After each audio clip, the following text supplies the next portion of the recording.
The United States of America, a country that put man on the moon. It is the home of the cheeseburger and builds cities with skylines that extend to the edge of heaven. This is the nation where everything is done with the volume cranked up to the max. The food, the flags. So much confidence, in fact, that Americans crown world champions in sports that only they partake in. And then there's football. Sorry, soccer, as they insist on calling it. It's a sport that was invented elsewhere, mastered by other nations, and for a long time was viewed by Americans as something played on a Saturday morning to occupy their children. Slowly but surely, though, things have begun to change. When the country was announced as co-host of the 2026 FIFA World Cup, suddenly soccer, was put under the spotlight.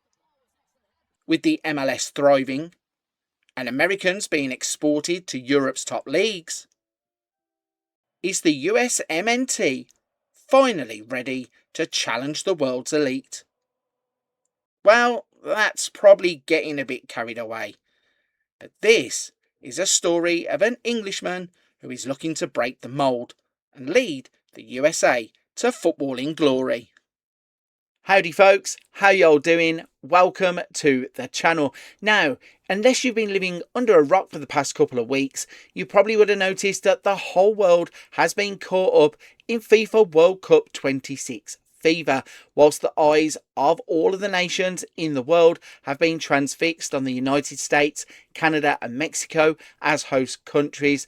We in the Football Manager community have finally been given the chance to manage international teams in Football Manager 26. Now, okay, I'm a little bit late to the party and I've missed the entire group stage of the World Cup to get this prepared, but it's better late than never.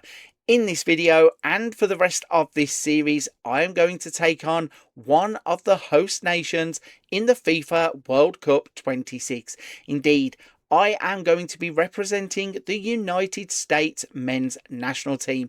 Out goes Pochettino, in comes, frankly, FM84. And I am going to try and do something with the USMNT that has never been done before. I'm going to look to take them as far into the tournament as possible and maybe even dare to dream of winning the FIFA World Cup 26.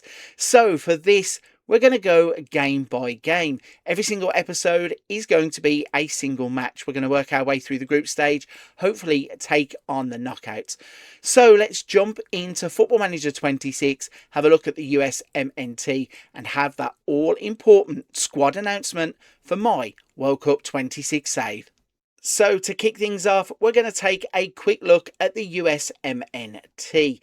Now, the US have qualified for 12 World Cups in total, including 2026 as host nation. They've hosted the tournament twice in 1994 and 2026. The last time that they would fail to qualify for a World Cup would be in 2018, where they lost to Trinidad and Tobago, raising some serious questions about how serious they took that campaign. Now, since then, they have qualified for 2022 and are hosting 2026, and they are a team on the rise, constantly striving to make big advances in the world of soccer or football and pushing forwards to become the most successful team in North America. When we have a little look at the nation's history, you can see they have won 7 Gold Cups, they have won 3 North American Nations Leagues, they're currently sat as the 16th best ranked team in the world, and their highest ranking of all time on paper was 4th back in April of 2006. So it's a country that is capable of developing players. We have big teams in the MLS such as LAFC, Columbus, Inter Miami, and they do develop a lot of homegrown talents. But we're fortunate enough now that America has started to export talents to Europe, so we should have a decent pool of players to pick from. Right then, with all that said, it's now time to reveal my FIFA World Cup 26 USMNT squad. The first three players that we're going to look at are the goalkeepers, and to be honest, this is a position that probably picks itself. Just like in real life, we've gone with the same three goalkeepers, the first of which is Matt Turner, former Premier League goalkeeper, currently contracted to Lyon in France, but is on loan at New England Revolution. The next goalkeeper is New York City FC's Matt Freese. And the third and final goalkeeper is Chris Brady of Chicago Fire. No big shocks in that department. Next up, let's take a look at the defenders, starting with Mr. Reliable from Fulham, Anthony Robinson. We also have Serginho Dest, who currently plays his club football in the Netherlands with PSV. We have Tim Ream, who is my old head in the squad, somebody that I want the younger players to be able to turn to, and somebody who is reliable at the back. We have Chris Richards with Premier League experience, currently of Crystal Palace. We have Noah Kai Banks. Now, this one is a little bit controversial. In real life, he turned down the opportunity to represent the United States. In game, we were able to convince him, so we have added him into the squad. We also have Caleb Wiley, who's currently of Chelsea. We have Alex Freeman, who's playing his club football out at Villarreal in Spain. We have Christopher Cupps, a homegrown talent who has come through the ranks at Chicago Fire, one that's not been included in real life. In fact, he hasn't been capped yet by the national team, but one that I think can stand in when needed. We have Joe Scally, who is dependable, plays his club football in Europe for Borussia Mönchengladbach. And we have Austin Trusty, who has just won the league with Celtic in Scotland. Moving on into midfield, we start off with a trusted, reliable player who currently plays in the Premier League in Tyler Adams. We also have one of the stars of the team. This is Weston McKennie. He currently plays his club football out in Italy for Juventus. We also have Rokas Pukstas, a player that didn't make the team in real life, but I've decided to add him because I think this is a player who can break through into the full USMNT in real life in the very near future. We have Brendan Aronson, currently playing his club football in Europe in the Premier League with Leeds United.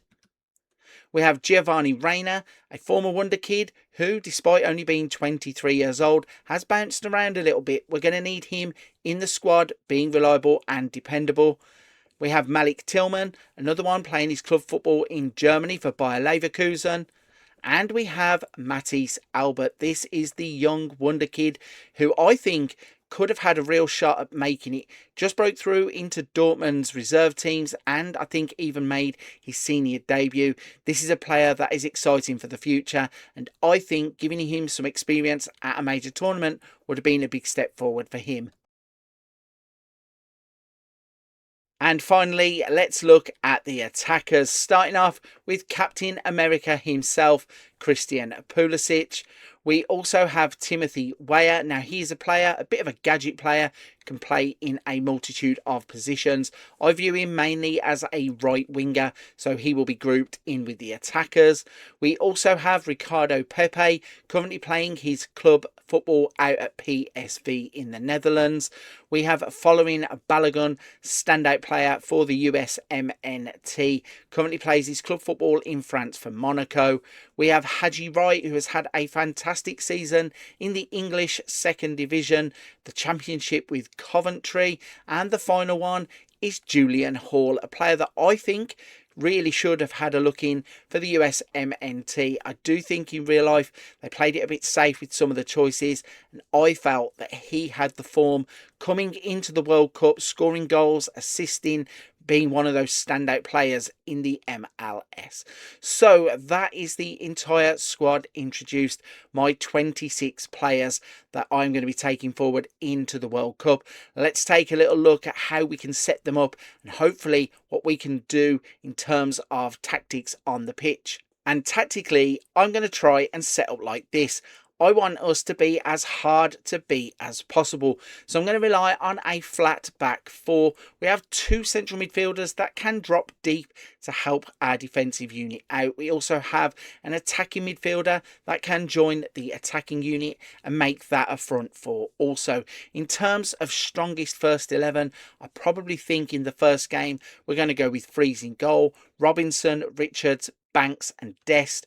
We're then going to have Adams and McKennie, Tillman in midfield with Pulisic, Pepe and Balogun to round out our attack. Hopefully we can defend well enough, score enough goals to make sure that the group stage is no problem for us.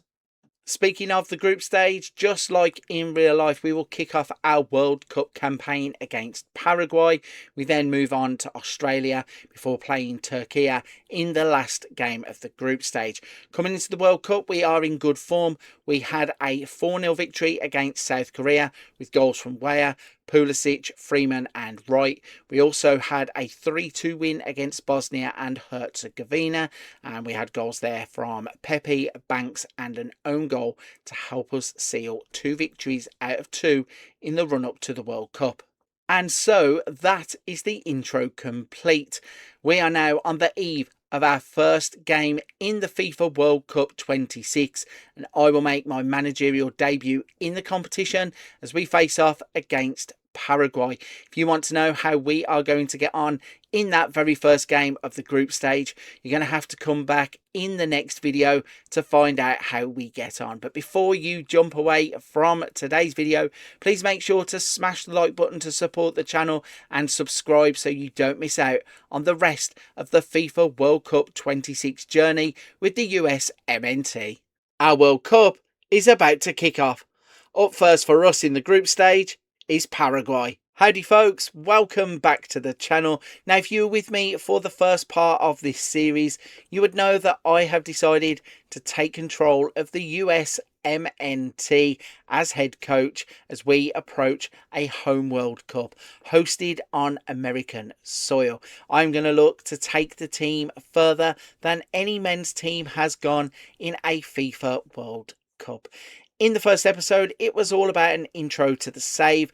We went through the squad that I picked, the group that we're going to play in, and the tactics that we're going to use to hopefully go on and go deep into the tournament and could even dream about winning the World Cup. But if you did miss it, let's have a quick recap of the squad that was chosen. So we went with 3 reliable goalkeepers in Brady, Freeze and Turner. In terms of the defenders, we went for some trusted, reliable centre-backs in terms of Tim Ream, Chris Richards. We threw a few names into the squad that I feel have potential to go on in the future and represent the US, likes of Christopher Cupps. We also picked Caleb Wiley. One name that is in there that is a little bit controversial because in real life he turned down the chance to go to the World Cup with USMNT, but we managed to convince Noah Banks to take that call up.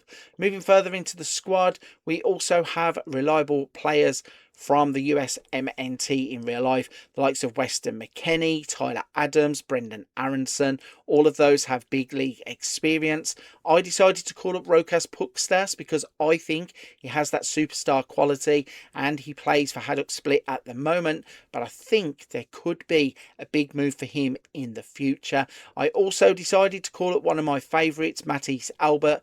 Probably was a little bit unlucky to just be on the fringes of Dortmund's first team for most of the season, played in the reserve team. Could, though, have got a call up late on as he did break his way into Dortmund's first team and was showing signs of real development. The same thing can be said for Julian Hall up front. Had a fantastic run-up to the World Cup, scoring goals for New York Red Bulls, and can probably feel a little bit hard done by to not go to the World Cup. Pochettino went for experience over youth, it seems. Further on in the squad, we have the likes of following Balogun. We have Ricardo Pepe. Both of those play in Europe. Also, Haji Wright had a great season for Coventry, and we have Giovanni Reina himself. Christian Pulisic also is called up. So 2 experienced attacking options in those 2 players. In terms of the fixture schedule for the World Cup, we are now at the 12th of June 2026, and that means we are about to kick off our FIFA World Cup campaign in Group D. Our first game in today's episode is going to be against Paraguay. So quickly, let's take a little look at what the lineup is going to be. So we're going to start off with freezing goal, Robinson at left back, Richards, Banks and Dest.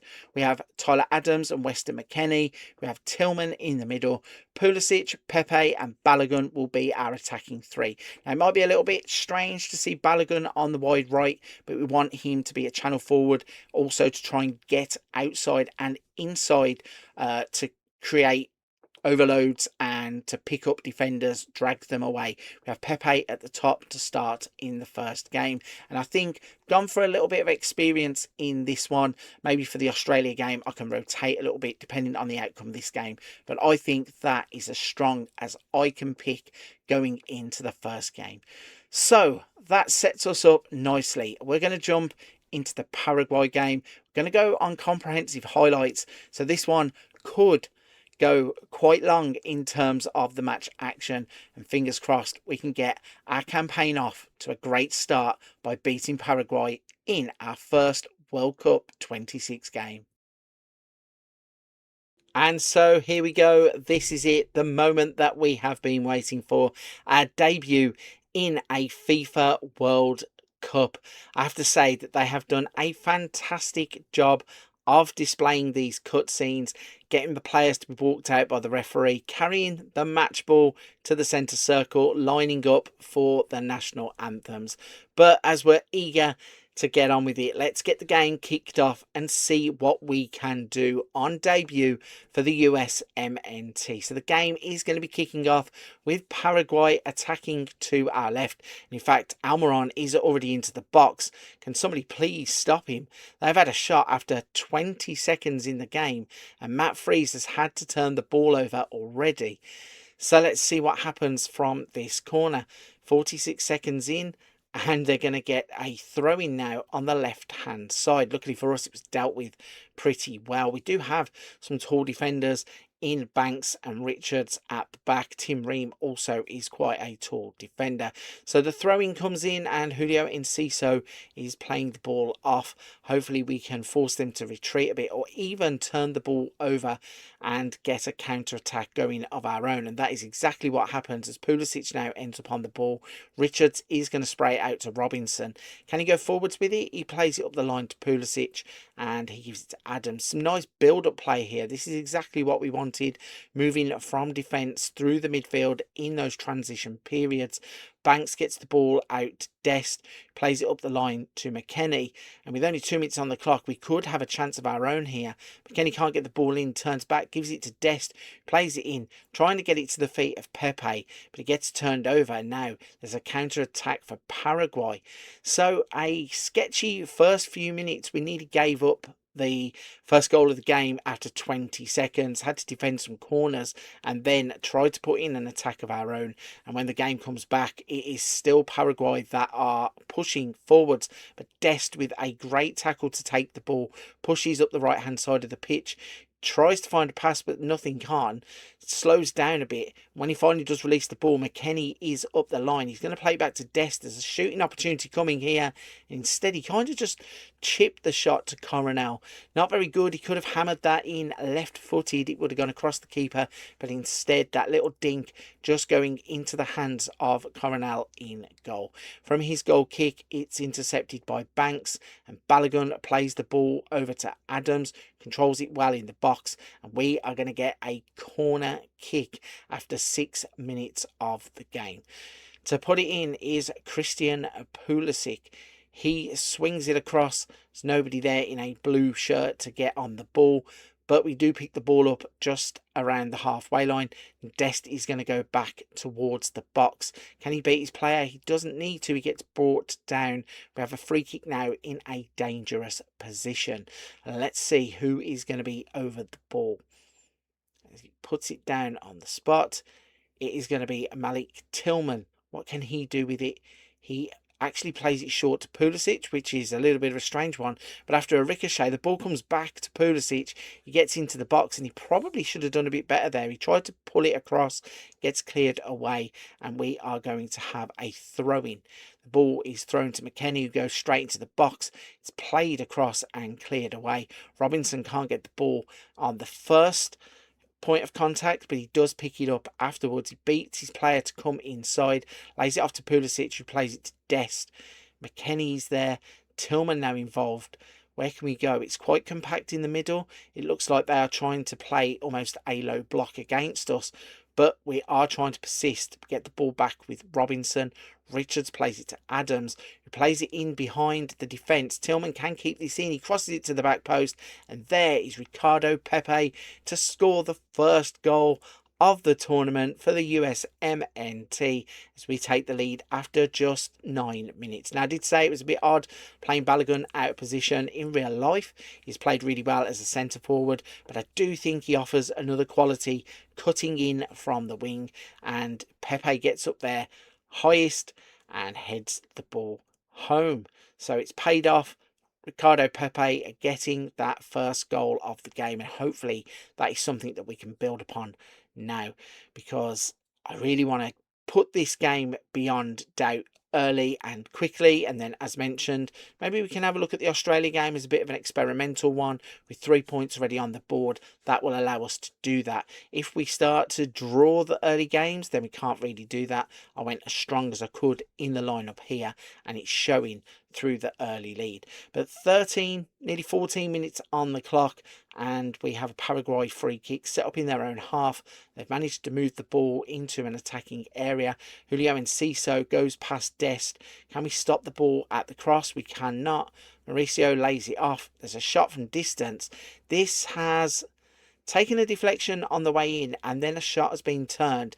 We've got a flag over on the far side, so it could yet be a VAR check. And if I'm thinking right, this is going to be disallowed, yes. When the shot came in, it was clear that Mauricio was stood in an offside position, and obviously once you're there, you turn, hit the ball in, and the referee is going to disallow it. But that is a little bit of a wake-up call, because we were soft at the back. Did not expect us to get opened by a shot like that. And even though it was offside, really could do with making sure that we clear up the balls in and around the box. But we're back on the attack here through Dest. He plays it to Tillman, who's going to spread the play out to Robinson. And we're utilising the width quite a lot here, because once again, Pulisic is in behind and following. Balogun now follows up to make it 2-0. And it looks like we are cruising in the game. But unexpectedly, there's a VAR check, and I didn't think it was going to come to anything, because when the ball was played, he was quite clearly behind the play. Now, no, it doesn't really matter about being behind the play, but he was not ahead of the ball when the ball was played, and that turns it in to a goal.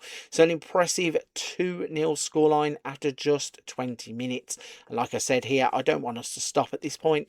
I want us to just keep going, keep putting goals on the board, and lay down a marker in terms of the group stage, because that last game against Turkey is going to be a lot more difficult than it was in real life for the USMNT, because Turkey don't really have much to play for in that game, but we have everything to play for here. There was a brief flash for a VAR check. Christian Pulisic has put us 3 up, and the goal has gone to VAR, and once again we benefit from the decision.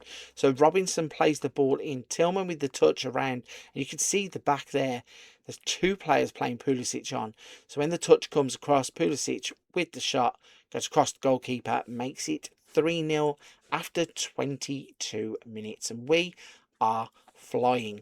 This is exactly what I wanted from our tactic as well. You could see quite clearly there that our 3 attacking players were working in tandem across the pitch. Also, Malik Tillman having an important role breaking into the box, and the 2 deeper midfielders are really giving us that stability in the middle of the pitch to know that those can go and attack, and we're not going to be left exposed if the ball gets turned over quickly. But we do have some defending to do on the half-hour mark as Paraguay get into the box. They have a shot, and it's turned around the post by Matt Fries. He's doing well in goal in the first half, and even though we did concede the goal that was disallowed, there's nothing really could have done about that. So I'm more than happy with Freeze in goal at the moment. But this is still dangerous for Paraguay until they crazily decide to go back to the halfway line when they were on the attack. Not too sure what the thinking behind that was, because if they would have turned back, they actually were in on goal and we didn't have a complete setup as we would have wanted, but still they let us off the hook and we are on the hunt again. Dest is in the box, plays it back to McKennie. Can he get himself on the score sheet? He actually plays it to Robinson, who has one of those dinked shots again at the goalkeeper. Coronel just stands and literally lifts his hands up to get the ball, so no damage done there in terms of our shot. But this is impressive. We are turning it up still and going for more goals. We have a cross that comes in. We had a header at the back post and it's been turned around for a corner. So Pulisic again is going to swing this one in. An in-swinging corner. Tries to get it under the bar. It's headed away. And it's going to go out to Tillman. Back to Pulisic. He could have actually dropped the ball off, but it turns out that he was offside, which is a bit of a strange one considering he should have dropped back with the play. But nevertheless, we are in control of the game, but cannot afford to switch off because Paraguay are coming forward. They try the ball in behind. Freeze is there to deal with it. So hopefully we are now going to turn this over and move up the pitch ourselves. Richards, though, tries a bit of a dodgy pass there, and they have hit the crossbar from distance. When you're 3-0 up, that is really not what you want to be seeing from your defenders, especially experienced ones like Richards. A little bit of an odd decision to try and play the ball over the top of the forward, but we get away with it, and we are now actually turning this into an attack as Balogun is in. McKennie to Balogun, and Tillman should have scored. That should have been 4. He sweeps the ball past the post, but don't make any mistake about it, that is a chance that should have been in the back of the net. He had the whole of the right side of the goal to aim at and somehow managed to put his shot a couple of yards past the post. So play isn't really settling down here. It's constant. It's getting a bit like a basketball game where we're back and forth, back and forth. Pulisic is in again. He tries to beat his man, gets a cross in. Pretty weak cross, but Richards is there with some superb skills to bring the ball out of the sky, and we are looking to get Balogun in behind. He goes into the box. He's been brought down. Is this on the edge of the area? So Kubas is getting a talking to. He's being told to calm down, but we now have a free kick right on the edge of the box with Tillman. Will he shoot? He will indeed. He hits the wall, unfortunately. But we are going to get a second chance at it. No, we're not, because Tillman hesitates and it turns out the ball goes out for a throw-in. So 2 minutes of added on time at the end of the first half. Dest is going to play it back to McKennie. Plays it to Adams. Some nice passing around the edge of the box here. McKennie to Dest. Tillman can't get the ball and Robinson is going to pick it up on the left-hand side.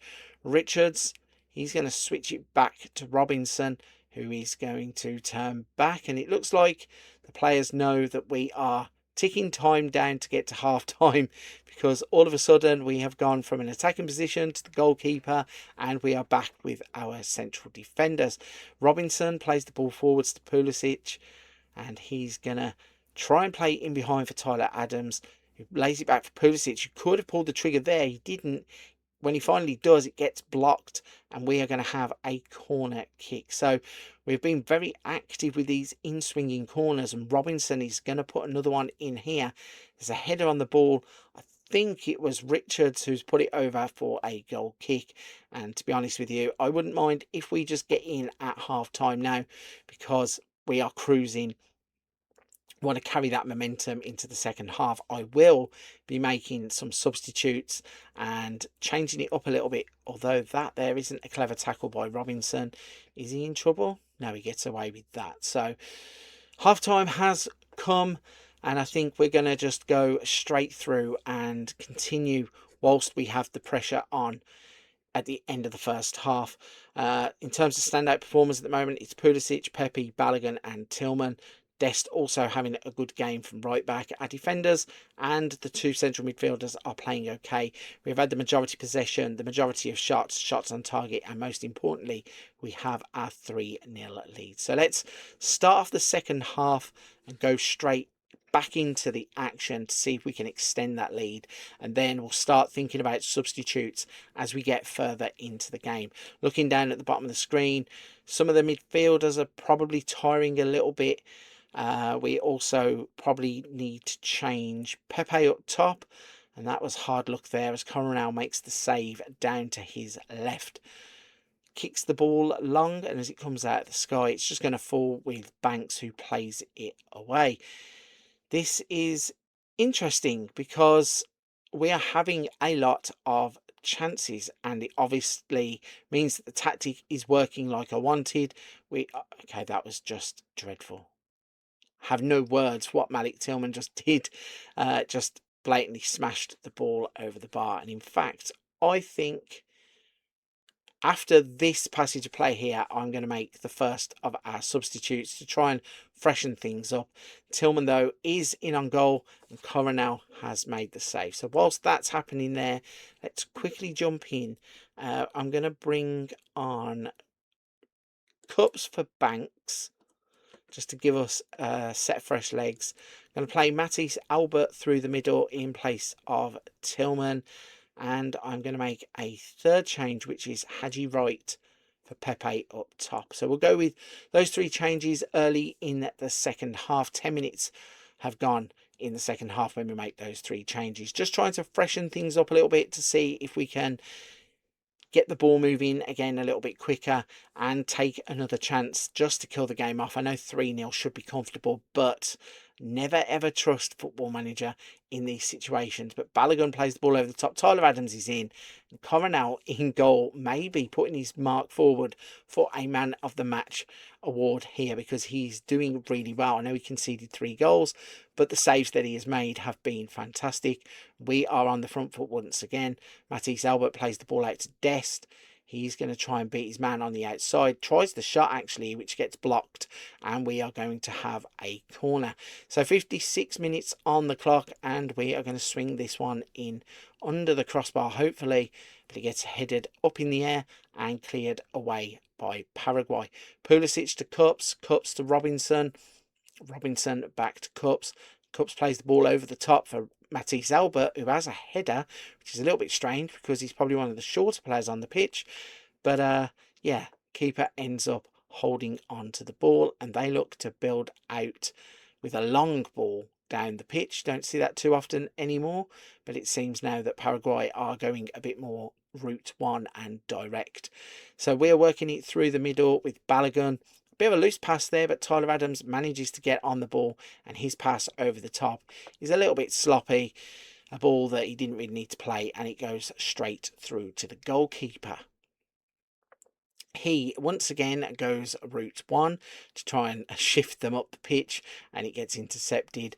Balogun playing really well out on the wide right. I did say earlier on, it's not a position that I really would have put him in if I didn't have Pepe there, but it just seems to me that Pepe is a player who can do one job, whereas Balogun can do multiple, so it's worth exploiting that when you have got it. Back in the game, 59, 60 minutes on the clock. Dest has played the ball to McKennie. It's in with Balogun, has the shot and it's blocked. We are going to have a corner kick. Let's see, can anything come of this corner? Robinson stands on the ball, swings it in, doesn't make it past the first man. And those are the disappointing ones. Do get a throw in though. It's going to come from Dest. Let's see what he can do with the ball. So it's to McKennie, and Dest plays it back into his path. And we're going the wrong way here. Cups though plays it back to McKennie.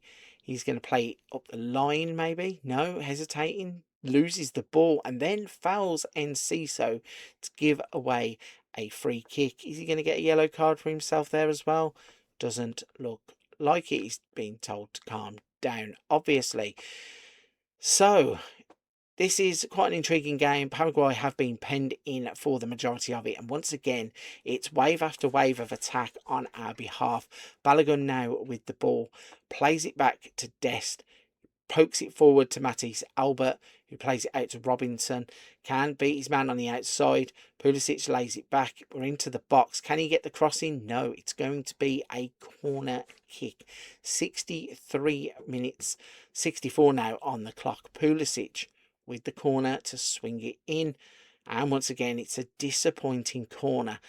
Not too sure what's going on with our corner kick takers, because both of them have been dreadful in this match so far. But we have a throw in now that goes to Albert, back to Robinson. He plays it to Tyler Adams, back to Albert, who plays it across the desk. There was an option for a shot, and when it finally does come, it was not worth the wait, as he just lifts the ball clean over the bar. So Coronel is going to play out from the back, I presume with a long kick, because once again they are trying to shift the ball route one. Falls to Haji Wright, who's quite deep considering he's supposed to be my striker. Don't know why he's so far down the pitch to be receiving the ball there, but it doesn't really matter. McKennie has got it. He now tries to cut the ball across, can't get the ball there, and it goes to Mauricio. And if Paraguay are quick here, they've got a man over on the side, and they of course are not quick, but they do find the man overlapping down the right hand side, as Benitez should swing the ball in. He does swing the ball in, and Matt Freeze just shouts keepers, comes out, claims it, dominating that situation. Where are we going to go from here? So it's a short pass to Cups, who plays it out to Dest. Ball forward to Matisse Albert, who's been a bright spark since he has come on. I do think we need to make a couple more substitutions. Maybe a look at Dest coming off, just to keep him fresh, or maybe Robinson actually, because he's looking quite laboured. We've had a shot there that seemed to take a deflection. It says it comes nothing, comes to a goal kick, so maybe it came off of one of our own players, but it was definitely a deflected shot. Let's then jump in to the tactics screen. We're going to bring on Scally for Robinson, as he looks to be flagging quite a bit. Anybody else? Probably McKennie can come off. Yeah, Brendan Aronson for Weston McKennie. And that will probably do us to the end. But we come back here, and Paraguay are on the attack. Luckily for us, it was crossed in and nothing came of it. And we can break away here if Tyler Adams picks his head up and plays a quick pass. Instead, he lays it off to Robinson. And the ball, wow, that was a little bit strange. We got a free kick there for a foul on Matisse Albert. But it's one of those that didn't really look like anything, and we're glad to get the play broken up so we can get those substitutes done. From the free kick, Pulisic into the box, cleared away, and we're left for momentarily a one-on-one situation, but Scally flies back to get the ball, and we are swinging it out to the left-hand side. Pulisic takes a touch to bring it down, but it says it came off of his arm, which, whoa. Pulisic gets booked for a handball. Very interesting.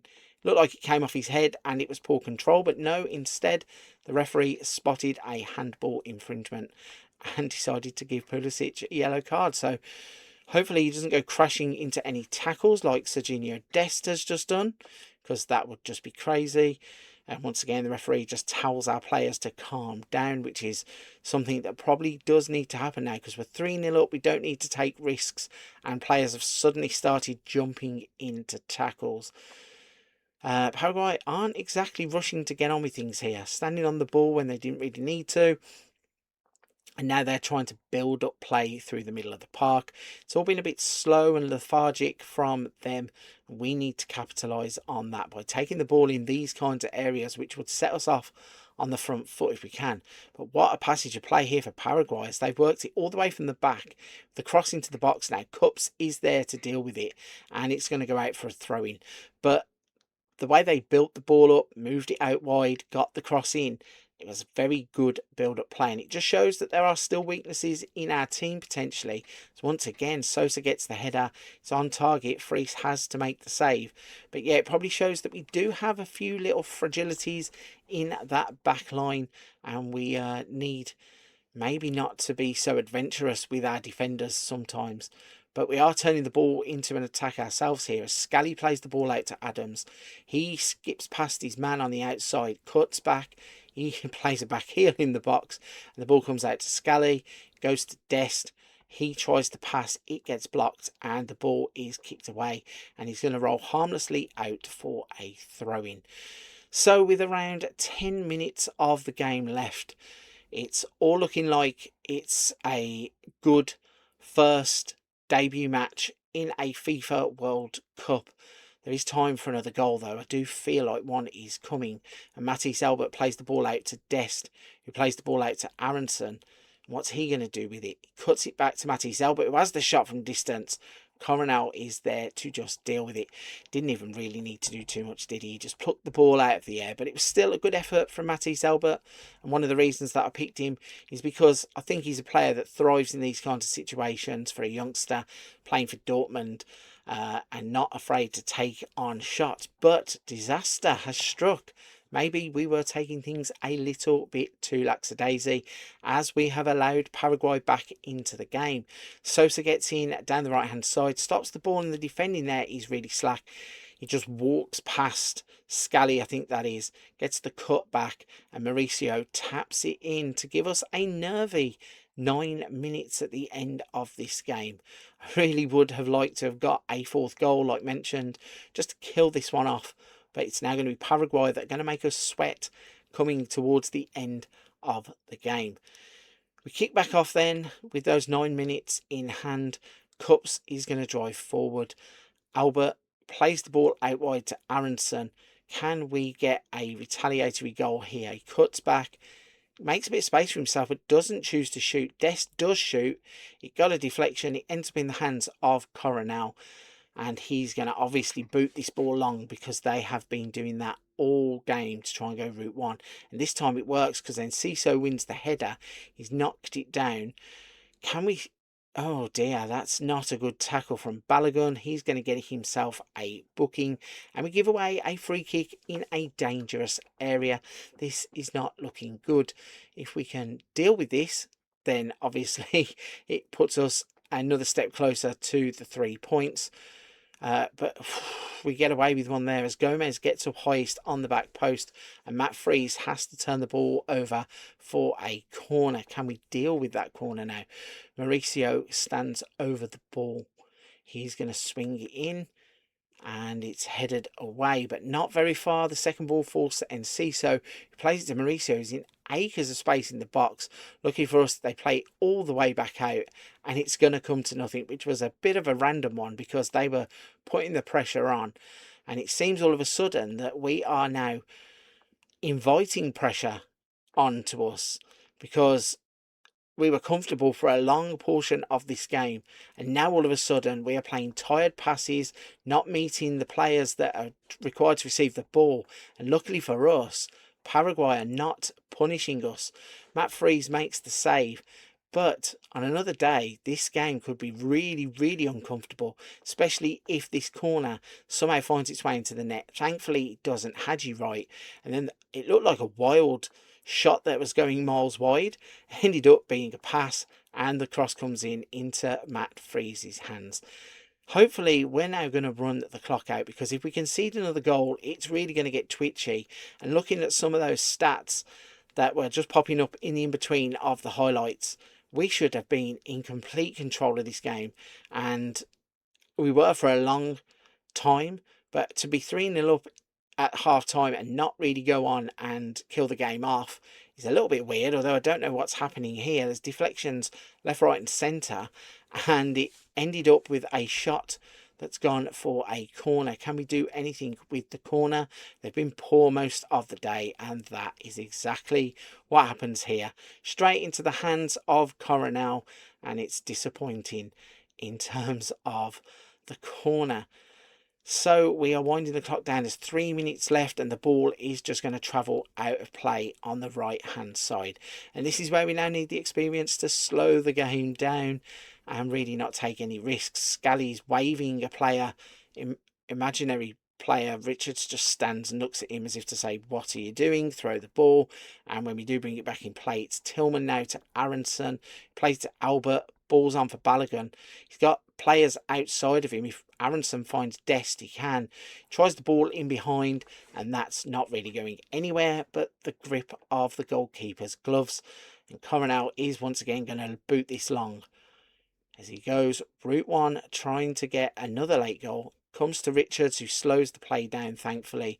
Plays it to Cups. He brings it forward. He's got quite a lot of green grass to run into. Finds Tyler Adams, who's into the box all of a sudden. Cross comes in. Pulisic almost blocked a shot. I don't know if it was a shot or a cross, but he blocked the effort going on goal. I mean, he does spin and have the shot himself.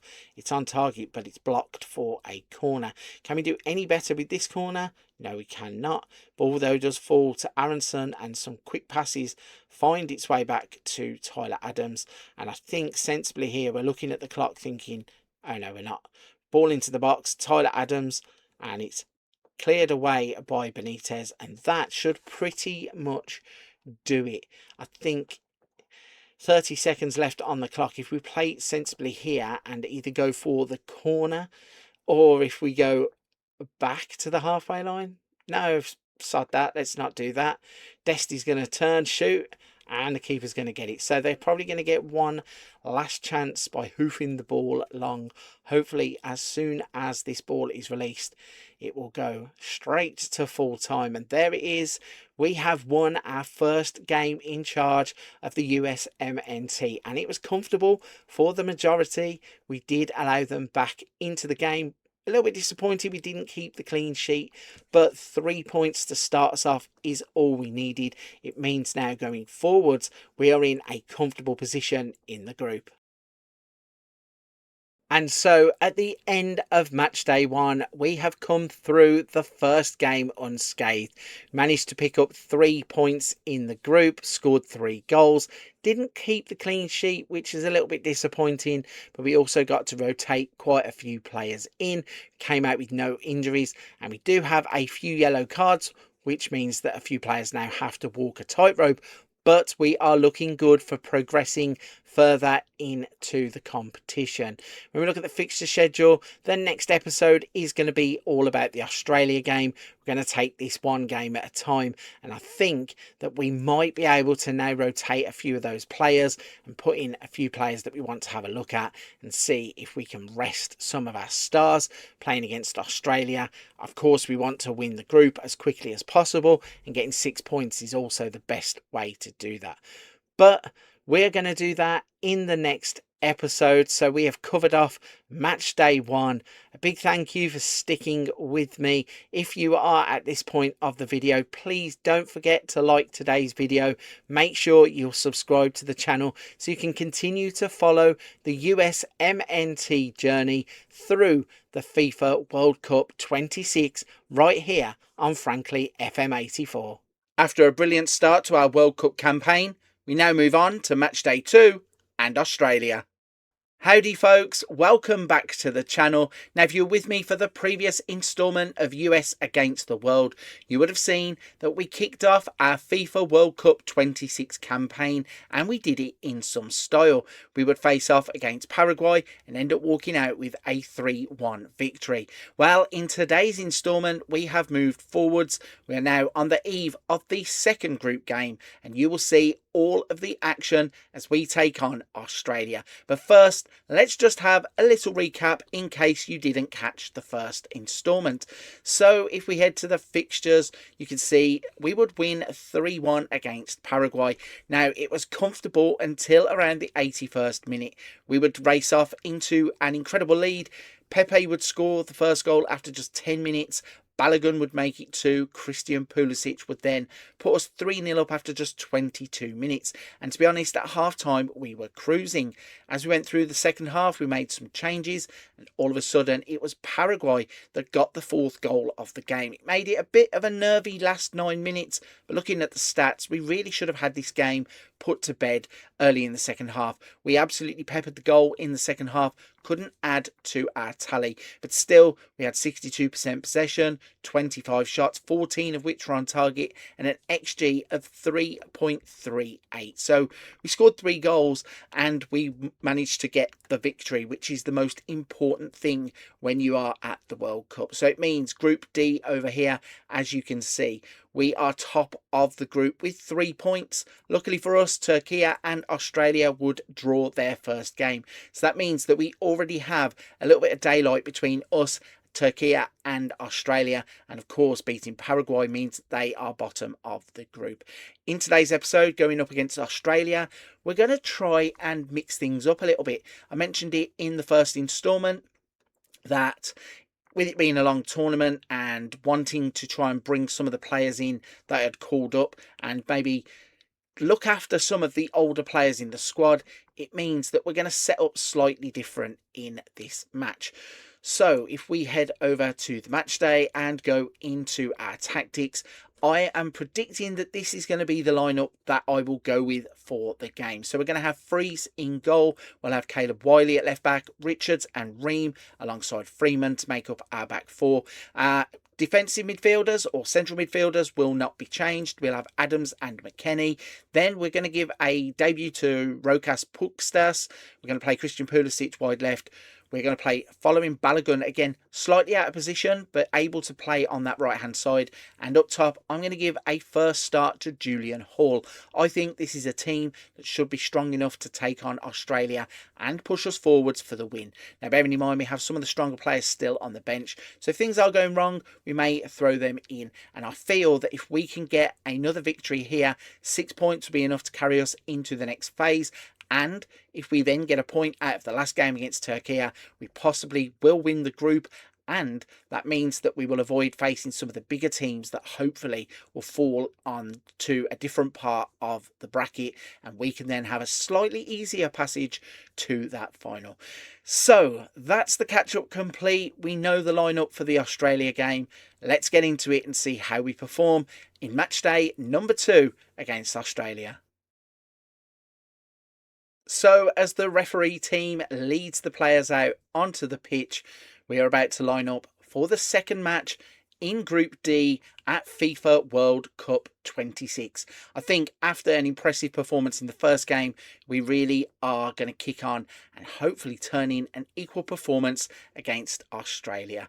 So with all the formalities out of the way, let's get the game up and running. And we're going to kick off and play the ball out wide instantly. As the ball goes to Freeman, he looks to take his man on. McKennie is going to give it him back. It's played up the line to Balogun. Can we start off with an early goal? He's going to take his man on, cuts it back, loses the ball but regains it. Can he find a pass? He goes past the player. He does find a pass. It's Caleb Wiley who's going to give us the lead after just 29 seconds. I wonder if that is the USMNT's fastest ever World Cup goal. What a piece of play here from following Balogun. As I said, playing a little bit out of position, but we know he's capable of doing these things. Beats the man, crosses it in. Caleb Wiley with the finish, left-footed, low past the keeper. And that is the perfect start that we were looking for. Bravo to Caleb Wiley. Kept his composure in his first World Cup match and managed to find the back of the net. So we're back up and running. Let's see if we can build upon that. We're only a minute into the game and we're looking to be on the front foot again. Luckily for us, there is a little break in play, but we're straight back to it. And we take the ball off of McCree on the right-hand side as we are attacking. And the ball comes to Freeman, who plays it to Ream. He's now going to advance towards the halfway line and passes it back out to Freeman. No risks taken. But as we play the ball forwards to McKennie, he plays it to Balogun, who squares it to Adams. He plays it forward to Pukstas, and he almost gets his name on the score sheet too.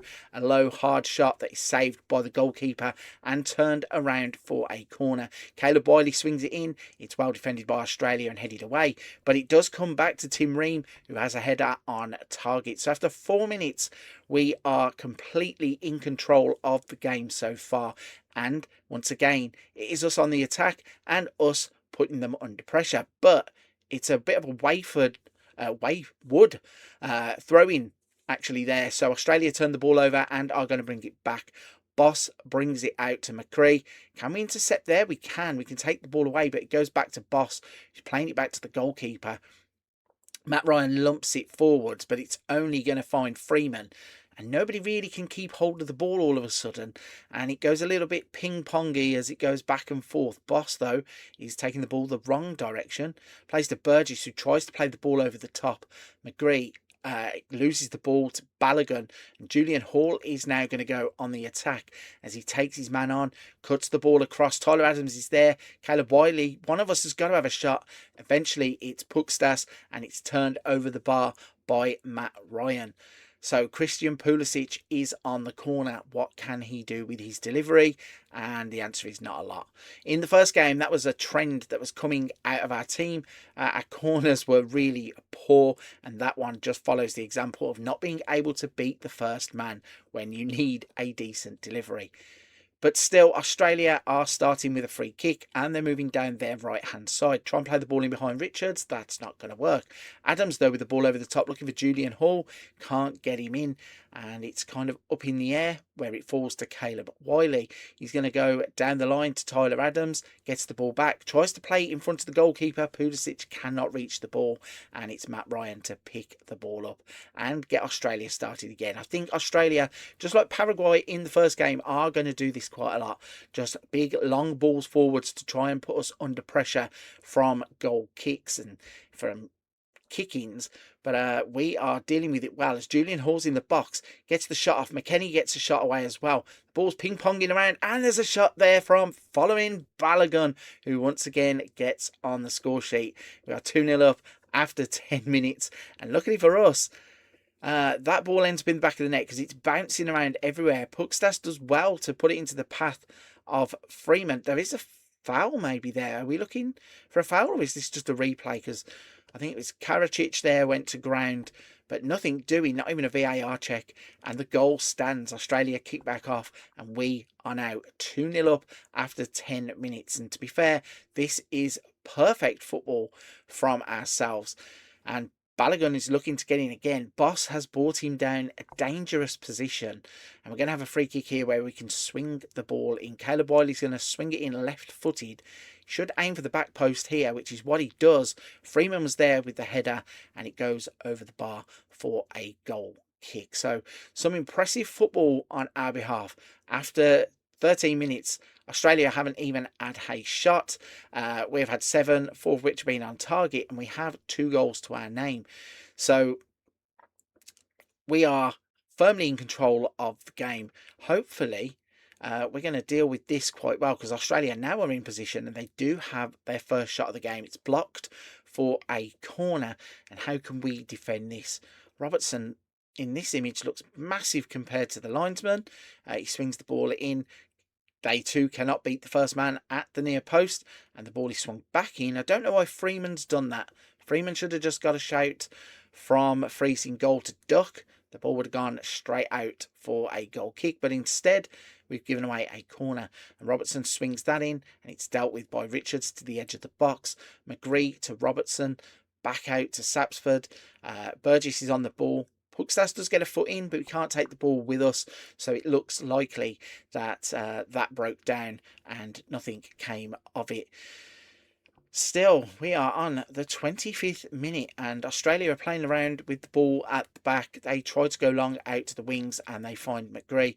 He finds Burgess and Boss, so they're stringing together some passes here, Australia.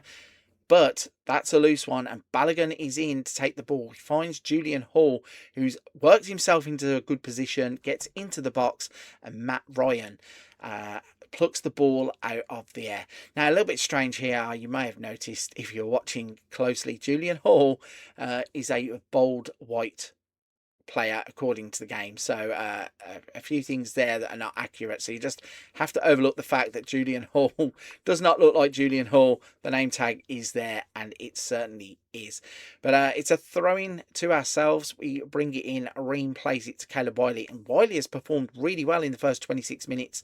Obviously got his goal early on, has been attacking down the left hand side, playing some decent passes in and around the box, and he wins a corner here. So Pulisic is going to swing this one in. Where can he put it? He puts it on the head of a defender, but it goes to Freeman. Plays it back out to Pulisic. Was he offside there? Yes, it seems likely because the ball is going out for a throw-in over there, and the linesman's flag was up. So decent football being played. We just maybe need another goal. It sounds daft, we're 2-0 up and quite comfortable, but yeah, as we saw towards the end of the first game, and just like that, Robertson has scored a screamer. Not too sure what Freeze is doing in goal. We're going to get another look at this. But Robertson plays the ball forwards. O'Neill passes it back to Irvine, who has all the time in the world, sets up Robertson, who takes one touch, and Freeze just gets lobbed by a simple shot that goes straight down the middle. Sure, it's going to be one of those goals that would be considered as one of the round best goals, but a little bit dodgy there with the goalkeeping. Not too sure why he was so far off his line and why he couldn't have got back. He saw the shot all the way. There was no bend on the ball. It went straight. Maybe a little bit of a goalkeeping error there, but still, we're getting straight back on the attack and nearly take a 3-1 lead. As the shot comes in from the edge of the box, Matt Ryan turns it around. Pulisic, can he be any better with these corners? One of these has got to work, but sadly not this one. Pulisic again gets the ball, swings it out to Freeman, who takes all the time that he needs to have the shot, and Matt Ryan dives away to his left to claim the ball. This so far is a good performance. We just need that extra goal. Certainly, as I was just saying, Australia would be dangerous if they scored, and then they did. So I'd like us to get back in control of the game, really, because Australia are pushing forwards again as McGree gets the ball down the left, plays to Irvine, who was involved in their goal, and O'Neill now gets a shot from the edge of the box, and this time Freeze gets his body behind the ball, gathers it, and now should be able to move us away by rolling out to one of the defenders. He chooses Richards, who plays it to Wiley, and we're going to build up down the left hand side, but his pass is sloppy and is intercepted. So can we go and win the ball high up the pitch here? It's Burgess on the ball. Nobody really is pressing us with the intensity that I would like, and it means Australia have now strung together about 10 or 15 passes and moved their way all the way across the pitch and back before O'Neill is found. Mabil moves the ball forwards. It's a bit of a lunge tackle from Pulisic, but he does end up with the ball despite him not winning it, and Julian Hall now is going to play the ball forwards into the channel, but Tyler Adams was never going to be getting there. Mabil once again, and then Robertson with the ball out to McGree. He then cuts inside the box. It's taken away, and Australia really should have been on level terms right there. I can't actually believe that they didn't score. Our defending went to mush. They got in the box, had the shot, and yeah, probably should have got themselves on level terms. This could be alarm bells for us, but we're back on the attack, so let's see if we have woken back up, because the defending was slack. But Caleb Wiley plays the ball to Balogun and he turns it over the bar. So a little bit of huffing and puffing, and we find ourselves lucky to still be 2-1 up. Matt Ryan is once again going to play the ball long. Australia still looking to get in behind, but luckily for us, the defenders deal with that well. But it's Karacic on the ball, plays it back to Sekati, who plays it to Burgess. They're going all the way back to Ryan, who is probably going to lump it long, but he doesn't, plays it short. And this now is where the press needs to win this ball, because if they get in behind again, it could leave us a little bit exposed, because Mabil is marauding down the right-hand side. What's he going to do? Wow, it's poor defending from us. He gets the ball in, and it's going to be headed out for a corner. A little bit suspect, defending in this game. I thought in the first game we defended superbly. This one, though, not so much so. But luckily for us, the curse of the corners is hitting Australia too. Caleb Wiley is going to get on the ball and bring the ball away. He gets to the halfway line, plays it up the line for Pulisic, who decides, I'm not getting anywhere near that ball, and it is cut out. Australia are going to start building out from the back as they play it around once again. And this is kind of what got them up the field for the free kick for their goal. But Hall finds Pulisic. Look, like there might have been a foul in there, but Hall gets into the box, puts it across. The ball falls to Tyler Adams. He hits the inside of the post. And I don't know how, whoever that was running into the box didn't put the ball away. And Caleb Wiley has a shot from the edge of the box, cannot replicate his first goal as the ball goes straight through to Matt Ryan. So this is interesting. Ryan lumps the ball forwards. It's dealt with by the defenders as McKennie plays it to Pukstas. Pulisic out to Wiley.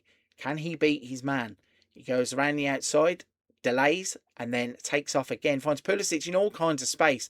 For some reason, Tyler Adams plays the ball backwards despite being in on goal. And then Wiley tries to win a corner. But instead, it's intricate passing to get the ball across to Freeman. And that is a sloppy pass that gets intercepted. But Richards picks it back up around the halfway line, and then him and Ream exchange passes. Can we push forwards? There's Tyler Adams down the side of the defenders, cuts back, looks for a pass. Will he go for the shot himself? He will not. He plays it to Wiley, who lays it out to Freeman. He goes for the shot, and that is dragged wide of the post. So some good build-up play. I don't know why Tyler Adams didn't take the shot on himself. A little bit annoying that we haven't been able to add that extra goal that we were looking for. But Australia now have a goal kick. Matt Ryan is going to play the ball inside the box. They've abandoned going long with the ball, and it's now with McGree. Freeman takes it off of him. Puckstas, can we get that goal before half time to put us back into a commanding position? McKennie down the right hand side takes the man on. Balogun with the shot. It's saved, tipped around by Matt Ryan. There is about a minute left of normal time. There was 2 minutes added on at the end of the first half, and Caleb Wiley is going to swing this one in, and once again it's not a good corner, but it falls to Julian Hall, who finds Freeman, and he finds Balogun inside the box. Is he going to turn back? Of course he is. Is he going to play the pass off? He does, but not too sure why it goes all the way back to Ream. But we play forwards to Freeman once again. Half-time is coming, lads. We need to at least try and get a shot off before the half-time whistle. And we are patient in the build-up, but time is against us. There's only 8 seconds left of the half, and we're in no urgency whatsoever. We do finally get it back inside the box, though, through McKennie, and the ball is taken off of him, and that is half-time. So pretty decent first half in terms of the stats. 57% possession, 15 shots, 9 shots on target. We scored twice, but that wonder strike from Robertson was able to kind of keep the game in the balance. There's a lot to do in the second half. So we are back off and running and underway in the second half. Going to continue to try and push forwards. Hopefully we will get that goal that will kill the game off. But Australia are putting up a good fight so far. So it's all going to come down to who gets that vital 4th goal in the game, it seems. And Australia are starting off brightly in the second half, putting some decent passes together in the early exchanges. Ream, though, with the header, gets the ball out for a throw-in. Boss now brings the ball back into play, and he's going to pick it up on the edge of the box, plays it to O'Neill. Irvine turns in. Karacic gets the ball. Robertson is there, and Robertson is back in on goal. And Robertson has managed to equalise for Australia. There was a sense that it was coming because the first half, our defending really wasn't there. There were some sloppy moments where it looked like we could give a goal away, and to be fair, they had the chance that was pretty similar to this in the first half, but this time Robertson gets in and he was not making the same mistake twice of dragging the ball wide. This time he puts it firmly in the far corner. Again, though, not too sure about Freese and his positioning there. Maybe a little bit too far across to one side of the goal, but still, luckily for us, they scored after 47 minutes, and there is plenty of time for us to go and get back in control of the game. But we give the ball away from the kickoff, and that's pretty disappointing. So I think we're going to give it probably another 10 minutes before making any substitutions. Looking down at the bottom of the screen, left back Caleb Wiley is showing a little bit of fatigue. Also at right back we have some fatigue, and up top it looks like following Balogun has also started to show a bit of fatigue. So maybe there's a few options that we got from the bench in terms of what's going on the pitch there. Australia getting a free kick with a foul. They're going to try and play the ball around at the back again, it seems. They play it to Irvine. Can we cut it out? These are the areas where I felt that we would be stronger. Certainly in the middle of the pitch, where we have McKennie and Tyler Adams to try and soak up those attacks and get the ball back in our possession. But at the moment, it's not really working out that way, and we need to get back in control of the game. So a throw-in was given there as Australia has booted the ball straight out of play. And we start off at the back. Freeze out to Wiley. Can he move the ball forwards? He cannot. He finds Richards instead. And he finds Pulisic, who plays the ball over the top for Balogun. He's in on goal, and the shot is blocked. We're going to get another corner. Now, the corners have been disappointing in general, but Caleb Wiley, with the in-swinger, is going to try and play this in. And once again, can't beat the first man. Corners are so bad. But luckily we get the ball back and we're playing it around on the edge of the box. Can Freeman do something? Balogun is in the box. Tries to take his man on. There was a dangerous tackle by Boss. Luckily he got the ball. No foul was given. But it means Balogun is there. Now another tackle jumps in. And Australia living dangerously with making slide tackles in the penalty area. Another one or two of those and we may end up with a penalty. But as it happens, Richards has got the ball on the halfway line, plays the ball to Caleb Wiley. A ball over the top for Weston McKennie. Can he get it into the box, or even better yet, get himself into the box? Plays to Balogun, comes back to McKennie. There's a complete air shot by somebody. Wiley has the chance, and then he puts the second shot over the bar. I think now is the time to pull the trigger and make some changes. So, Tyler Adams is one that looks to be flagging a little bit. So, in fact, we're going to bring on Gio Reyna for Tyler Adams, who's also on a booking. Going to bring on, where are we? Anthony Robinson to play at left back. Also, we said that Balogun was maybe flagging a bit. So, in fact, I'm going to go brave here. I'm going to move Balogun into his natural position and we are going to bring on Matisse Albert to play wide right. So 3 changes to start us off, but in the background, Australia are in on goal and McGree can't get the shot away. Richards, thankfully, gets the ball before the player. He goes to ground, and whilst we're making substitutions in the background, almost missed a vital passage of play. But back with it now. Australia are going to swing the ball in. Leckie gets the header at the back post. And again, our defending really isn't what I thought it would be. We're getting bossed a little bit. And Australia have only had 6 shots, 3 of which have been on target. They've scored twice. So definitely some suspect defending. But can we now get some fresh impetus in the game, kick on, and maybe go and get the goal that breaks the tie? Ball over the top. Albert is in. Can he cut it back? He can. He finds Freeman, who finds McKennie. It's back to Albert. He turns back, passes it off, and it's a poor pass that goes straight to an Australia player. Freeman, though, is now going to turn back towards goal. Plays it to Ream, who plays it to Richards. Back out to Anthony Robinson. Some great build-up player as Rayner goes into the box. Tries to cross it, gets blocked, and the ball is out for a corner. Can this corner be any better? Pulisic once again. He's going to swing it in under the crossbar.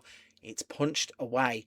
And Balogun is going to pick it up. He has the shot and he finds the back of the net. We changed it up tactically, brought him into his natural position. And in fairness, Matt Ryan should probably be dealing with this, because when we see on the replay, okay, the corner isn't great, but it gets back out to Albert, who finds Balogun after the header.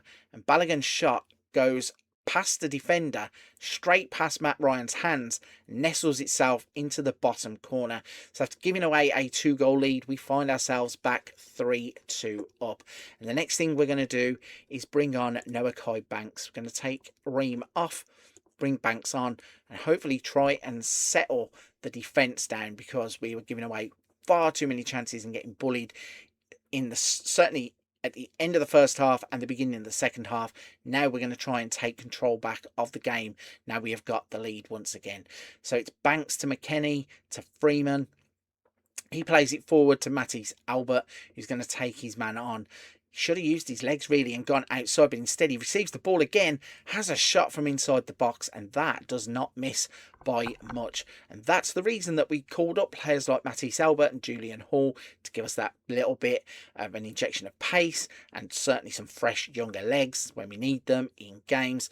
And that is the kind of position that we would want Matisse Albert to be taking up, drifting in from the right hand side, cutting into the box, getting shots away, and hopefully next time we can carve that kind of chance out, we can extend our lead. But speaking of trying to extend our lead, Rayner plays the ball into Pulisic. He's in the box, cuts it across. It's going to fall to Rayner. It falls to Freeman. It's a block shot that comes to McKennie. He cuts it back. Freeman once again, it is blocked and the ball is played away. Banks, though, will be there to pick it up. Can he play it away? it seems like we deal with that situation without too much danger. So we're hitting the 80th minute of the game. I have one more substitution to make, so let's do that. We have another central midfielder. We're going to bring off Puckstas and bring on Tillman to try and get us over the line. See this one out, finish the game off in some style. A 3-2 victory is better than a 2-2 draw. The way that we've gone about it has been a little bit disappointing, but I'm also glad that we didn't have to play some of our first 11 players from the first game all the way through another 90 minutes. So trying to keep players fresh for that Turkey game at the end. But saying that, we're in the box again. A shot from Reina is blocked. McKennie is going to get the ball, plays it back to Banks, who plays it out to Freeman. We've got Albert inside if he can find him, but instead he goes outside, crosses it into the near post, and it is cleared away. Australia throwing 3 substitutes on of their own to try and give them some fresh legs for the end of the game. But we have a corner. Robinson is going to swing this one in, and once again it's a dreadful corner. Play the ball back across, looking for Robinson. He can't pick it up, but Lecky's going to bring it away. So we need to now get on the ball because we are stretched as they switch the play across to the right-hand side. Can somebody go and make a tackle, please? We do not want to be giving up chances in the 87th minute when we are trying to win the game. Freeman luckily does that, clears the ball out, and I think we're going to drop back to positive because it seems like we're a bit too gung-ho, leaving gaps in the middle of the pitch. And yeah, we want to get over the line and get out of here with the 3 points to make it comfortable for the last game. So we get the ball at the back, Richards to Banks. Hopefully now the players will be sensible enough to just try and scrub a bit of time off of the clock. But instead it's a loose pass there from Reina. Can he go and get the ball back? Pulisic does not win the tackle. Lecky's going forwards, but we finally get the ball out of play. It's an Australia throw-in. They're telling their players to push forwards as Lecky has the ball in the middle. It's switched out here. They get the ball in the box with Arzani. It bobbles up in the air and it's headed away from the box. But Irvine picks it back up. Australia are going the wrong way for them, which is good news for us. But they get the ball on the edge of the box with Devlin first. Toure, Devlin, Karacic. We need to step in and get the ball here because a shot comes fired in. And luckily for us, it's over the bar. So there are 5 minutes of added time. And we need to make sure that we get through this next 5 minutes unscathed because we do not want all that pressure on the Turkey game. Tillman, though, is still driving forwards. He's in the box all on his own and hesitates. When the cross comes in, it's about waist height and it's dealt with. And this now is where Australia are going to look to use those fresh legs that they brought on towards the end of the game. Arzani tries to take on Banks. He's judged to have fouled him, which is not good for us. We are now going to go cautious, which is probably not the best thing to do, but Australia bring their goalkeeper up and they still have the ball on the edge of the box. The keeper's not really sprinting back, he is now, but he was still caught in a little bit of no man's land, and Australia are spreading the ball out. We need to drop off, but luckily for us, the ball is swung in and it's offside, I believe. So a little bit of a breather as we try and calm things down and see out the last of the injury time. And the time is ticking away quite nicely, which is good news for us. Freeman is going to have a throw-in, and he's taking his time. In the real world, he would have had to have given that up and overturned the decision because we've had the ball now for about 20 seconds. And yeah, we held on to the ball so long that the referee actually blew the whistle up. So that game right there was not comfortable at all. I was very excited to take a 2-0 lead, and it looked like everything was going to plan. But giving up those 2 goals, that first goal from Robertson probably should have been dealt with, or maybe I'm being a bit harsh, but he got the second goal also. Thanks to following Balogun, we're going to walk out of the first 2 games with 6 points. And so here is the confirmation that we were looking for. After the first 2 games of the group stage, we are already confirmed as qualifiers for the knockout round. We have played 2 games and won 2 games, meaning that 6 points puts us comfortably top of the group. And the good thing for us is that when we look further down the table, it's not Turkey who are in second place. Paraguay would manage to beat Turkey 3-1, as you can see in the bottom right hand corner here. And that is an important result for the group because it means that Paraguay have already lost to us And now, if we don't beat Turkey and Paraguay win, the group should be decided on head-to-head, and that means that we will go through as group winners. So it is purely down to us and Paraguay who can win the group. So that little bit of pressure that was on the Turkey game has now dropped completely off. Although I am surprised to see that they are the ones propping up the group. Let's quickly take a little look at the squad then, just to show you that at the moment we are injury free in terms of the squad. We are looking at a few players that need resting. Potentially Christian Pulisic won't play the next game. Alex Freeman probably won't play in the next game. But in terms of squad spirit, squad morale, and the fitness of the general squad, we are looking good. I was able to rest players in the Australia game and will continue to do so for the last group game, knowing we only need a point really to top the group, and at worst can lose the game and still go through as group winners. So we are putting in some impressive performances, and hopefully that will continue, because in the very next game and the next episode we are going to be taking on Turkey as we round out the group stage. At the end of the next episode we will also find out who we will play in the knockout phase round of 32. So it is now starting to build in excitement. You're going to have to come back though and join me on the next episode, because if you want to find out how far we can go, you're going to need to watch the Turkey game to see where we finish in the group phase and who we will get in the next round. So before you go, don't forget to hit the like button on today's video. Make sure you're subscribed to the channel so you can keep up with the whole of the US against the world story. With 2 wins from the first 2 group games, we're now looking for a maximum as we take on Turkey in the final game of the group stage. What's going on, folks? Welcome back to the US against the world. Now, if you've been with me for the past couple of installments, you would have already seen that we have played the first 2 games in Group D of the FIFA World Cup 26. We have managed to record 2 victories. Firstly, we would beat Paraguay in the first game, winning 3-1, and last time out we beat Australia 3-2 in a game that was not very convincing.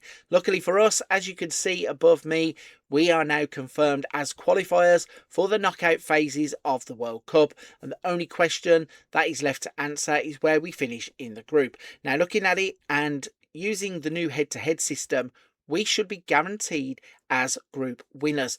But with this being Football Manager 26 and strange things can happen, I do not want to rest on my laurels, and I want us to go out with a bang from the group stage by winning our third and final game. And in today's instalment, we are going to be playing that third and final game as we take on Turkey to hopefully go and win the group. Looking at the squad as we go into it, mentioned at the end of the last instalment, we are doing good for injuries. We had a few fatigued players towards the end of the last instalment, but those have all come good through training. But I do think we're still going to go with a slight experimental lineup just to try and get us through to that knockout phase game with a fully fit squad. So the lineup for the third and final Group D FIFA World Cup 26 game against Turkey is going to be as followed. After a wobbly game against Australia, we're going to swap goalkeepers. We're going to put Matt Turner in for his debut at the World Cup, and we're going to drop Matt Freese to the bench. It may be that we swap them back afterwards, but we'll see how Turner performs. At the back, we're going to go with Robinson, Banks, Cups and Dest. In the midfield, we are changing. We are resting Adams and we are resting McKennie to try and keep them fit for that knockout phase. We're going to go with Tillman and Aronson. We're going to play Gio Reyna as that attacking midfielder. And then at the front, we are completely changing there too. We're resting Christian Pulisic and playing Julian Hall once again from the left. We're going to play Haji Wright at the top to make his debut at the World Cup. And on the right side, we're going to go with Tim Weah. So we are top of the group. We're looking to stay there. We want to win all 3 games, and we are going to find out if we can do it as we face off against Turkey. So here we go then. The refs are bringing the players out onto the playing field, and we are about to line up for the national anthems in preparation for the third group game in Group D. As I keep mentioning, we really want to win this game and go out top of the group, obviously, but also being one of the teams that will record 3 victories from their first 3 games in the World Cup. It'll put us in great stead as we go forwards. Hopefully, it will avoid us playing some of the bigger teams as we go into a part of the draw of our own. But we are starting off with a bang here for Turkey as they've kicked off and gone straight on the attack. And whilst I was talking about the group, Matt Turner was forced into action. Maybe the shot actually hit the post, but either way, Turkey have started off by driving at us. They play the ball out wide. Luckily for us, it's going to go out for a throw-in, but that is surely not what we wanted in terms of the start of the game. Let's see if we can calm things down a bit. Dest puts the throw-in in, and Aronson is going to bring the ball away. But Tillman is standing ball watching, and Akgun has got the ball again, and this time his shot has gone wide for a corner. So not looking good in the early stages here. Not too sure what we are playing at. We need to get in control of the game. As the corner comes in, it's headed away by Banks, and Dest is going to be quick enough to get there to keep the ball in as he plays it down at the far touchline. Aronson gets the ball, plays it back to Dest. He's going to try and play it in behind the defence, but it's not going to get there.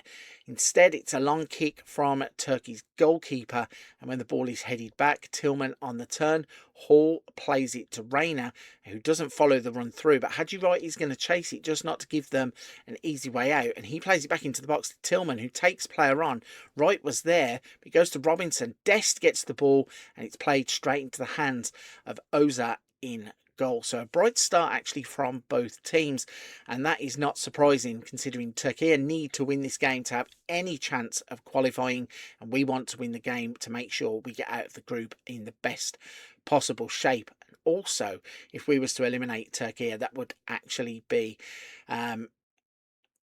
not a good thing for us, but obviously it's one of the stronger teams from our group that wouldn't make it through into the next phase. But we're in the box, and there's a clever piece of play there. We're right in front of goal, and nobody's having a shot. Rayner lays it off.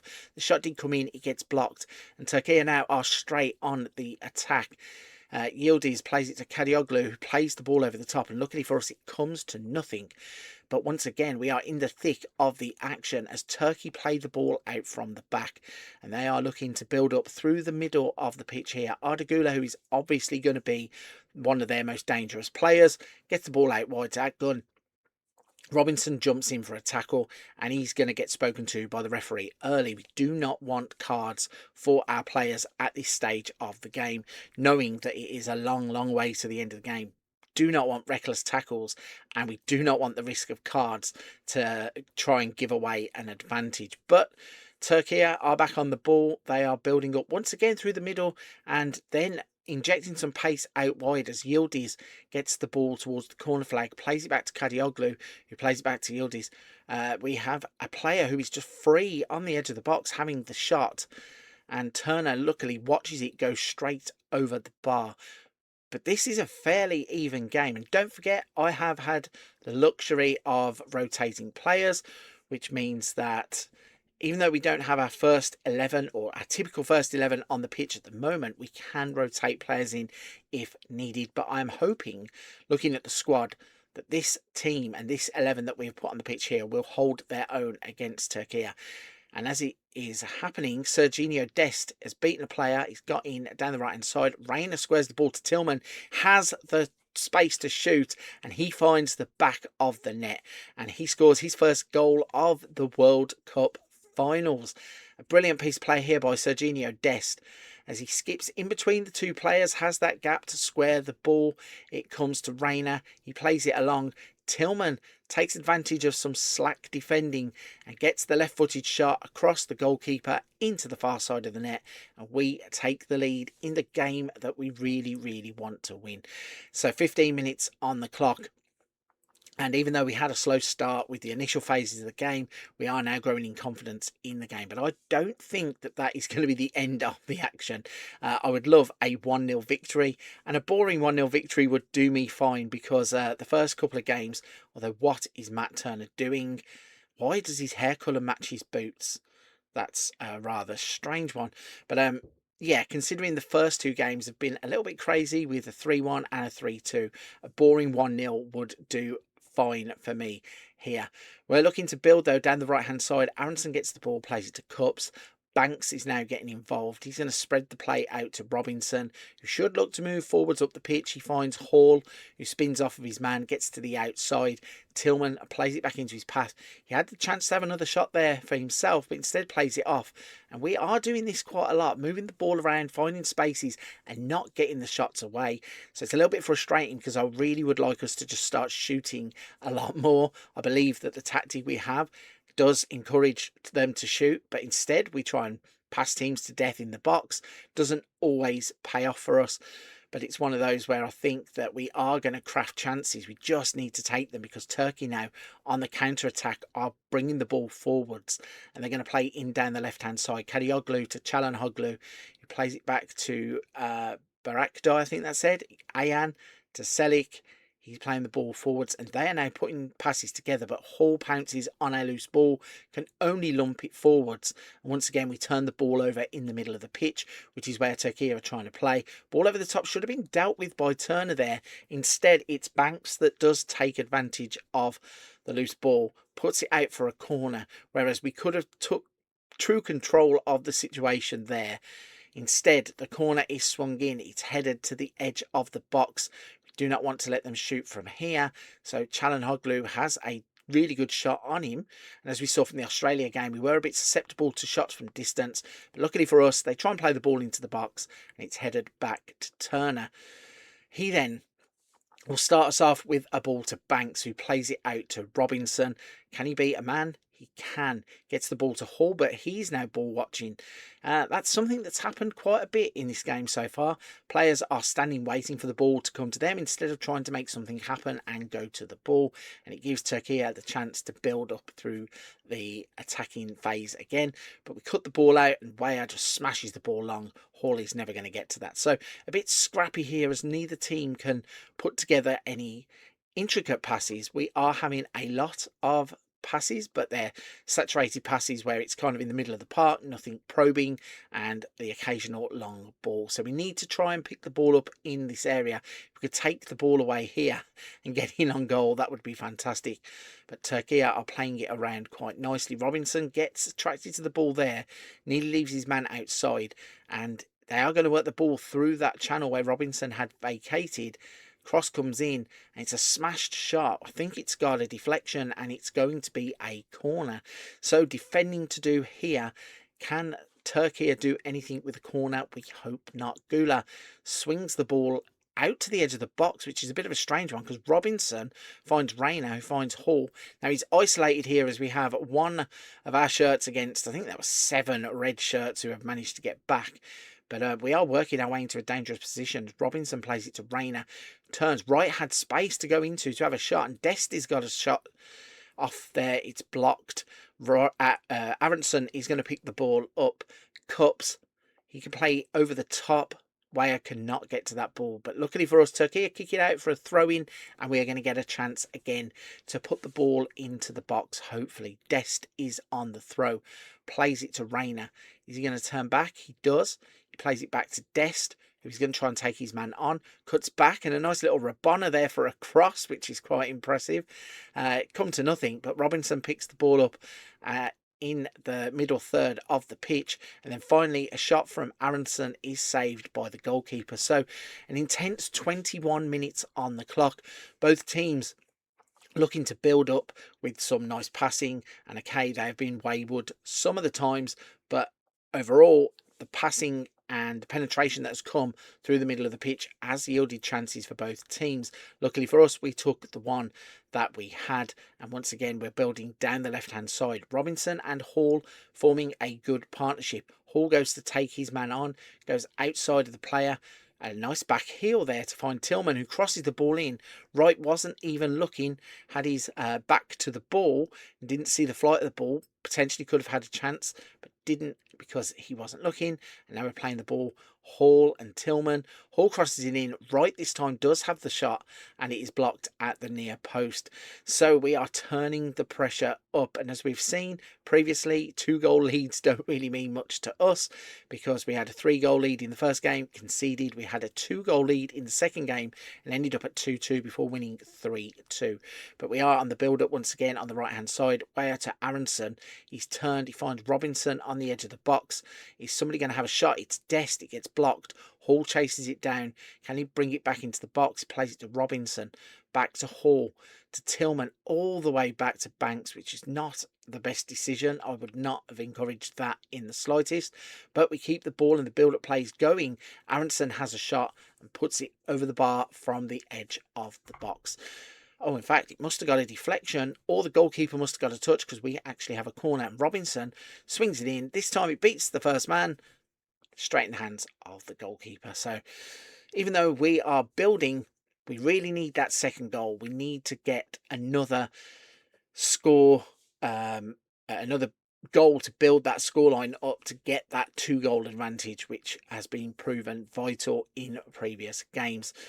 Turkey, though, are not lying down, and they're coming forwards now, trying to play the ball intricately around the edge of the box, pass it back towards the halfway line. They're going to go down the left-hand side here with Kadioglu.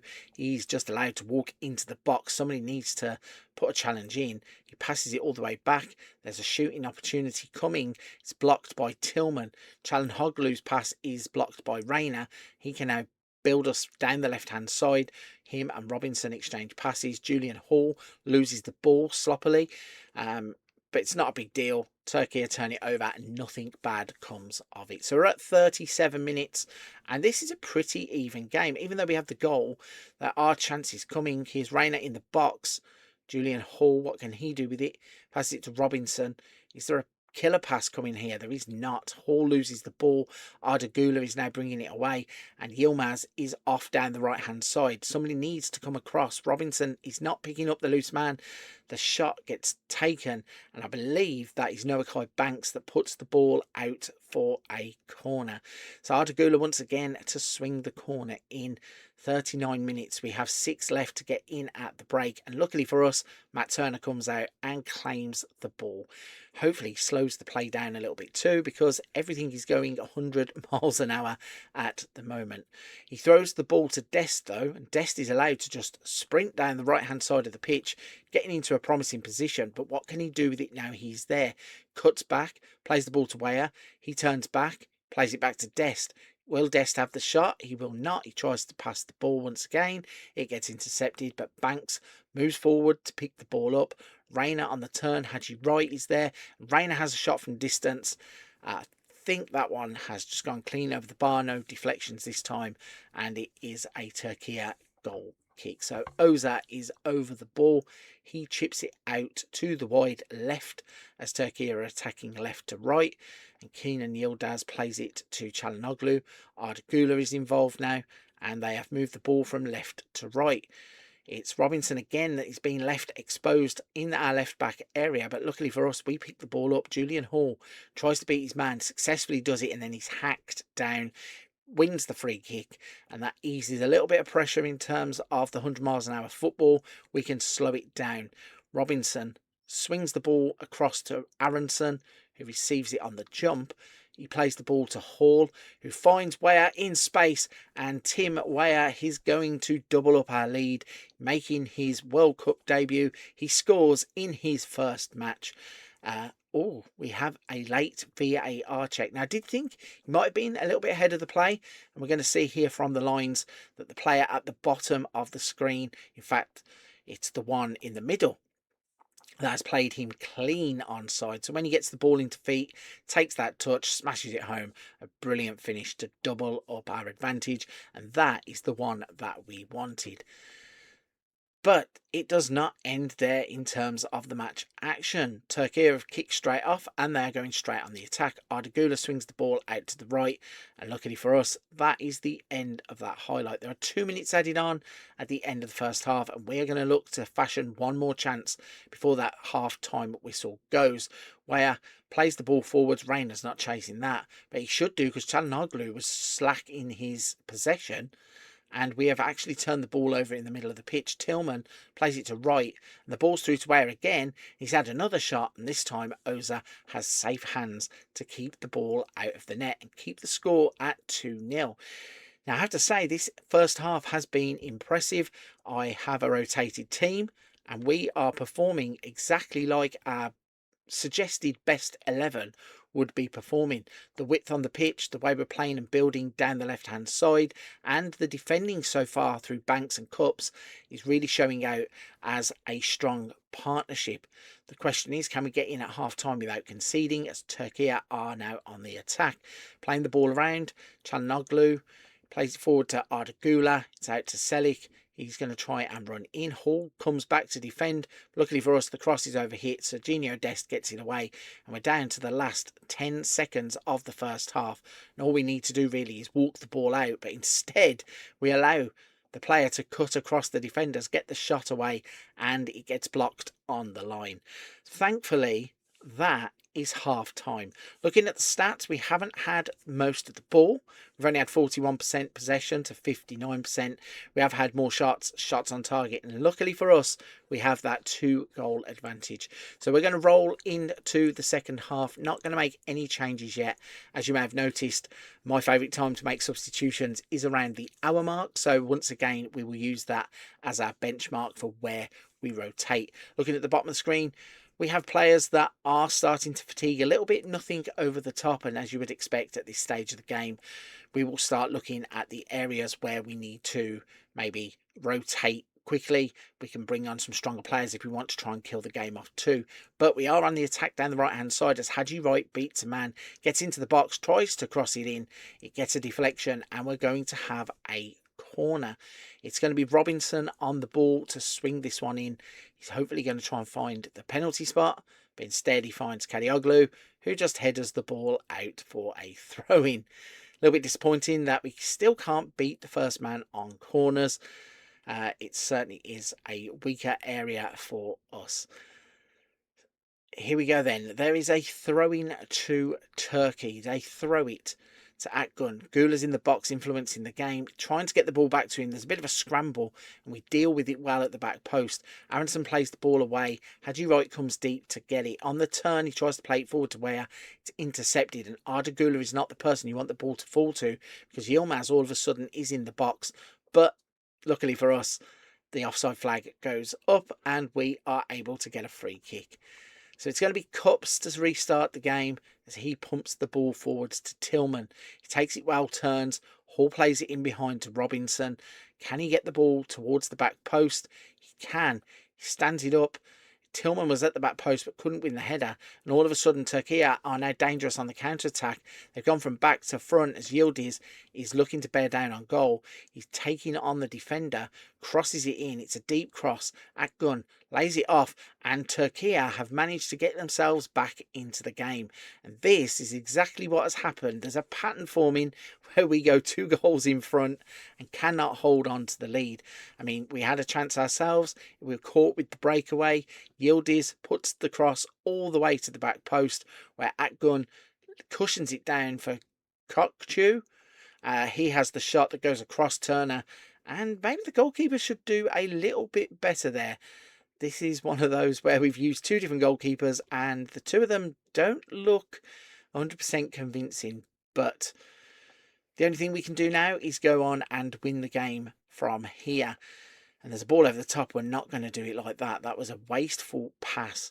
Turkey now sniff that there is a chance for them to get something out of the game as they look to pull forwards. What have we got here? Robinson is being booked for a tackle that looked rather innocuous. Didn't think that was deserving of a free kick, let alone a booking.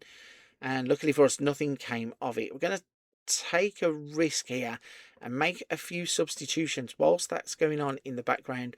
We're going to put Matisse Albert on the left hand side of Julian Hall. We're going to put Scally on now for Robinson on the left hand side because he's on a booking. We also want to bring Pukstas on for Aronson, and I'm going to try and move Pukstas forward and Reina in. So we're going to make some substitutions to get some fresh legs onto the pitch. Hopefully steady the game once again, because the last thing that we want now is Turkey to get really into a rhythm of attacking, and we are constantly having to defend. Robinson on that booking, though, does not fill me with confidence on that far side, but he did win the tackle, got the ball away. And it's Turkey, though, that are building once again. Kadioglu down this side, plays it to Çalhanoğlu, and they're having their own private little game there because they've got Yildiz in behind. He lays the ball back to Kadioglu. There's a clear gap to goal. Takes the shot, and Turner has turned it around the post. And luckily for us, with the break in play, that allows us to make the substitutions that we needed. Hopefully we can deal with this corner. Çalhanoğlu plays the ball in. It's deep. It gets headed up and away. It's going to be a Turkey throw-in, so it means it come off of one of our defenders. And luckily that break in play allows us to have a little bit of a breather. But it's Turkey once again on the attack, and we are clearing the ball downfield. Not getting it far, though, as all of a sudden we are penned in, and Turkey are looking to put that pressure to good use by scoring a second. Instead, though, it's a ball over the top that's unleashed Haji Wright. He's took the ball away from goal, still had the shot. Don't know whether the keeper saved that or it hit the post, but it's ended up at the edge of the box, and Turkey are bringing it away. They've swung it out to the right-hand side, and it's come to nothing. Looking at the players at the bottom here, we might have to change right back. Midfielders are now starting to flag too. Let's quickly jump in. This is probably going to be a bad omen because Turkey are on the attack, so let's not do anything rash at the moment. If we can get the ball or get the ball away, we're going to give away a corner. So quickly here, if I can get Tyler Adams on for Tillman, and let's bring on Freeman for Dest, just to try and get some fresh legs in to the areas of the pitch that we need some more support. Turkey are still turning it on.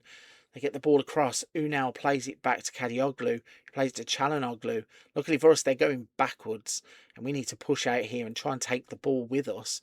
But instead, it's some intricate passing that Turkey are putting together, and they are managing to push forwards. Yildiz does a nice bit of skill there to get himself into the box. He goes to ground. Oh, I hope that that's not going to go to a VAR check, because if it's not a penalty, it's a dive, and that should be a booking. Luckily, nothing comes of it, and we can make the changes that we need. We do, though, need to start trying to get out. We're dropping deeper and deeper, and you just know that when that happens, you're inviting the pressure on. Luckily for us, though, that shot was a tame one. Goes all the way through to Turner, and he's able to start us off at the back. Cups is going to bring the ball forwards, gives it to Freeman, who gives the ball straight away, and Unal now plays it to Yildiz, gives it to Çalhanoğlu, and Yildiz is one of those players in the team that you really do not want to be leaving on the ball for too long, because he can unpick defences with simple passes. Turkey, though, are trying to work it down the left-hand side that they're attacking. Reina drops back to pick the ball up, and Cups is going to bring us away. Pukstas plays it to Wright, who gives it to Weyer. Now, if we would have followed that run up, Freeman would have gone straight in. He would have been in and away down the right-hand side. Instead, he didn't go forwards, and when we do play the ball forwards, it goes straight through to the goalkeeper. Is he going to play it long? Of course he is. They are trying to put the pressure on. Not too sure what was going on there with Unal, but they've given him a free kick, and Cups has been given a booking. Now, I'm not too sure what that was about.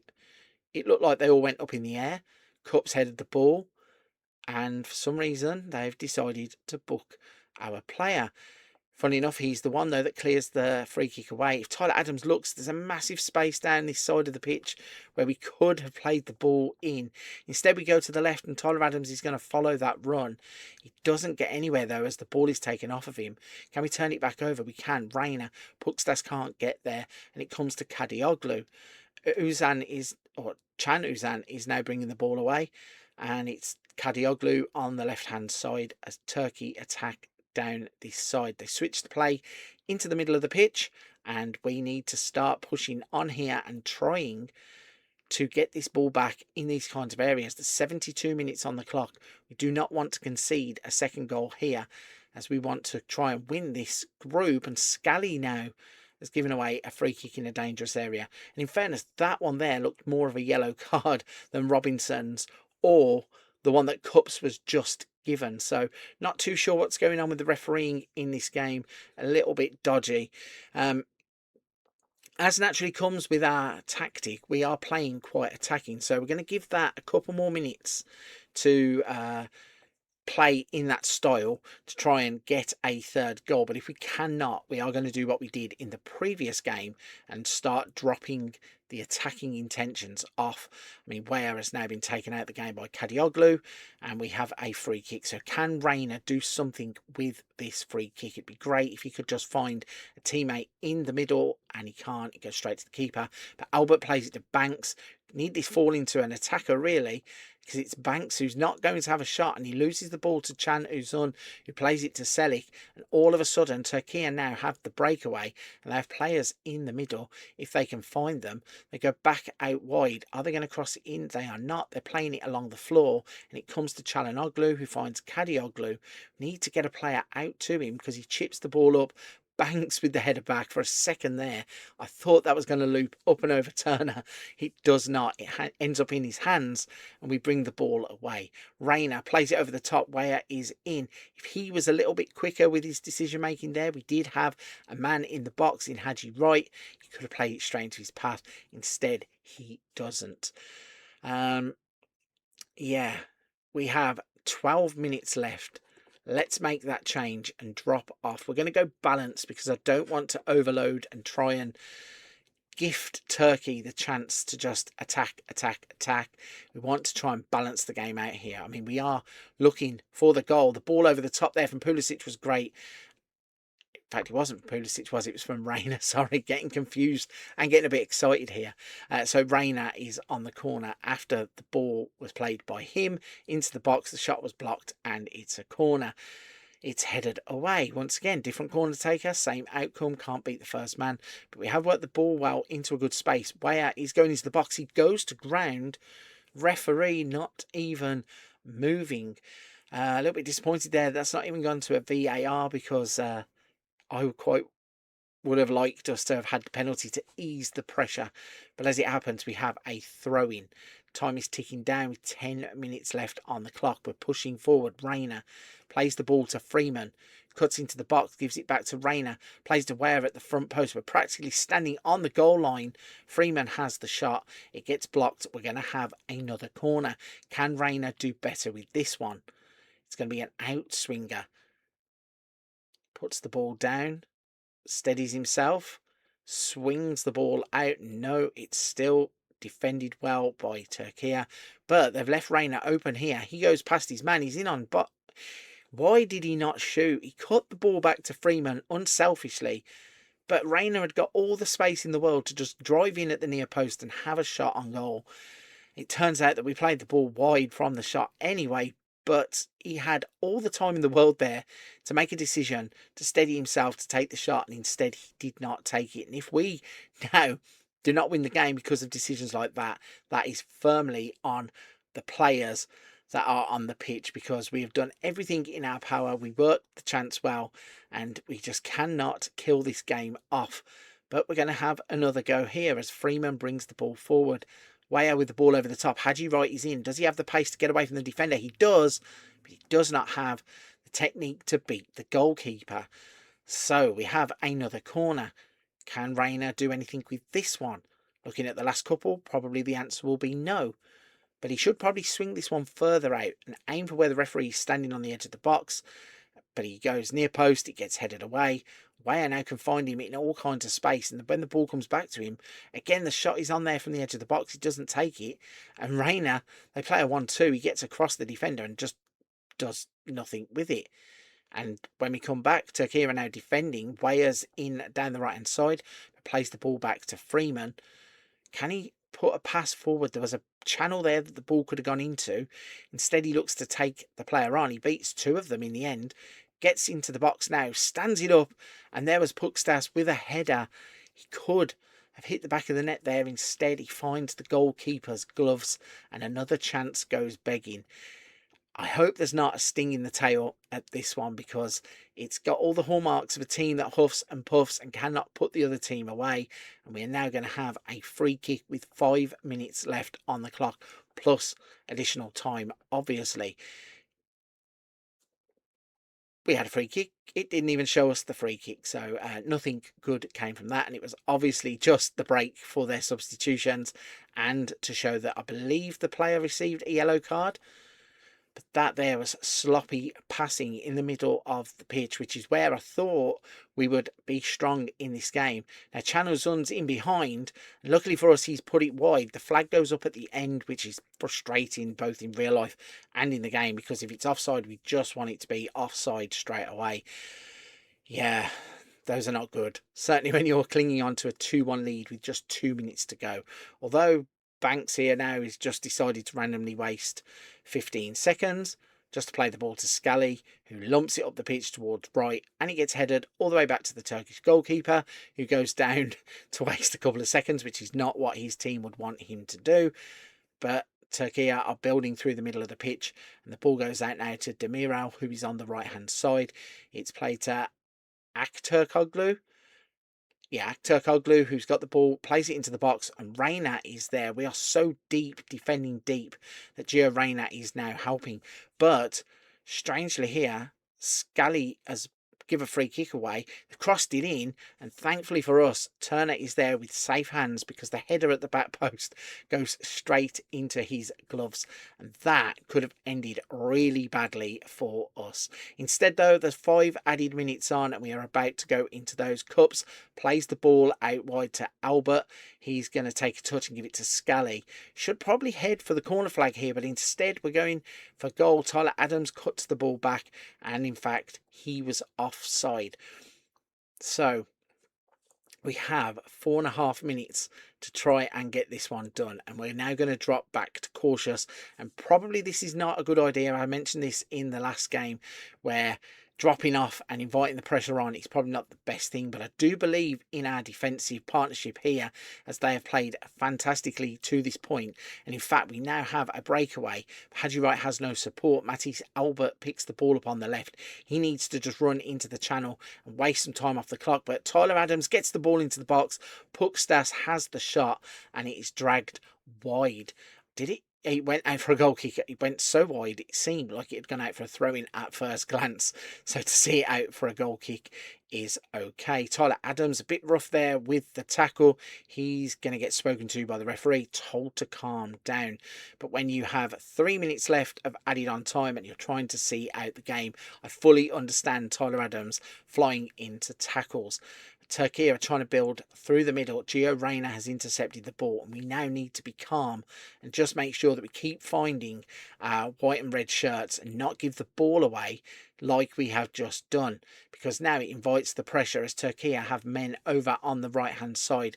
Aktürkoğlu has got the ball, could have took that away, and instead Tyler Adams has committed another foul, and I thought that the yellow card would come out there because he just made the foul previously. Cross comes in, it's dealt with to the edge of the box. There's a shot that's pinging around, and Albert is now going to bring the ball away, but he needs to take his time because we have no other players ahead of him. But Pukstas is now going to get there, and the goalkeeper had come up. I didn't even realise that the goalkeeper had come up. So when he plays the ball, Pukstas has the empty net to shoot at. That is game over. Yeah, you can see there's the goalkeeper at the top of the picture. The yellow gloves sprinting back. So Albert was right to make the pass. And Pukstas, nothing else in his mind. One touch, bang, right-footed. And the ball curls into the back of the net as we pick up that vital 3 points to make sure for definite we have won the group and we have put Turkey to the sword. Luckily, it's going to be another 3-1 victory. There's something about us scoring 3 goals and conceding. I would give anything for a clean sheet in this World Cup, but it's not over yet. There's 45 seconds left. Turkey have not gone down without a fight, but luckily for us, Freeman turns the ball over, and if we're clever here, we could just waste the time off of the clock. There's 30 seconds left. Weyer plays the ball to Reyna. He's taking his time now, but he gives the ball away to Yildiz with a absolute stupid pass, and Uzun is in. He's crossed the ball in, and Enis Unal has made it 3-2. How ridiculous.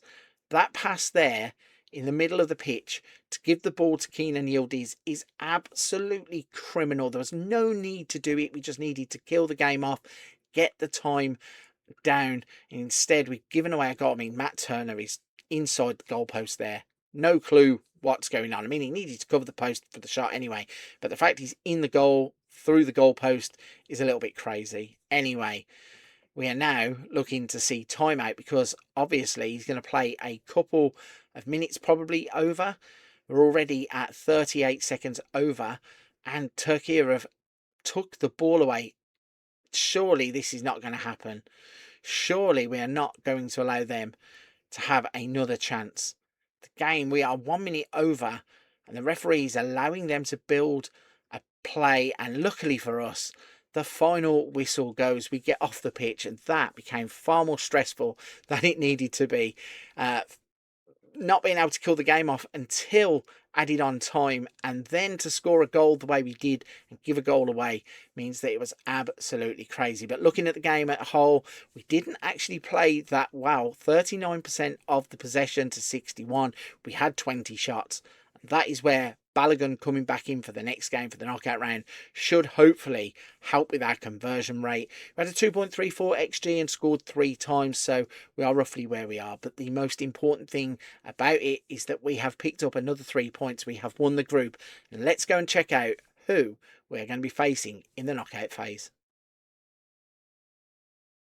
And so here is the confirmation that we were looking for. We have indeed won Group D. We finished on a maximum 9 points, winning all 3 of our group games. None of them were comfortable with a 3-1, a 3-2 and a 3-2 that you just saw. But it's the 9 points that are all important. Joining us in getting out of Group D into the knockout rounds are Paraguay, as we send Australia and Turkey home. Australia finished on 2 points. Turkey, that single point from their first game. And that means we are now looking forwards to the next round. And it has thrown up a game against Bosnia and Herzegovina. So a comfortable game where we should be able to compete for the chance to go on to the round of 16. It'll be a 5 o'clock kickoff in San Francisco. So we should be up and ready for that game. In terms of the squad, once again, as I mentioned previously, we are doing well in terms of fitness. We've had no injuries, nobody being put out of the tournament so far. In terms of the players that have been performing really well, we've had impressive performances from Cups and Banks at the back. Anthony Robinson's played well. Weston McKennie and Tyler Adams have been essential to the team. In terms of at the top end of the pitch, Julian Hall put in a player of the match performance in the previous match. Balogun obviously had been scoring goals. Pulisic will come back into the team for the round of 32, and Gio Reyna has also performed quite well. So that means that in the next instalment of US against the world, we are going into knockout football, and I think we have a brilliant chance of beating Bosnia and advancing to the round of 16. So if you want to see how we get on, and if we can indeed get past the first knockout phase, you're going to have to come back for the next instalment of US against the world. And if you're still here at this point of the video, firstly, please like today's video to help the channel, and make sure you're subscribed so you see the rest of US against the world. But this one though, I'm going to leave it there. Thank you for watching. The knockout phase of the FIFA World Cup 26 is about to begin. We're going to have our round of 32 game against Bosnia and Herzegovina.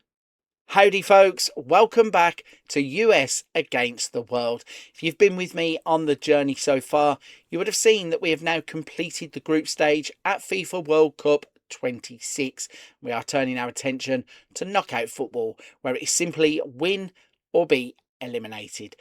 As you might have seen through the group stages, we had played some good football to win the group, and it means that for the round of 32 we have been drawn against Bosnia. Now there is a little bit of a coincidence here, because in our warm-up games for the World Cup, guess who we would play? Yes, we played against Bosnia. So we already have played today's opponents just a month ago, and the score in that game was 3-2. If you've been watching the games during the group stage, you would have seen that is a popular scoreline in this tournament for us, as we won 2 of the 3 group games by this exact scoreline and won the other one 3-1. On this occasion, there was an own goal, a goal from Pepe, and a goal from Noah Kai Banks that would help us seal a victory. We did make it hard for ourselves, as we tend to do, as you might have noticed. Dzeko would get 2 late goals to make it 3-2. So we kind of know what we're going up against here, as we have a really good reference point. And I think that if we go with a strong enough lineup, we will be able to brush these aside with a bit more ease than what we did on that day. In terms of our squad, you may have seen at the end of the last instalment that I said that our squad was healthy. We have everybody to pick from, and luckily, touch wood, it is going that way as we approach the game. We have everybody to pick from, and we can really put our strongest 11 out on the pitch to try and secure wins, because there is no point at this stage chopping and changing players. It's win or go home, or in the US's case, win or watch everybody else play games of football or soccer in the country that you're in. But anyway, that's beside the point. So let's quickly have a little look at the group stage, just to show you what did happen in the group. So, as mentioned, we won 3 out of 3. We scored 9 goals. We did concede 5, and that's a little bit alarming, because I thought I had a settled back 4 goalkeeper, and obviously rotated the team twice in the group stages because we got off to such a good start. I felt comfortable being able to do that. So for today's game, knowing it's knockout football, there are no second chances. We are going back to picking our strongest lineup. And just for reference, this is pretty much what it looks like. So we're going back to Freeze in goal. The back 4 will be Robinson, Richards, Cups and Weah. Not 100% sure about Weah as a right back. I view him more as a forward type player, but we're going to give him a run out at right back and just see how that goes. In terms of the midfield, we have Tyler Adams and Weston McKennie, who have so far been our building block in the middle of the pitch. We have Malik Tillman behind the front 3, which today will be Christian Pulisic out on the left. Balogun takes his place up top, and Gio Reyna is going to be playing out on the right.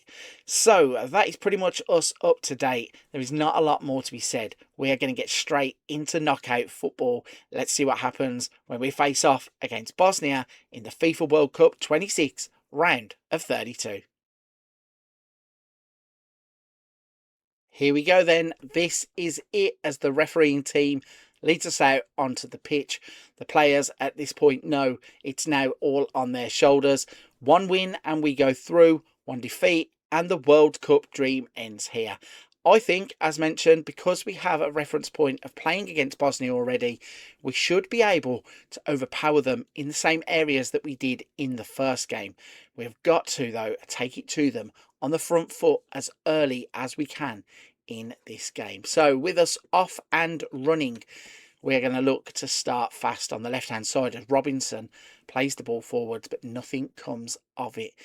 It's all going to be about the middle of the pitch, I feel, as well, because if you can see on the left hand side of the screen there, they're set up with a 3-man midfield that is pretty much the opposite to ours. They have 1 deep, they have 2 advanced.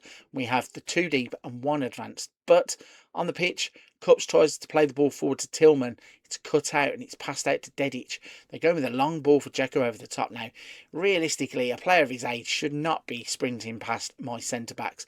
But strange things have happened and they get a corner out of it. So it's going to be Sivic to swing the ball. It's going to be an outswinger here. Can we defend this well?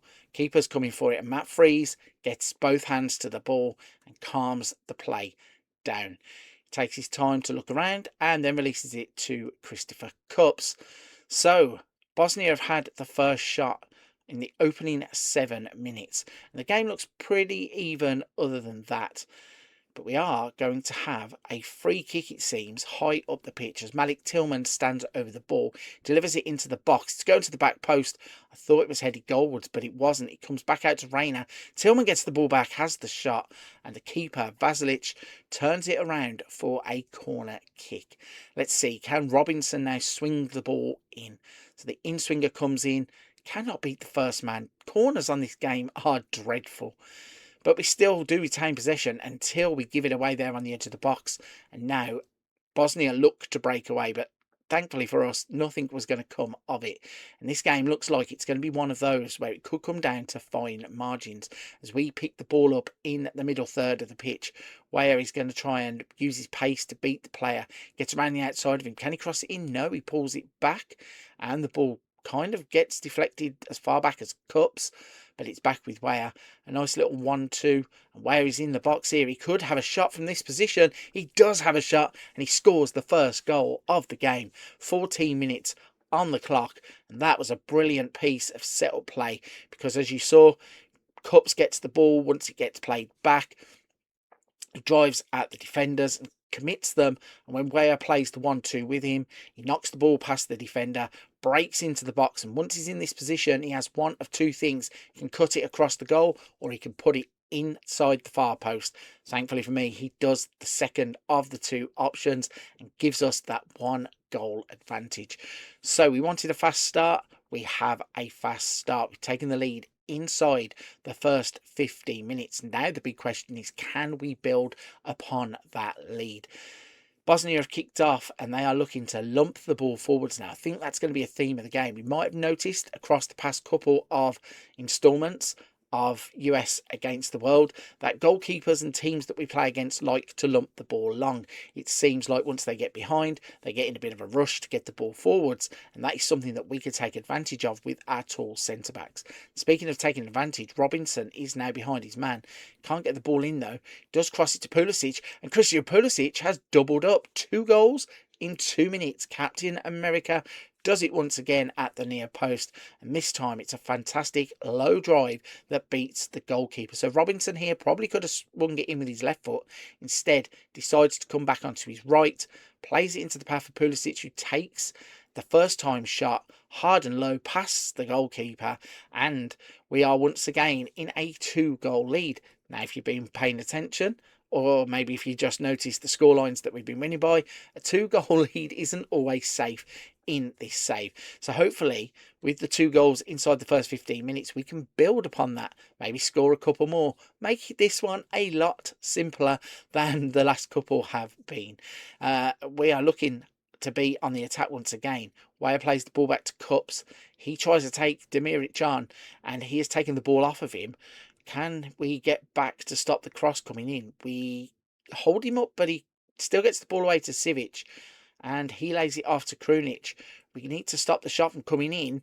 We do not, because Freeze has to make the save, turns it around for a corner. So another out-swinging corner here, as Sivic is going to look to find somebody around the penalty spot. Hopefully Freeze can do what he did last time and come and collect the ball, and that's exactly what he does. So, calming it down once again. Richards, we're going to try and play out from the back. He breaks forwards, and it's not deemed important enough to keep up with the highlight. So, ball is being pinged around. You could see on the 2D map at the bottom there that it was being turned over and possession was going back and forth. Got a little bit like the basketball game, and that's what I think could happen here if we continue in a 2-0 scoreline. We will look to continue and push for goals. They will look to try and get a goal back. But it's Pulisic in behind, plays to Tillman, who should have used his left foot there. Don't know why he was trying to use the outside of the right foot. Could have just stepped across the ball and smashed it with his left. But instead, we get a corner, and that's crossed in. It doesn't beat the front man at the front post, but we do get a throw-in by the ball being clipped away and out. So an interesting game so far. 4 shots for ourselves, 2 shots for Bosnia, and we have taken both of our chances. The good thing for us is we have the 2-goal lead. The bad thing for us, as I keep mentioning, is that we're not normally secure enough to hold on to a 2-goal lead and normally make things difficult for ourselves. And that could be about to come true here as Dedic moves forwards unchallenged and luckily unleashes a left foot shot that goes clean over the bar, and there is no trouble from that. So Freeze is going to get us up and running as we play out from the back once again. Richards will bring the ball forwards, goes out wide to Robinson. he can take the man on, find Pulisic in a bit of space. He knocks it back to Tyler Adams, who gives it back to Pulisic. It's cut out, though, in the middle of the pitch. And this is what I mean about us being our own worst enemy sometimes. Giving the ball away in silly areas is not what we need to do. We should just be moving the ball quicker than what we are. And, I mean, Robinson's got it here and he's dallying on the far side. I think we're going to get a throwing from that. We do indeed. And it's McKennie who's gone all the way over to the far side to take the throw-in. He plays to Pulisic, who gives it to Richards. Cups is now going to play forwards. In fact, he passes it to himself and runs onto it. Reina with the ball to Tillman. McKennie plays it over the top, and Tyler Adams was at the back post. Well, he was in the penalty area, in the area of the back post, and lifts the shot over the bar. So 33 minutes on the clock, and we are doing well. We are slowly but surely getting on top in the game. Gio Reyna is now playing the ball back, but it's intercepted. Weah needs to be taking that off of Dzeko because at his age, he should not be beating a young right back who one of his many qualities is his pace. We have defending to do, though. Dedic is allowed to bring the ball all the way up to the byline. He tries to cross in and it gets deflected for a corner. Another outswinger is going to be coming here. Can the keeper Freeze do what he did last time? He can indeed. Calms everybody down, takes the ball with ease, and now he's going to start us off from the back with a throw out to Robinson. Time is flying by in this first half. It's 2-0 already, and everything's going quite quick. The clips and the ball are being pumped around. I mean, that was a long kick there that actually came off for Bosnia, and they're going to look to turn that into an attack as Dzeko plays the ball to Demirovic, and he's taken out by Weston McKennie. Will this be a booking? It is indeed. So there is one player that we might have to look at in the second half to protect, to make sure he doesn't do something silly and get himself banned for the round of 16 game if or when we get there. But from this free kick, Bosnia are trying to play a routine and they just end up going all the way back to pretty much the halfway line where Kolasinac plays the ball over the top, and this is going to end up in the hands of Matt Freeze. And once again, calms everything down, slows the game down and plays the ball to Richards, who plays it forwards to McKennie. What can he do with it? It's a slow, janky little run that he was doing, but he does lay the ball off, and Pulisic now has it. He beats a player. Can he get a cross in? No, he cannot, because he's fouled. I think there is a yellow card coming here. I hope that Pulisic is not down seriously injured. He hasn't bounced back up. We have nothing to say that there is an actual injury, so we will continue on with Pulisic on the pitch. And again, in the second half, if we can get that third goal, then maybe there is just cause to get Pulisic off of the pitch, as it's not needed to take any risks at this stage. Speaking of risks, Anthony Robinson jumping in with a tackle there, and actually must have kicked the ball off of the Bosnian player because we get the throw-in. It's with Pulisic. Robinson plays the ball. It's looking for Weah. Plays it out to Gio Reyna, who's now in the box. Just leaves the box, but plays to McKennie. I thought he could have had a shot there. Two players getting in their way, and Kolasinac has ended up scoring an own goal, but I think this should go to Weah. It looked like it was going in anyway, and Kolasinac just takes it past the keeper. When Weah pulls it back, I don't know what these two were doing, kind of just run into each other. But luckily for us, McKennie spots Weah, and when the ball comes back, it hits Kolasinac and goes past Vasilic in goal. And we have that third goal that we were looking for. So that keeps up the run. Every single game of the World Cup so far, we have scored 3 goals. Now, we just need to make sure that we aren't conceding 2 goals. Bosnia kick back off, though, and they are on the hunt for a goal before half-time. There's 2 added minutes, which are just flying by. And it looks like we are going to go in at half-time with a 3-0 lead and cruise our way into the second half. So then, 48% possession to 52, so we're on top there. We've had more shots on target, better XG. So everything is going the way that we want. In terms of players and personnel, we will make changes in the second half. But for now, we have kicked back off, and Bosnia are going to look to try and get back into the game as quickly as they can. If they are going to rattle us in any way, they're going to need to score the fourth goal. Hopefully, we don't allow that, and we can do that ourselves, as Balogun is in behind. He's had a quiet game so far, not really heard much of him, but he's played the ball to Pulisic, goes to ground. Referee says nothing doing, and then there's a free kick on Dzeko. But I would have liked for us to have gone back. Oh, Cups has got himself a booking now. I would like to have gone back and looked at why Pulisic went down, considering he's in the box and could have got a shot away. A little bit disappointed that he didn't take the shot when the opportunity opened itself up. But we have defending to do once again, as Bosnia tried to play the ball in.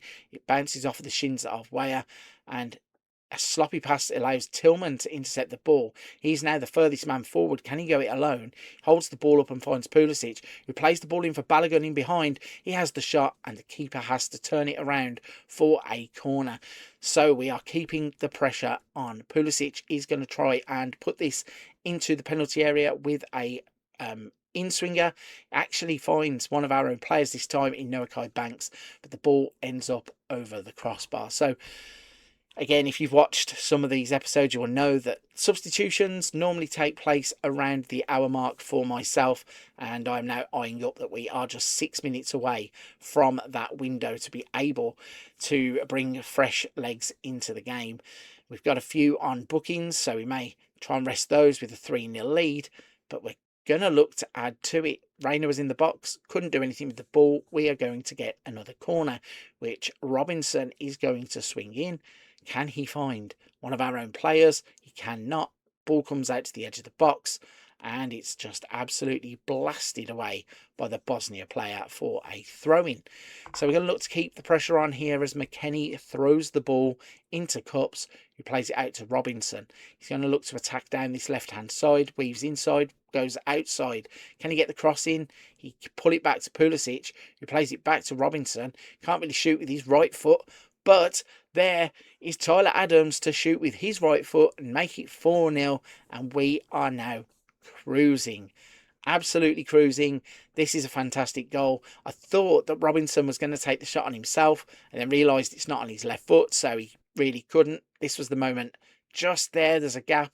It's too far, but he plays it to Adams. He swings around, smashes the ball home to give us a 4-goal advantage, and we really are now looking to put Bosnia to the sword, as I think, I'm gonna say it, I think we have now successfully earned our place in the round of 16, and the question seems to be, how many more goals can we score? And we are on the attack once again here as Reina plays in Tillman.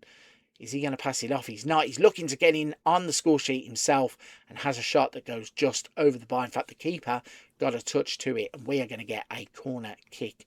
So Pulisic on the ball once again, swings it in near post. Can't beat the first player, but Reina gives him the ball back. All the arms go up for offside, and luckily for Bosnia, they are correct. The referee agrees, and the flag goes up. So we're about to make our first substitutions. Let's just watch this passage of play just to make sure nothing bad happens here.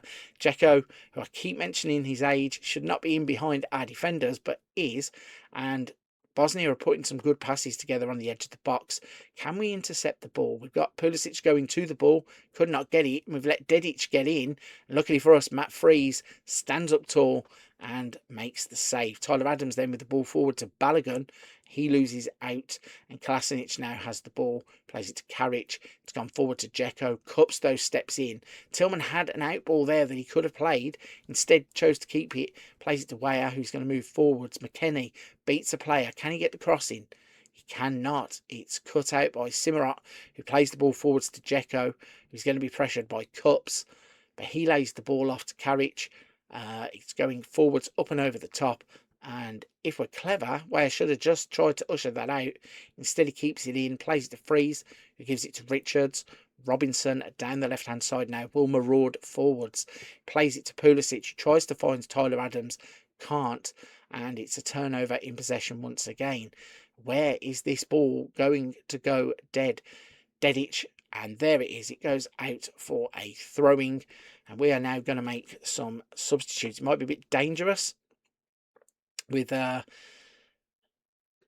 the action going on in the background, we're going to bring on Serginho Dest. Wales had a fantastic game. We have McKennie on a booking, so I'm going to bring in Brendan Aronson. Who else is on a booking?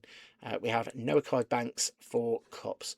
So those are the changes to clear the yellow cards away from the pitch, just to make sure that nobody does anything stupid. And then we'll go back around the 75-minute mark to bring on any players that we want to get some more minutes. We had a free kick there. Tillman manages to hit the wall, but we're going to have a corner. Let's see now. Robinson is going to swing it in, hopefully play around the penalty spot, but he doesn't. He finds the defender, and Robinson is going to get a second chance at this. Stands it up to the back post. Tillman cannot get the jump away, and Edin Dzeko now spins off the defender and starts to progress up the pitch, which is a little bit of a crazy statement, because Dzeko really shouldn't be outrunning players on this game, or probably in real life. Another move is developing though. Serginho Dest is going to play the ball back to Banks. He's going to bring it forwards. In fact, he turns back, plays it to Dest. A little bit of a shaving time off of the clock as well here, with us just moving the ball around nicely. Aronson gets it in the corner. Can he get a crossing? He cannot, but he will win a corner from a blocked attempted cross. Let's see what will happen here with Anthony Robinson. So the hands in the air, ball swings in. Can't find a white and red shirt, and the blue shirts of Bosnia get the ball clear until it finds Dest. Tyler Adams moves forward. Thought he was going to think about having a shot there, but instead lays the ball off. And the ball is back with Bosnia. So they look to attack down the left-hand side. Karic plays it to Dzeko, plays it back out to Karic. Can we isolate him and take the ball away whilst we're there? We cannot. He has smashed the ball to switch the play across to the other side. And Edin Dzeko gets a chance and headers wide and high of the goal. So next substitutions, Matisse Albert is going to come on. We are also going to bring on Julian Hall for following Balogun. Who else? I think we should probably bring on Pukstas for Malik Tillman. Oh, in fact, we can't. Getting carried away with the amount of substitutes that I want to make, and I've already made all of the substitutes I can. So there's the final substitutions. Yeah, we have Hall coming on, we have Matisse Albert coming on, giving us fresh legs at the top end of the pitch. But this game is over anyway, I think, although those famous last words, because all of a sudden we give the ball away and Bosnia are on a counter-attack as Memic moves the ball forwards. Can we take it off of him? Can we somehow stop the shot? We cannot. Freese, though, does stop it from going into the net. He gets down low to his right, turns it around for a corner. So Karic is now going to swing this ball with an outswinger. Can we deal with it? We can, as Chris Richards heads it away for a throw-in. We just have to navigate the next couple of minutes and get through the final stages of this game, and we are booking our place in the round of 16, and I'm very intrigued to see who we are going to end up playing in that round of 16 tie. Richards brings the ball forwards. Banks plays it out to Dest. He's going to play up the line as Aronson peels away from the player, tries to cut it back. Matisse Albert wins the ball fantastically. Dest is in the box. Dest has the shot or the cross. Not too sure which of the two it was.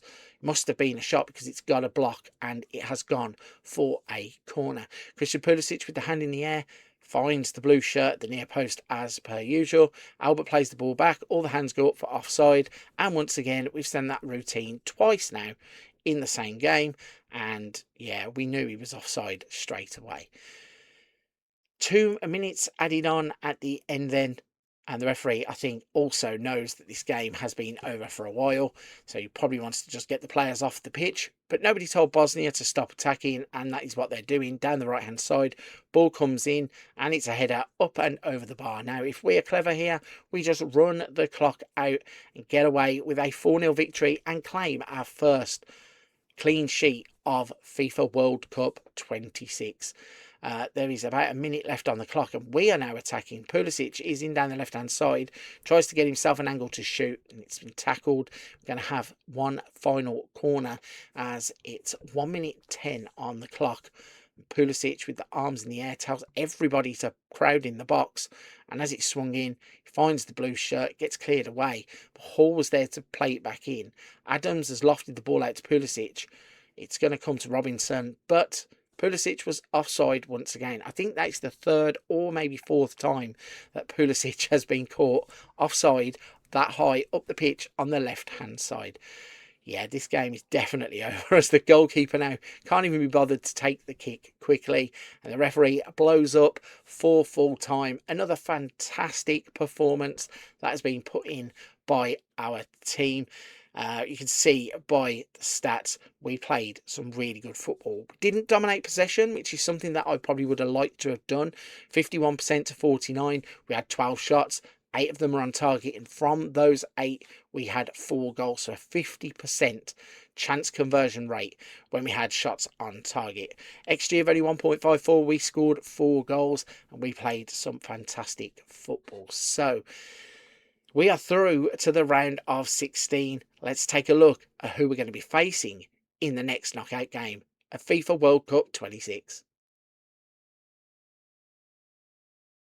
And the answer to the question of who is next in the knockout rounds of the FIFA World Cup 26 is Belgium. We are now set up for a round of 16 tie against Belgium on the 6th of July, playing at Seattle Stadium, kicking off at 5 o'clock. We will have the weight of the nation behind us as we look to go further into a World Cup tournament than any USMNT team has ever done before. One last thing to look at before we go, once again, just checking in on the squad, just to show you that we have a few players on yellow cards here. So we've got Christopher Cupps, we have Weston McKennie. Either of them get yellow cards in the next game, it looks like they will be suspended. In terms of injuries and things, we have a few players like Tyler Adams, Malik Tillman and Christian Pulisic who look a little bit flat after the previous game, but they now have 4 days to recover, and I'm pretty sure that by the time we get to that knockout game against Belgium, they will be in fine fettle. So everything is going the right way. We are progressing through the tournament. We are scoring goals.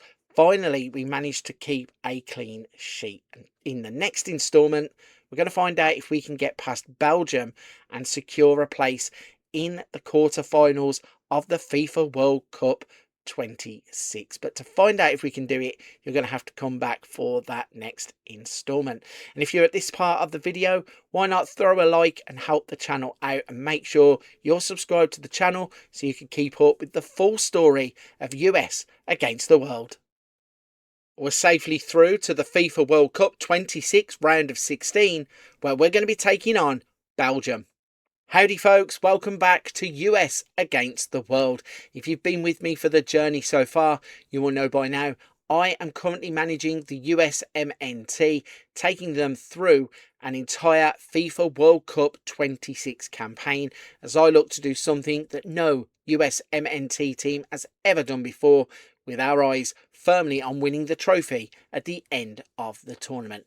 We are now through the group stage. We would play 3 games, win 3 games. And although they weren't convincing performances in some of them, we were able to rotate players, keep players fresh, and go through winning the group with a maximum 9 points. Our reward for that would be a round of 32 game against Bosnia, where we would play fantastic football to blow them aside and book a place in the round of 16. And that is where we are at for today's instalment. We are going to be taking on Belgium, European competition that could be dangerous, but Belgium in real life have probably just gone over the hill of their golden generation and they're struggling a little bit, and that is where we're going to look to capitalise. If you haven't been here though, let's just take a run through what has happened then.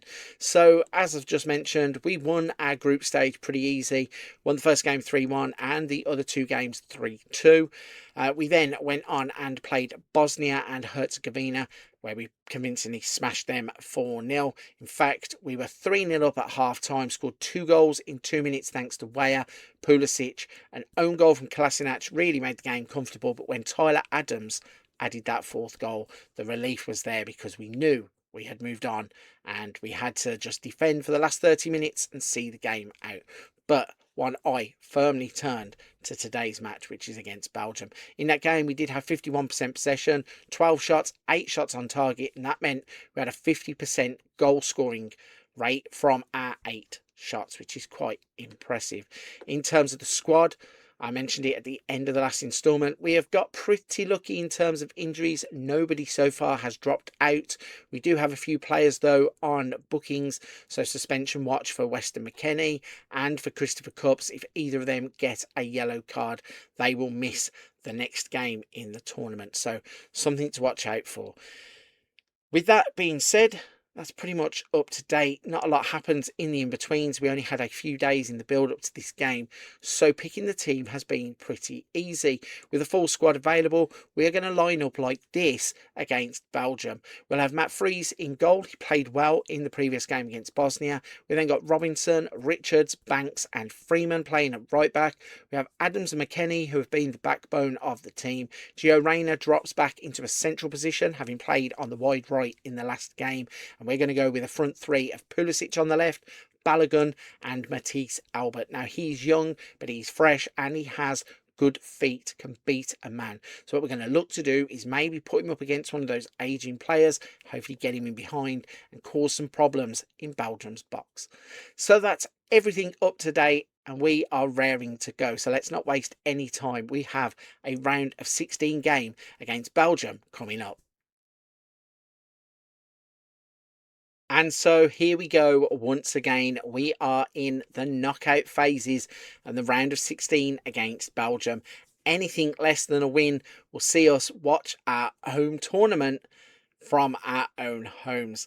If we do not win, we will be knocked out. So it's vital here that we play on the front foot, try and play aggressive and hopefully put Belgium under pressure as much as we can. Can we do this? I really think that we can.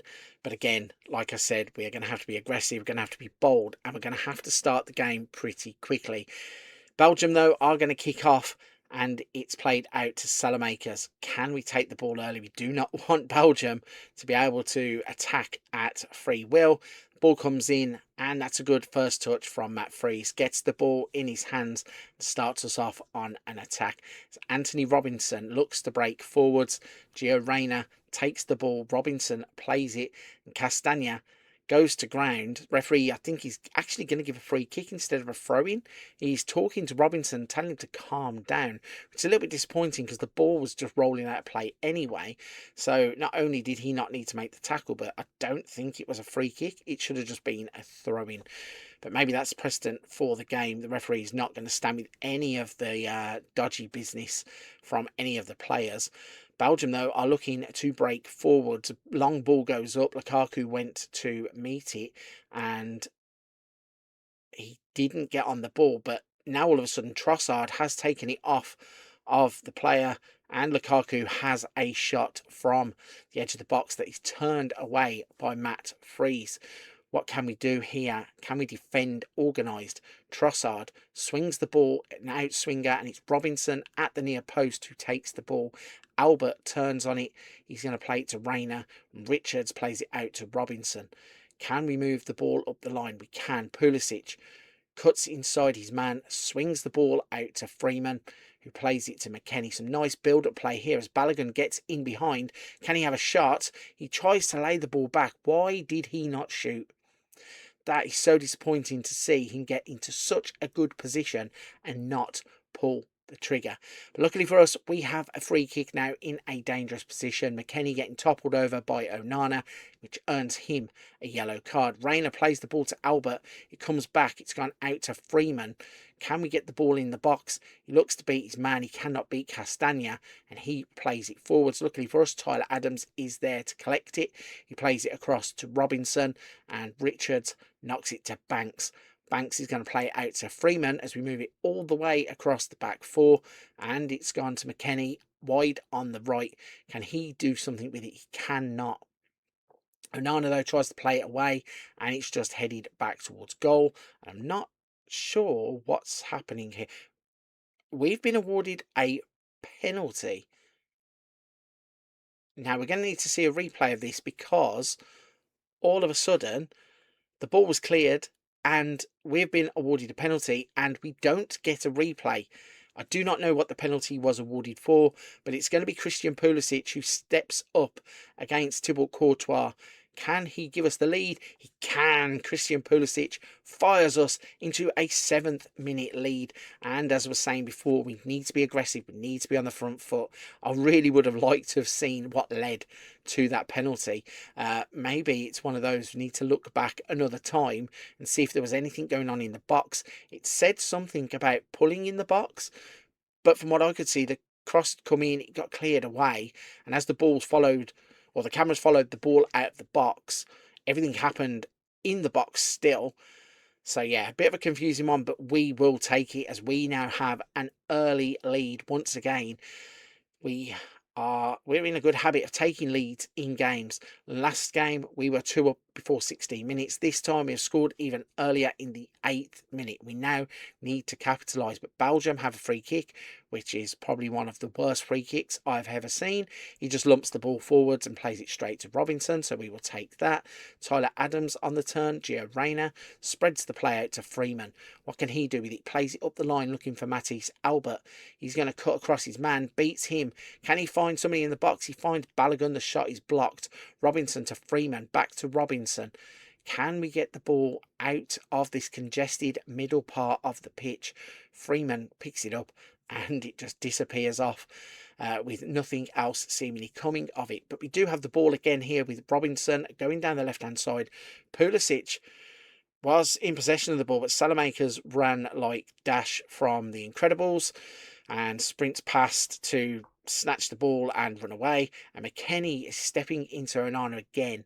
And there's been a few tackles flying around. There's only 11 minutes gone in the game, and all of a sudden it's got a bit feisty out there. There's already been a yellow card for one of the Belgian players, and we do not want our own players risking tackles like that. I don't mind a firm tackle, but we're winning the game. There's no need to go flying in and potentially jeopardising yourself in the next round if we get there, or jeopardising us getting there by getting sent off. But we are on the attack. Matisse Albert is in the box.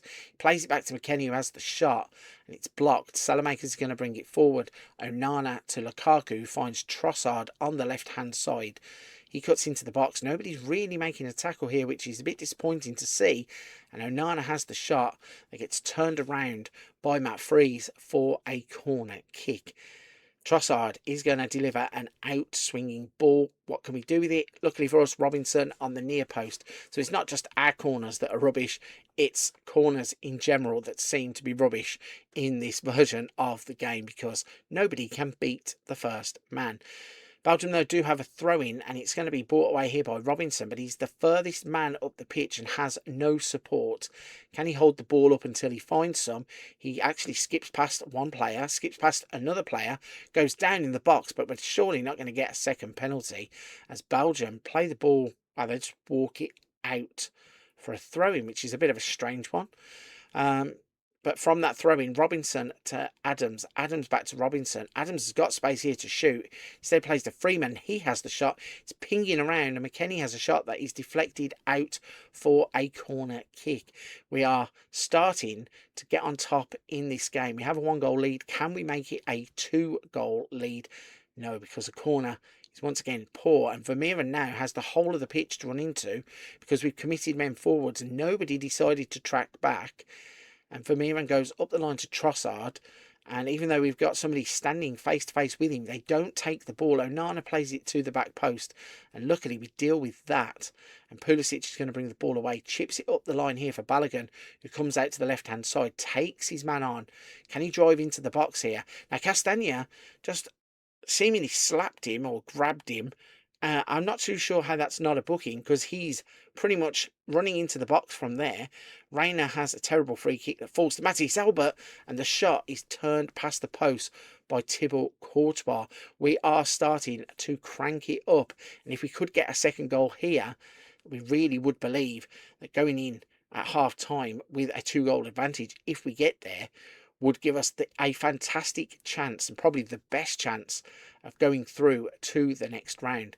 But we are building up from the back as Richards plays it out wide to Robinson. He plays it out to Tyler Adams, who's in the box, drops the shoulder, cuts back in. There's a shot there. It's deflected from Robinson. We're going to have another corner.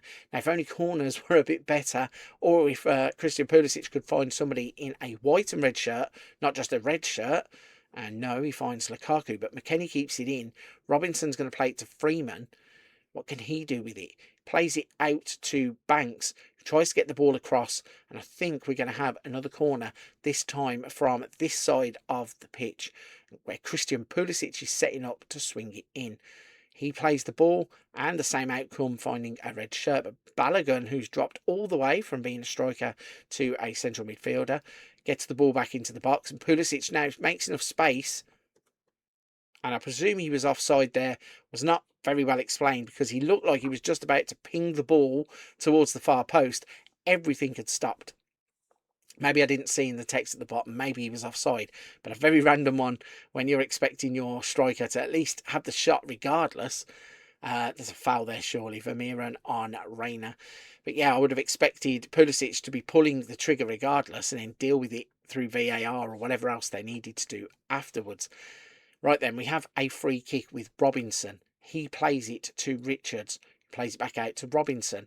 He's going to go up the line to Christian Pulisic, who skips past the player, gets into the box, and this time he pulls it back, and Gio Reyna, oh my gosh, had the whole goal to shoot at, somehow gets the ball blocked. It goes out for a corner when it looked far easier to score, and that corner is swung in. It goes up in the air. Richards, it gets played out to the edge of the box. Matisse Albert kind of has a header, loops up in the air, and Thibaut Courtois collects the ball and slowly but surely walks his way to the edge of the area, where he's going to now lump it up the pitch. In fairness, this first half is flying by. 30 minutes have gone already. We've had 9 shots, 3 of which have been on target, and we are holding our own against a very good team in Belgium. We now have a free kick on the edge of the box. Gio Reyna steps up, that's going right in the top corner, and fair play to Courtois. He gets a big left hand up into that area to push it round for a corner kick. Robinson delivers that corner kick once again into a congested area where it is dealt with quite easily. Tyler Adams to Freeman. Banks is going to turn. Can he play the ball away? He finds Tyler Adams, and then nothing is doing. So we are really on top in the game. We have been creating chances. I just wish we could take a second chance, because if we do not take a second chance, Belgium have the quality, certainly from the bench. I'm not too sure why Doku isn't playing in this game from the start. They've gone with Trossard instead, but they have players like Doku on the bench who can come on. I think Kevin De Bruyne is also on the bench. Maybe he's picked up a knock, but they have players that they can call upon that are going to change the game here. So we really do need to take one of these chances that we are creating to give us that 2-goal cushion, knowing what happens normally when we have a 2-goal cushion. Because here come Belgium on the attack. Onana trying to be too intricate with the back heel. It's cut out, and Albert plays the ball to McKennie. Reyna's got the ball over the top here. Balogun's never going to get there as Courtois comes and claims the ball. He throws it straight out of play for a throw-in. Bizarre. Not too sure I've ever seen Thibaut Courtois do anything like that, and probably will never see it ever again. But we will take the throw-in because it relieves the pressure of them trying to break out. And after 41 minutes, we have half-time in our sights, and everything seems to be going our way. So McKennie is going to take De Kuiper on. He kind of makes a half tackle, gets the ball, but McKennie keeps it in, plays to Freeman, who's going to have a shot from distance, and it loops up and over the bar, which was unlucky because it was the right idea. It opened up nicely for him, just could not get the technique right to get the ball to go up and down to come back under the crossbar. We are looking at 2 minutes of added on time. Onana's bringing the ball forwards. Reyna gets the interception. Balogun's not going to get to that. But we need to try and play through this 2 minutes and get in at the break. Have a little bit of a reset. Look at what substitutions we can make just to freshen the team up. And hopefully continue to build the lead. That was close. Lukaku cannot be left like that on the back post. got the header away. Luckily for us, Matt Freese was there to collect the ball. And when Rayner starts playing silly passes like that, I'm not too sure what the motivation to do a back heel in the middle of the pitch was when we're 1-0 up in a game that we're trying to see out. I certainly see to half time because we've let Belgium in again. Onana has a shot saved by Freeze, and we are now living dangerously after controlling the first 45 minutes. All of a sudden, minute 46, I've seen Belgium push forwards and wake up in this game. But we have a throw-in right in front of Belgium's dugout where McKennie is going to throw the ball, plays it to Pulisic, tries to get it back to McKennie. He finds Adams, and suddenly we are in on goal. All the hands went up, but Albert was not offside. So we have a throw-in high up the pitch on our left-hand side. Robinson tells them to get in the box. Tyler Adams knocks it on, and he keeps it in play, which I didn't think was the right decision. We could have had a corner out of that, but instead we get in at half time. It is 1-0.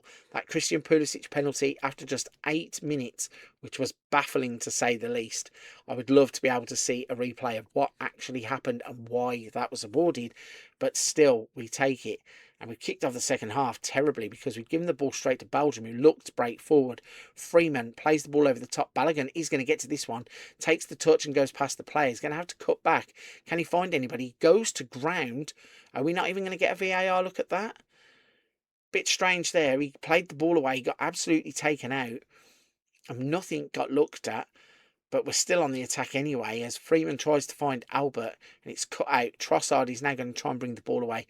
Lumps it with a switch of play from side to side as he gets Castagna, and then Salamakers is trying to get in behind Robinson and the ball goes out of play. I'm baffled that we did not even get a look or a VAR check on that tackle on Balogun in the box. But still, we play to the whistle, we play on, and with the ball back in play now with De Kuiper, Castagna is on the right-hand side. Belgium are looking to build in confidence as they are only 1 goal behind. Now, I'm not sure why Robinson would do that either. He's going nowhere. He's going up a blind alley. All he has to do is stay on the inside of him. Instead, he pulls him back and gives away a free kick. And I think he got a yellow card there as well. So, absolutely needless play from Anthony Robinson.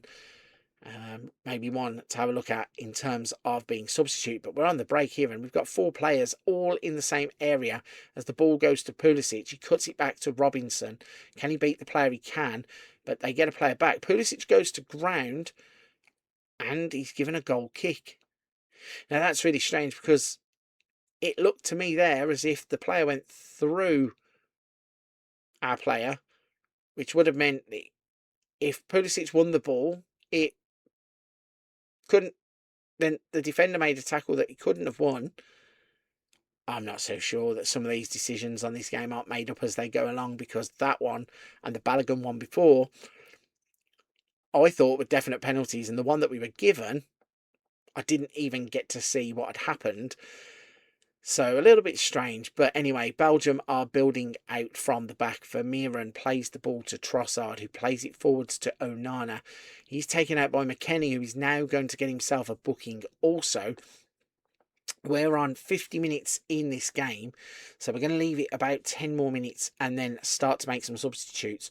We can see that we have some players that have started to flag a little bit. Our central midfielders are looking tired. Our striker in Balogun is looking tired. So maybe it's those areas that we will look certainly to get another goal, but also to keep hold of our advantage that we have at the moment. So, 55 minutes, we are 1-0 up, 11 shots, 4 of which have been on target, and I still definitely feel like we need another goal to be secure in this game, because Belgium have that quality. If they bring those players on from the bench, then we are definitely going to have to step up, and that's not good. Freeman goes through the back of one of the Belgian players there, and he's lucky also not to get himself a booking. The referee has been a little bit strange with his decisions. So we reach the hour mark and we are going to do what we always do. I'm going to bring Tillman on for McKennie because he has now got himself booked. Tyler Adams has also got a booking, so Brendan Aronson can come on for him. And we are going to swap our left back also as I'm going to bring on Serginho Dest just to give us a little bit of a different dynamic down the left-hand side. And whilst we're doing that, as a cross come in, Pulisic finds Albert, who heads it back across goal. Freeman's on the edge of the box. Tyler Adams is there. Pulisic to Adams to Robinson. And Adams has the shot, hooks it up and over the bar. And now our substitutions are going to take place. So definitely wanted to shore up the middle of the park. Do not want tired legs in there. And two players on bookings are not good either. So we get two fresh midfielders in there. And like I said, Dest is an option that can play right back, left back. So it makes sense to not risk Anthony Robinson going forwards and get him off the pitch, not have that yellow card over him, and hopefully help us to see out the game. But Belgium keep showing just how dangerous they are, as they had a breakaway there, and Onana has a header on goal, which luckily was straightforward for frees, but we should not be giving up chances like that. But we are trying to build here as Aronson finds Tillman, and Tillman plays it out wide for Albert, who's never going to get to that ball. That was a terrible choice of pass, which is quite alarming because, like I said, we need to keep the ball. We cannot just keep turning the ball over because Belgium are dangerous. And here comes Salamakers. He's tackled by Dest. And it's given a free kick here. Is he going to book Dest as well? That's it.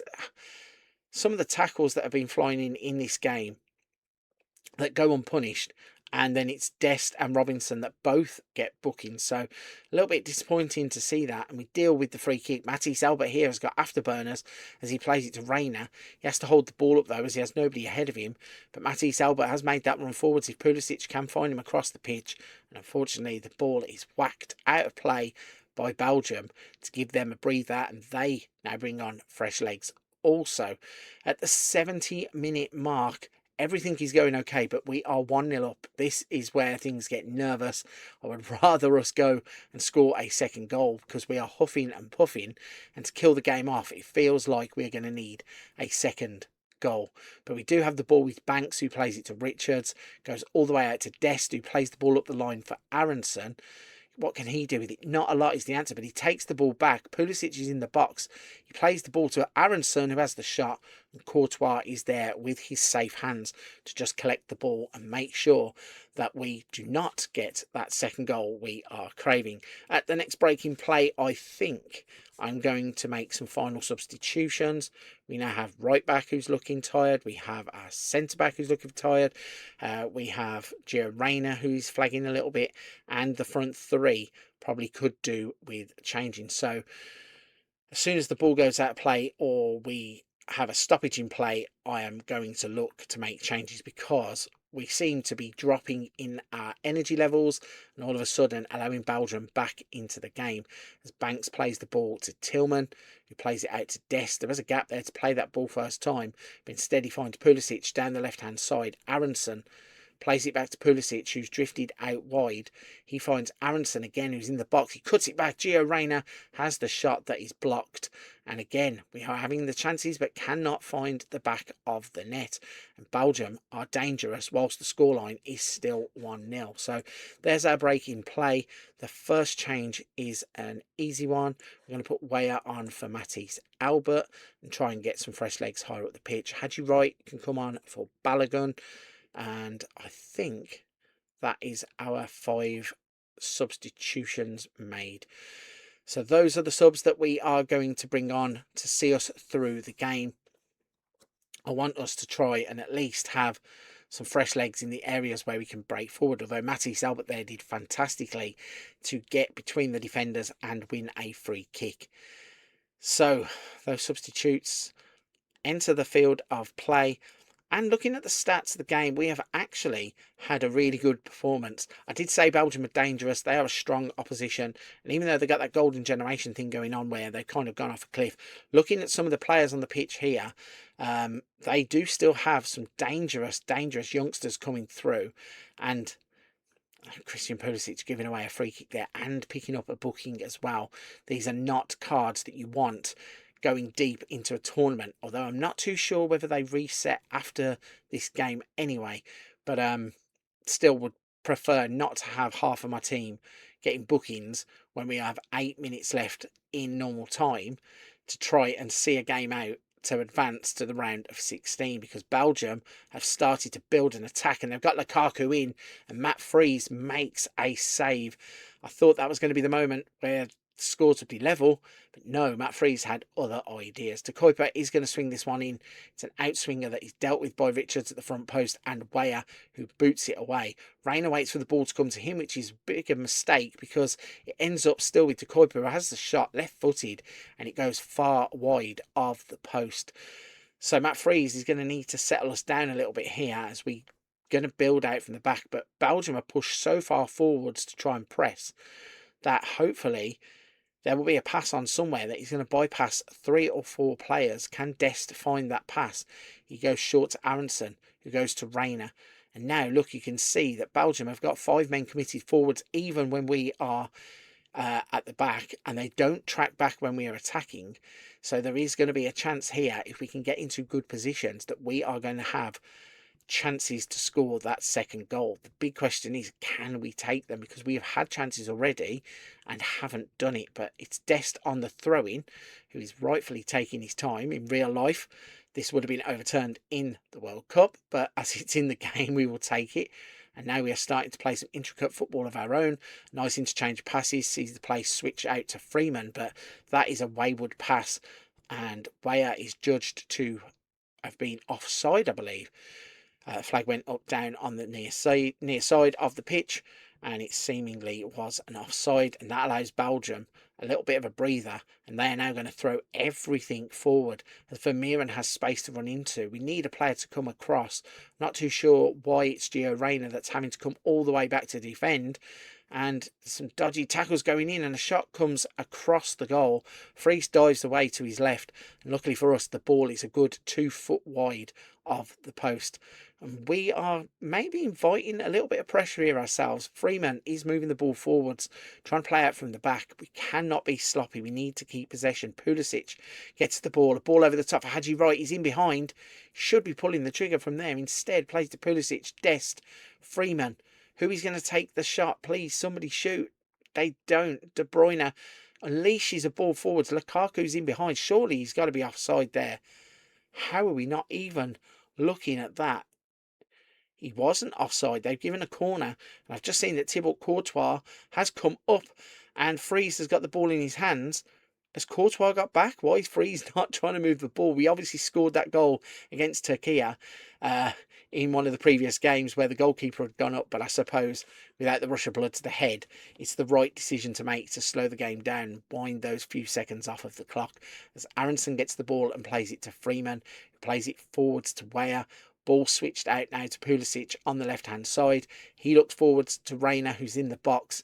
Can we find a pass and a shot? Freeman heads it down goalwards. Tim Weah should have scored there. I do not know how Courtois managed to get himself down to his left, turn the ball around for a corner. Pulisic is wasting a few seconds, in no rush to take this corner. And once again, in real life, this had been looked at because, Pulisic only finds the man at the near post. Reina plays it to Pulisic. A shot is blocked. Richards plays it to Dest. He can't beat Munir, who's now going to bring the ball forwards. And he really needs to go and close the man down because Kevin De Bruyne is on the ball. Vermeeren plays it out wide to Deman, and it's Weah who makes a tackle there. And I think I'm going to tempt fate here and try and go a bit more balanced in our attack and defence. As De Ketelaere is standing over the ball, he swings it in. Lukaku was there, but it doesn't find him. Trossard, the ball gets played across. We need to get rid of this. Sammy Lokonga comes out, and I think he's offside. Yes, we are awarded the free kick from the initial cross, and we now have 45 seconds to see out to advance into the round of 16 of the FIFA World Cup 26. Freeze is wasting all the time in the world. He's going to lump it long, and it's coming back towards us, but Tillman takes control of it, and it actually was a free kick for offside, which is not good because it's going to allow Belgium now to just lump this ball forwards and have a dangerous attack. The 5 minutes is up, so they're probably going to get one more chance in the game. Deman swings the ball in. It's dealt with by Richards. I would have preferred him to have maybe tried to deal with that. But luckily for us, it goes that distance, and then the shot comes back in. It's wild, it's over the bar, and surely when we kick off here, he's going to blow the whistle to end this game. Banks with the ball out to Freeman, who plays it forwards to Tillman. Rayner on the turn, back to Freeman, and the final whistle has gone. We have managed to beat Belgium 1-0. That was not a comfortable game. I did not enjoy that one bit. I don't know what the penalty was given for. Some crazy play, some manic defending. We had to go to balanced. Substitutions worked well. And that means our reward for reaching the quarter-finals of the FIFA World Cup 26 is going to be a game against Uruguay. We will kick off at 12 midday on the 10th of July 2026 at the Los Angeles Stadium. SoFi Stadium, really, isn't it? This is going to be a clash of North America versus South America. This is a game that I am really looking forward to already.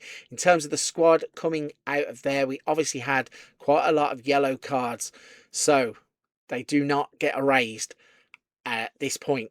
In the quarterfinals, we have still got a lot of players on yellow cards. We also cannot play Weston McKennie in the last game because he got himself a booking in the previous game, which is now going to give us an absolute headache because he's one of our standout players, and really it's disappointing that he got himself the booking in the game, so he knows that he's not going to be playing in that game. Luckily for us though, we are still doing well in terms of injuries. We do not have any players who have pulled up or pulled out, and we have quite a few players who look jaded. That is to be expected because now we are playing games every 4 to 5 days instead of the week that we had between the group games. So everything is going to plan there. I think we are on the verge of doing something very special. We can go and give Uruguay a good game. This is going to be intense, and to see it, you're going to have to come back on the next instalment of US Against the World. If you're at this point of the video though, you may as well give the video a like and support the channel. Also, don't forget to subscribe. You won't want to miss out on what is coming up in that quarterfinal game as we are going to face off against Uruguay. After working our way through the round of 16, our reward is a quarter-final against Uruguay. We are potentially 3 games away from glory. Howdy folks, welcome back to US Against the World. If you've kept up to date and you've been following me through the journey in the FIFA World Cup 26, you would have seen that we escaped the group with a 100% win rate as we brushed aside Paraguay, Turkey and Australia. For getting out of the group, we would then be drawn against Bosnia in the round of 32, where we would beat them convincingly. And in the last instalment, we were paired off against Belgium, where we would win 1-0 thanks to a Christian Pulisic penalty. Our reward for making it to the quarterfinals is a game in today's instalment against Uruguay. We have been playing some impressive football so far. Let's have a little look back though across those fixtures just to show you exactly how we have got on. So as mentioned, we got out of the group with a 100% win rate, winning 3-1, 3-2 and 3-2 in those games. We would then beat Bosnia 4-0 in a convincing victory before a well-earned tough fought 1-0 victory thanks to that Christian Pulisic penalty would be enough to get us through into the quarterfinals. And as mentioned, we're going to be facing off against Uruguay.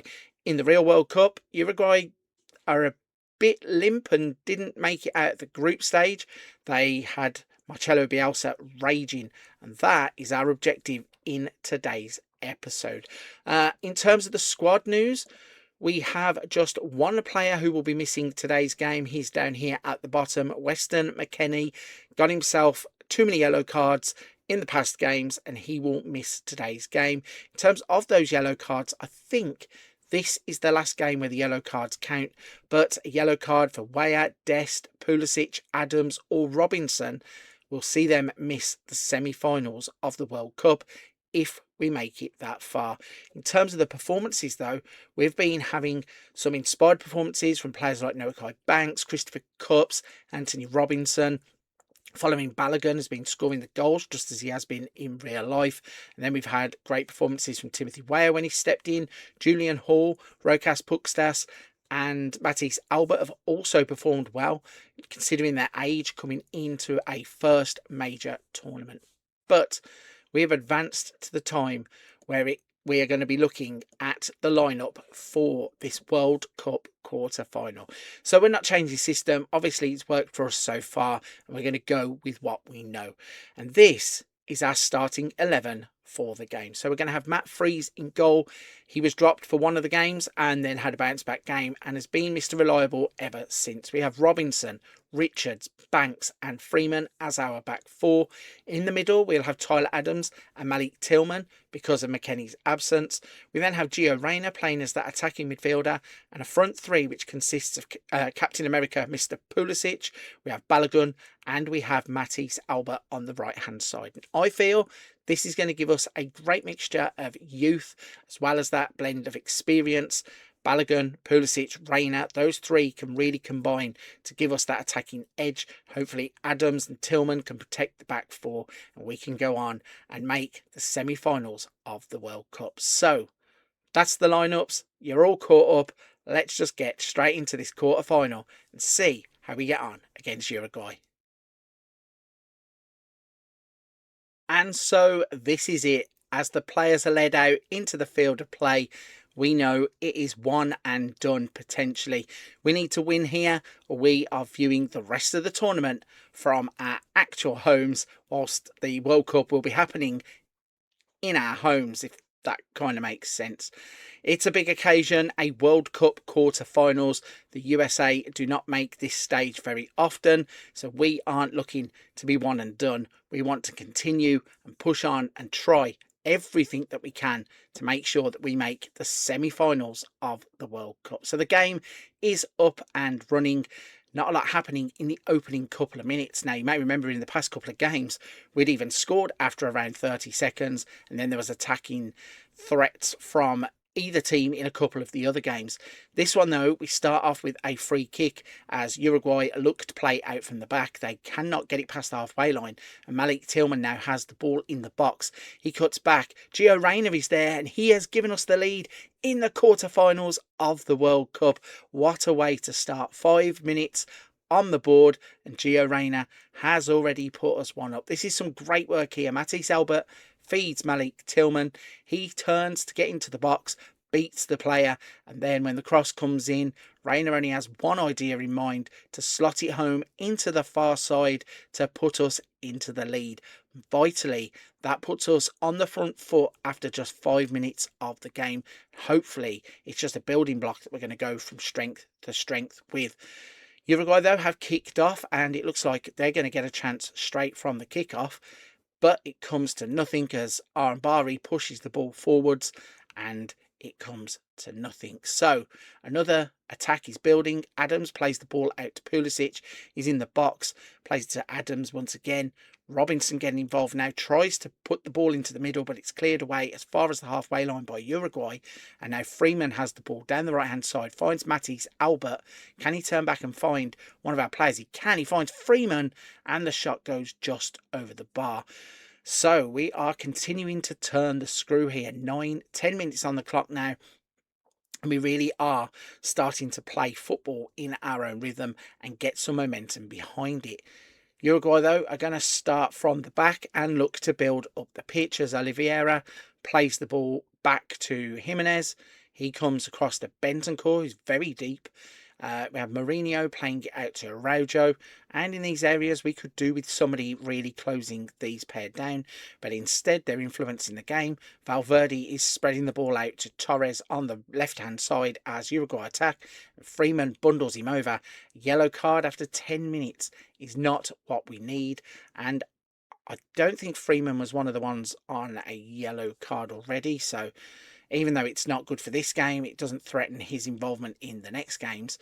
Where's the goalkeeper going there? You need to just stay in the goal, give the ball off, and get us moving on an attack, which Freeman is now doing down the right-hand side. Matisse Albert looks to beat a man. He beats two of them, gets into the box. What's he going to do here? Lays it off to Reina. He cannot replicate the first goal, but does win us a corner, which Anthony Robinson is going to swing in.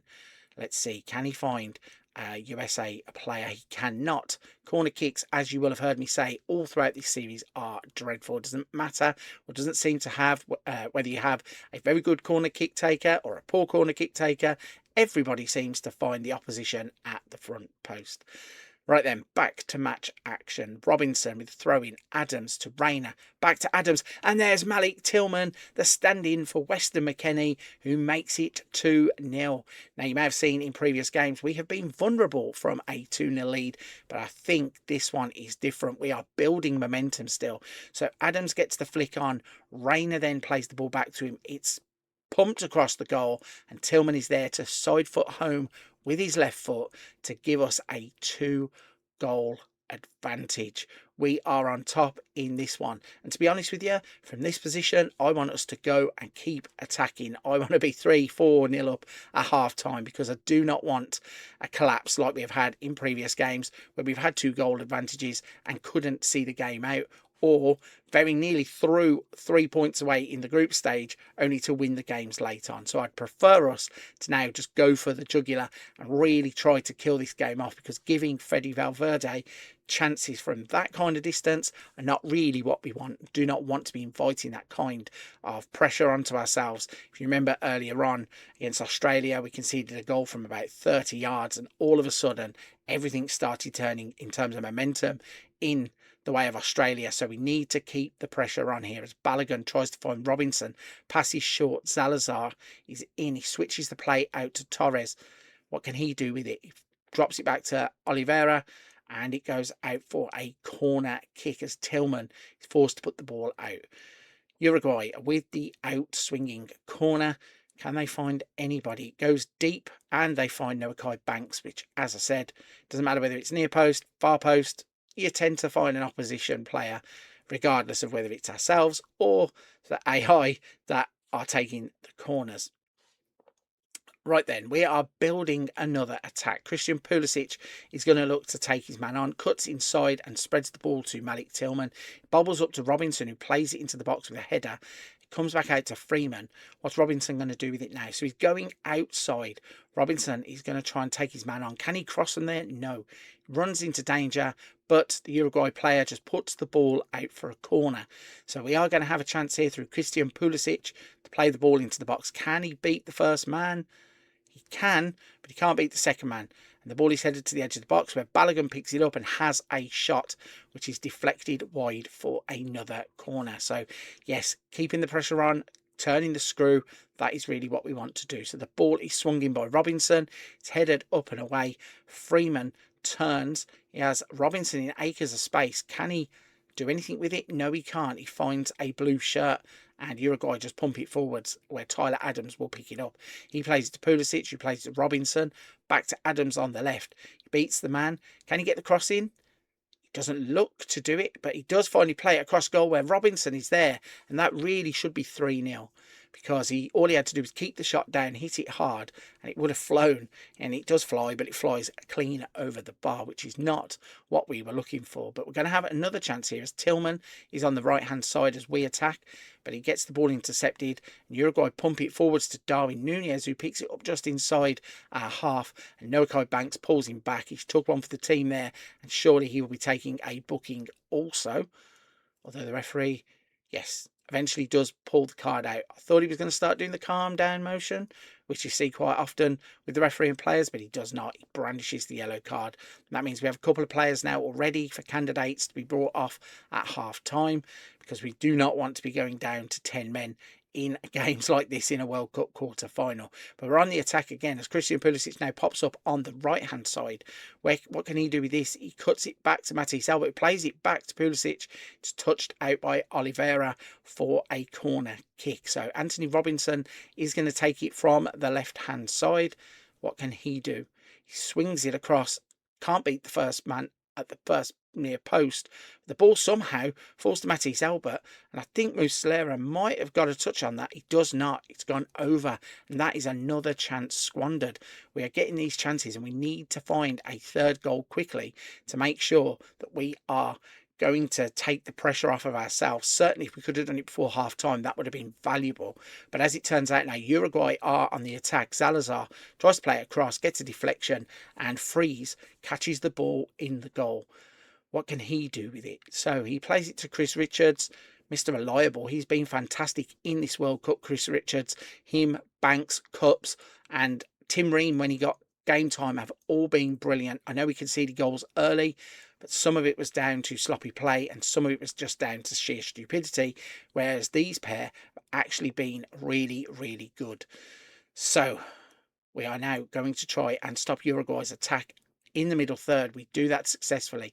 Pulisic with the ball over the top. Tillman takes it in his stride, chests it down, volleys it, but it goes for a corner kick. No, it does not. He is actually offside. So we are approaching half time, 40 minutes on the clock.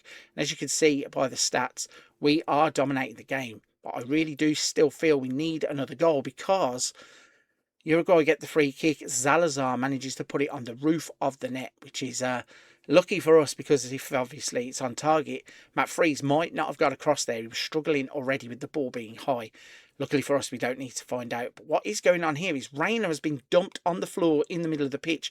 But Freeman has run the length of the pitch almost to get into the box. And he's won us a corner. Now, will we go back and see what happened to Reina? We will not. Seems he gets up and he's fine. Pulisic, though, swings it in. Near post once again is a problem, but he picks the ball back up, plays it to the back post this time. Tillman cannot get there. Uruguay are going to look to break away through Darwin Núñez. He's got nobody over this side of the pitch with him until Tyler Adams gets there, and then Adams brings him down, giving away another free kick in a dangerous area. I'd really love it if we could stop doing that because it's just inviting pressure because now Valverde's on the ball. He takes the shot and it's gone over. And once again, we don't want to be giving Valverde chances like that. We know his qualities, Real Madrid player, obviously leader in his national team. We do not want to be encouraging things like that. So if we could shore that back up, that would be brilliant. We are, though, moving the ball forwards. Well, we were. It goes all the way back to Freeze from Richards. And I don't like where Freeze is going. He's done that a couple of times in this game. He needs to just try and stay in the goal and not commit forwards. I think we've got a free kick here. Bentancur brings down Balogun. And Tillman now has a chance to put this into the box as we enter added on time. He finds Banks. Albert back to Banks. He doesn't want to have a shot, but Tillman plays to Pulisic, who does have the shot, and it is blocked out for a corner. Pulisic is going to come across and take it. Can he beat the first man at the near post? He does, but it goes up in the air, and a header comes back in from Chris Richards, and it drops just past the post. So, very good piece of play to get the corner, and then from the corner, almost getting that third goal. We just need to keep the pressure on. And as I said, in the second half, we have got a few players that are already candidates to come off. We'll look to keep it fresh and seal this game. But with about 15 seconds left of the first half, we're now just playing the ball around nicely. Banks hopefully will not take any risks here. He plays to Freeman, plays it up the line to Albert, plays it back to Freeman, and a good ball out to Reina means that we're going to get him in a position where he's on the attack. But it seems that he was offside anyway, and that is the last action of the first half. So a fantastic performance from us in the first half leaves us with 52% possession. We've had 9 shots, 3 of which have been on target, and we have scored 2 goals. So not a lot really to talk about and address at half time. We're going to go straight through and get the game kicked back off. Hopefully we can get a third goal early in the second half, which would really take the pressure off because Freeman is now on the right hand side, plays it to Matisse Albert, who plays the ball over the top to Gio Reyna. He takes a touch, takes the shot. There's the third goal, and providing there's no VAR check on this, that is a fantastic way for us to begin the second half as we put Uruguay to the sword. Freeman takes the ball, goes down the right. Matisse Albert getting himself involved here, being a creator for Reina, who breaks into the box, chests it down. That actually looks like handball from this angle, but he plays it across the goalkeeper, Muslera, who goes down quite easily, and he cannot save the ball. And Gio Reyna has made it 3-0. It looks plain sailing at the moment as Uruguay go mad with their substitutions. We're going to give it a little bit longer.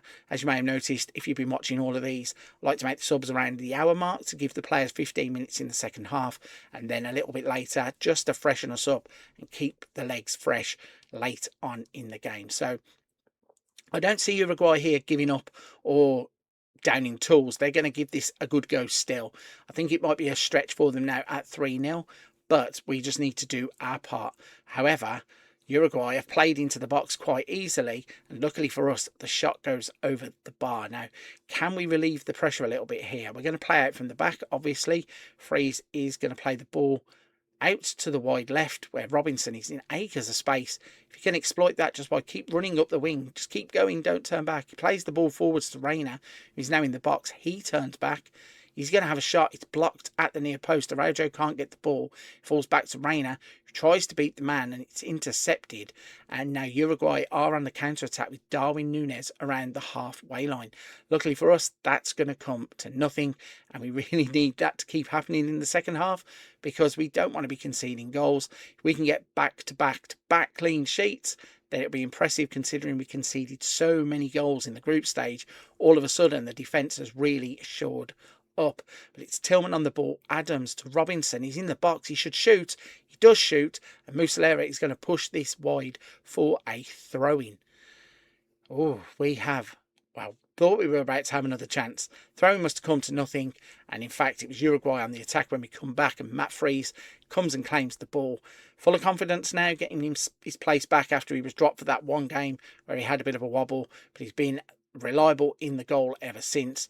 And we are looking to break away now. Reina got a little bit lucky there, but Balogun is in behind, and Balogun cannot find the fourth goal. That really would have killed the game off. Where was the guy in the tracksuit going? Yeah, interesting. I think Uruguay made a substitution, so maybe the guy in the tracksuit was the player who was on the field, leaving the field, but hey-ho, didn't influence the game, and we are still on the attack. Matisse Albert plays the ball to Robinson. The pass actually was back outside there, as Robinson now plays the ball forward to Pulisic, and despite us building into the box, the game just decides, nope, nothing was going to happen there, so we just cut away. And now it's Araujo down the left-hand side for Uruguay, playing it to Rossi, to Ambari, who plays it back to Araujo. Can we put the pressure on here and take the ball? Because Jimenez plays it out to Rossi, and he's now allowed to just bring the ball forwards, looking for Darwin Núñez, and he finds him to feet. Banks puts the tackle in, and yeah, we're definitely taking Banks off, because I just can imagine that the game is going to decide we're going to do something brash here. So in fact, I'm going to go a little bit earlier than I normally would to put Christopher Cups on in place of Banks, and I'm going to give a game to Serginho Dest at right back, just to cover both of those yellow cards. Although in the background, Freeman's in the box, and he has a shot that is blocked for a corner. How mad would it have been to have come back and missed a goal? But Robinson is going to take this corner kick. He swings it in and finds the near post as usual. But Richards is on the turn, and Richards has scored to make it 4-0. And I think we are now comfortable enough. 3-0 probably was enough, but 4-0 is going to be a massive mountain for Uruguay to overcome, and we can pretty much start booking the tickets for the semi-finals of the World Cup. What a fantastic finish that is for a defender, by the way. Took the ball well, spun, left-footed, in the far corner, keeper no chance, and 4-0 is the scoreline. Uruguay still, though, aren't going to just give this one up. They're going to fight till the end as Salazar brings the ball forwards. Well, he tried to. Tyler Adams takes it off of him, and Robinson picks the ball up. Tillman then gets it in the midfield, plays to Matisse Albert, who plays it out to Serginho Dest. We are now playing fantastic football. He's in the box. Could have probably had a shot there. Instead turns back, and Matisse Albert gets the shot away, trying to get teammate on the score sheet. But we are now susceptible to a breakaway as Darwin Núñez is in the box. Darwin Núñez pulls a goal back. Just as I was saying, book those tickets. Yeah, This game has a way of doing this. It's going to keep us on our toes, I'm pretty sure, because that all came from Dest not taking a shot, trying to find Albert. Ball breaks away, 2 passes or 3 passes up the pitch. Darwin Núñez is then in. Once he's in this position, really, in real life, he might have panicked. In the game, though, he's clinical. Hard, low, past the goalkeeper, and they are back in this game. So with the kickoff coming, I'm actually going to make some more changes here. I'm going to bring on Ricardo Pepe up top just to give Balogun a rest, and Pukstas is going to come on for Gio Reyna. So we have fresh legs in the middle of the pitch. Right then, let's find out what's been going on whilst we're making the substitution. So we have the ball with Fries, who plays it to Richards. It goes out to Robinson, who skips past his man, and Pulisic comes deep to get the ball. Back out to Robinson, back ahead to Pulisic. He knocks it forwards in behind for Reyna, who has timed his run to perfection. He crosses it in. There's Tillman. Albert has the shot. It's blocked. Desto picks the ball up, goes past his man. He could shoot again there. Instead, he turns back, finds Albert, who tries a trick. The ball comes back to Desto. He crosses it in, and it goes straight into the hands of Muslera.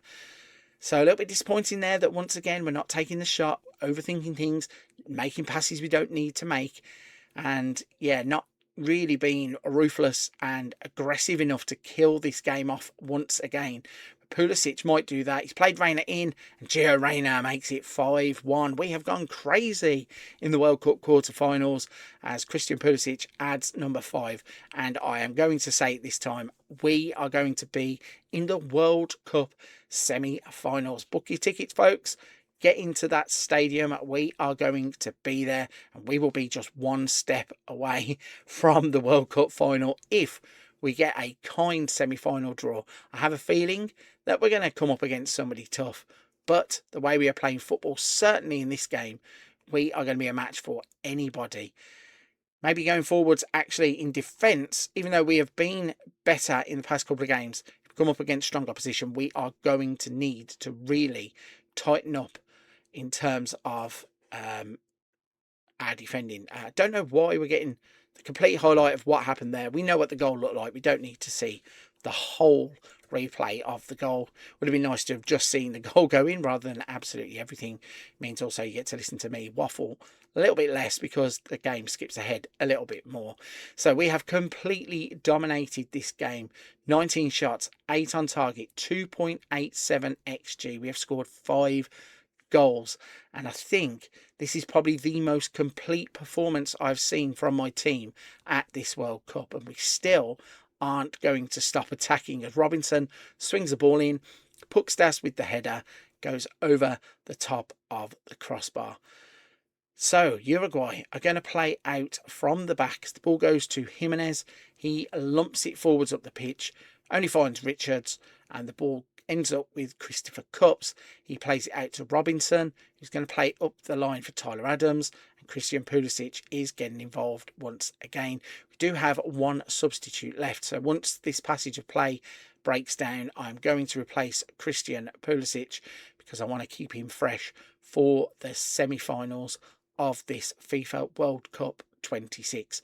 Because he's involved in everything, and he's played the ball through again for Pepe, and it goes through to Muslera.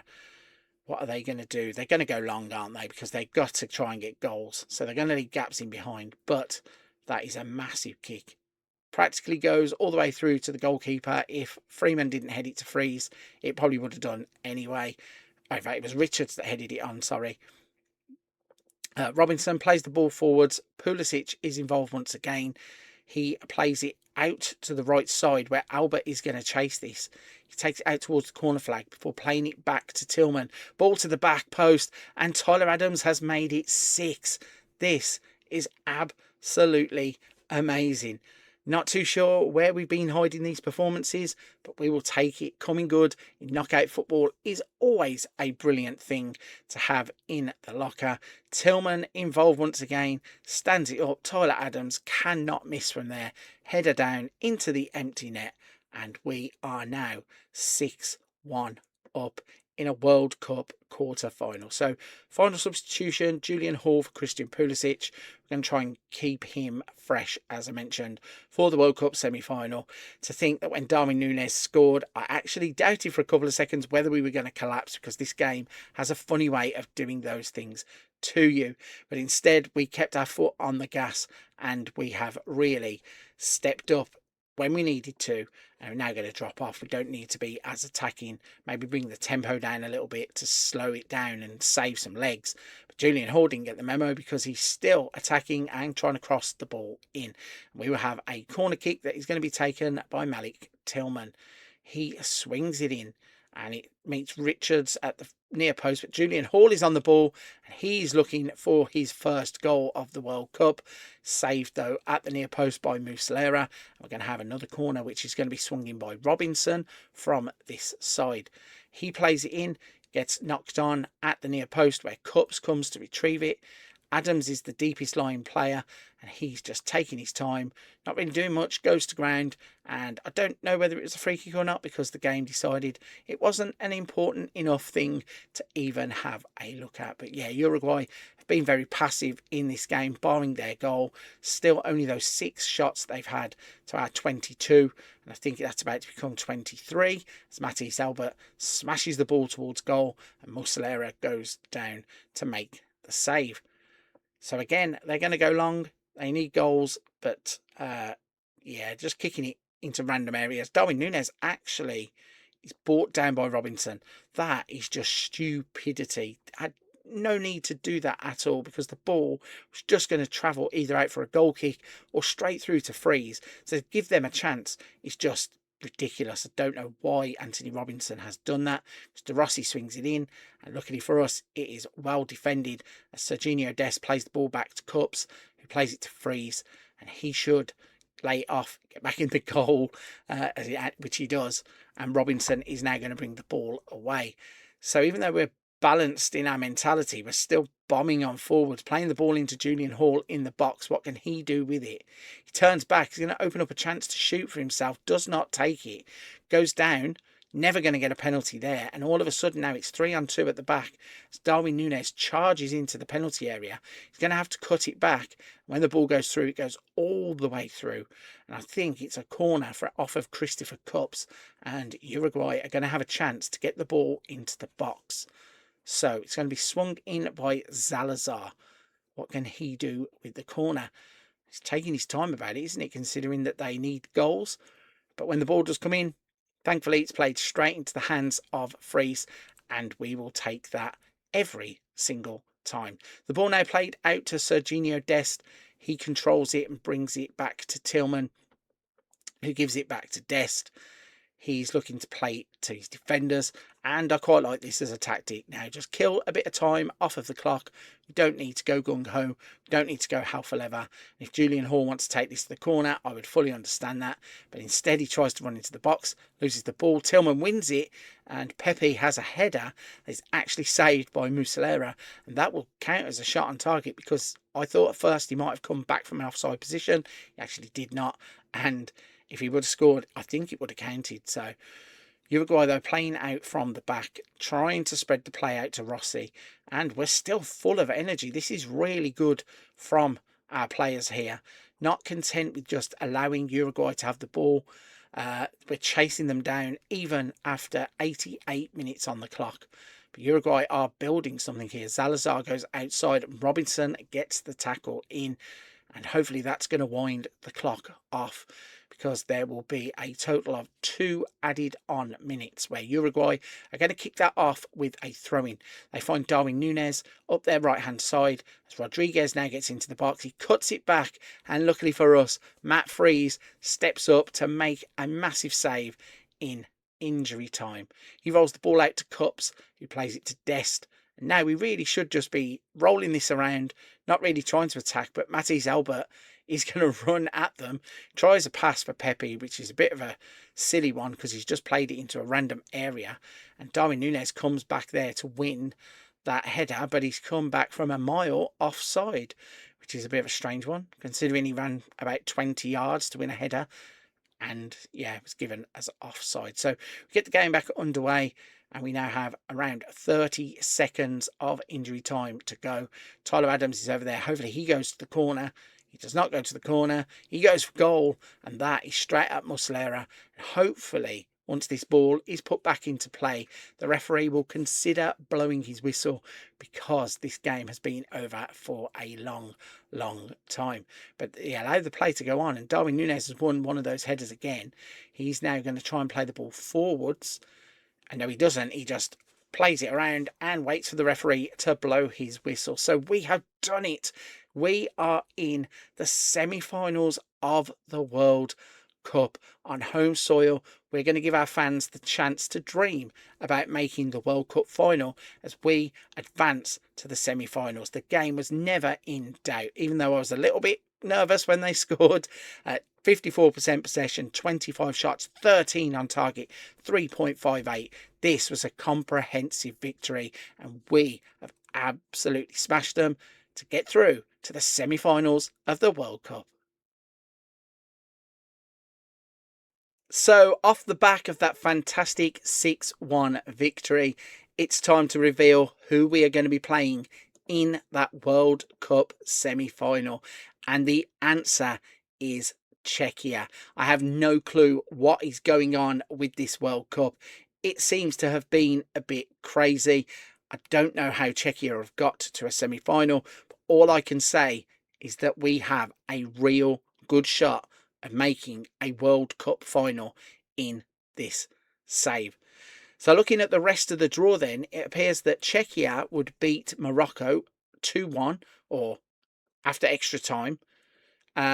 And the other four teams that are involved still are Japan, England, Austria or Portugal. So it's crazy. I don't know where France, Spain, Germany, Argentina, Brazil have gone. But all I can say is I don't really care, because the aim was to win the World Cup with the USMNT. And looking at that draw, I think this could be the best chance I ever get winning the World Cup with the USA. So, if you want to know whether we make the World Cup final or not, you're going to have to come back on the next instalment, because we are going to leave this one here. So if you have made it this far into the video, I have two requests. Please smash the like button on today's video just to help and support the channel, and then subscribe and turn on the notification bell so you know exactly when that semi-final episode is going to go out. If you've enjoyed it, you may as well follow it through to the end now and see if we can go on and lift the World Cup 26. Just Czechia stand between us and a place in the FIFA World Cup 26 final. Howdy folks, welcome back to US against the world. If you've been following this story so far, you would have seen we have played some fantastic football to reach the semi-finals of the World Cup. We went through the group phase, winning all three of our games. We blew away Bosnia, we pushed aside Belgium, we smashed up Uruguay, and in today's instalment we have a World Cup 26 semi-final against Czechia, as they are the only ones who are now standing in our way from making history and making the World Cup final. Let's have a little look at our squad as we head into this game. So we had a few discipline issues in the previous game. Luckily for us, none of the players that were previously on yellow cards picked any more up, and that means that we are now able to pick from our entire squad. Yes, we have every single player available. Weston McKennie served his ban in the previous match, and he's now ready to be drafted back into the first team. We have played some fantastic football along the way. As I just said, we have been through the group stage where we won every single game and were 100% with 9 points. We then beat Bosnia 4-0, Belgium 1-0, and we blew away Uruguay in the last instalment 6-1 in a quarter-final that was simply breathtaking. And that means in today's instalment, we have the semi-finals of the FIFA World Cup 26. This game is going to be played at 2 o'clock in the afternoon. We are playing down at the Dallas Stadium, or AT&T Stadium, home of the Dallas Cowboys. And of course, we're going to have the stadium packed full of fans, and we are going to hope that that home advantage and home field will give us the advantage to make it through to the World Cup final. Let's have a look then at the lineup that we're going to select to try and take us through to that FIFA World Cup 26 final. Starting off at the back, we have Matt Freese. He has played well in every single game since he was rotated for the Turkey game, I think it was. We then have Robinson, Richards, Banks and Weah. In the middle, we have Adams and McKennie coming back into the team. We then have Gio Reyna as our attacking midfielder, hopefully producing more of those runs that he was making in the quarterfinals. And up top, we have a front three of Julian Hall, following Balogun and Christian Pulisic. I decided to give Hall a run out here because I think those fresh legs and his youth can get us in behind Czechia's defence and cause us all kinds of problems. So, we're up to date. The team is now known. Let's see, can we do it? Can we make history and make the World Cup final? And so this is it. As the refereeing team lead the players out onto the playing field, we know that a moment of destiny could be awaiting us. We have to get through Czechia first, but there's a real chance we could progress to the World Cup final on home soil. Now, we're not overlooking Czechia. They've obviously got here somehow, but when we saw that name, I definitely was not expecting Czechia, England and Portugal to be the teams that we potentially are going to have to beat to win the World Cup. But again, not underestimating Czechia one bit. We have to respect them, and they have started the game off trying to go on the front foot. But it's Weah plays the ball to Freese, plays to Robinson, and a nice bit of play finds Hall. Adams is now going to try and spread the play, but it's intercepted, and Hlozek actually gets the ball to Sulk, and it's Robinson again getting himself a yellow card after just 32 seconds. If there's anything that is frustrating, it's the fact that he now has to play practically the full 90 minutes with that yellow card over his head, and has probably just put himself up as a candidate to be substituted early in the second half. But we have impressively got the ball down the far side. Julian Hall got in, shifted the ball across onto his right foot, tried the shot. And for anybody who's thinking Julian Hall looks slightly different, yeah, I don't know what's going on with him in game. Definitely doesn't look like his actual picture, but you know, at least he's there and he's at the World Cup. We are on the attack again. Robinson tries to get the ball down the left hand side, cuts inside, plays it to Adams, who's in the box. Is he going to shoot? He does.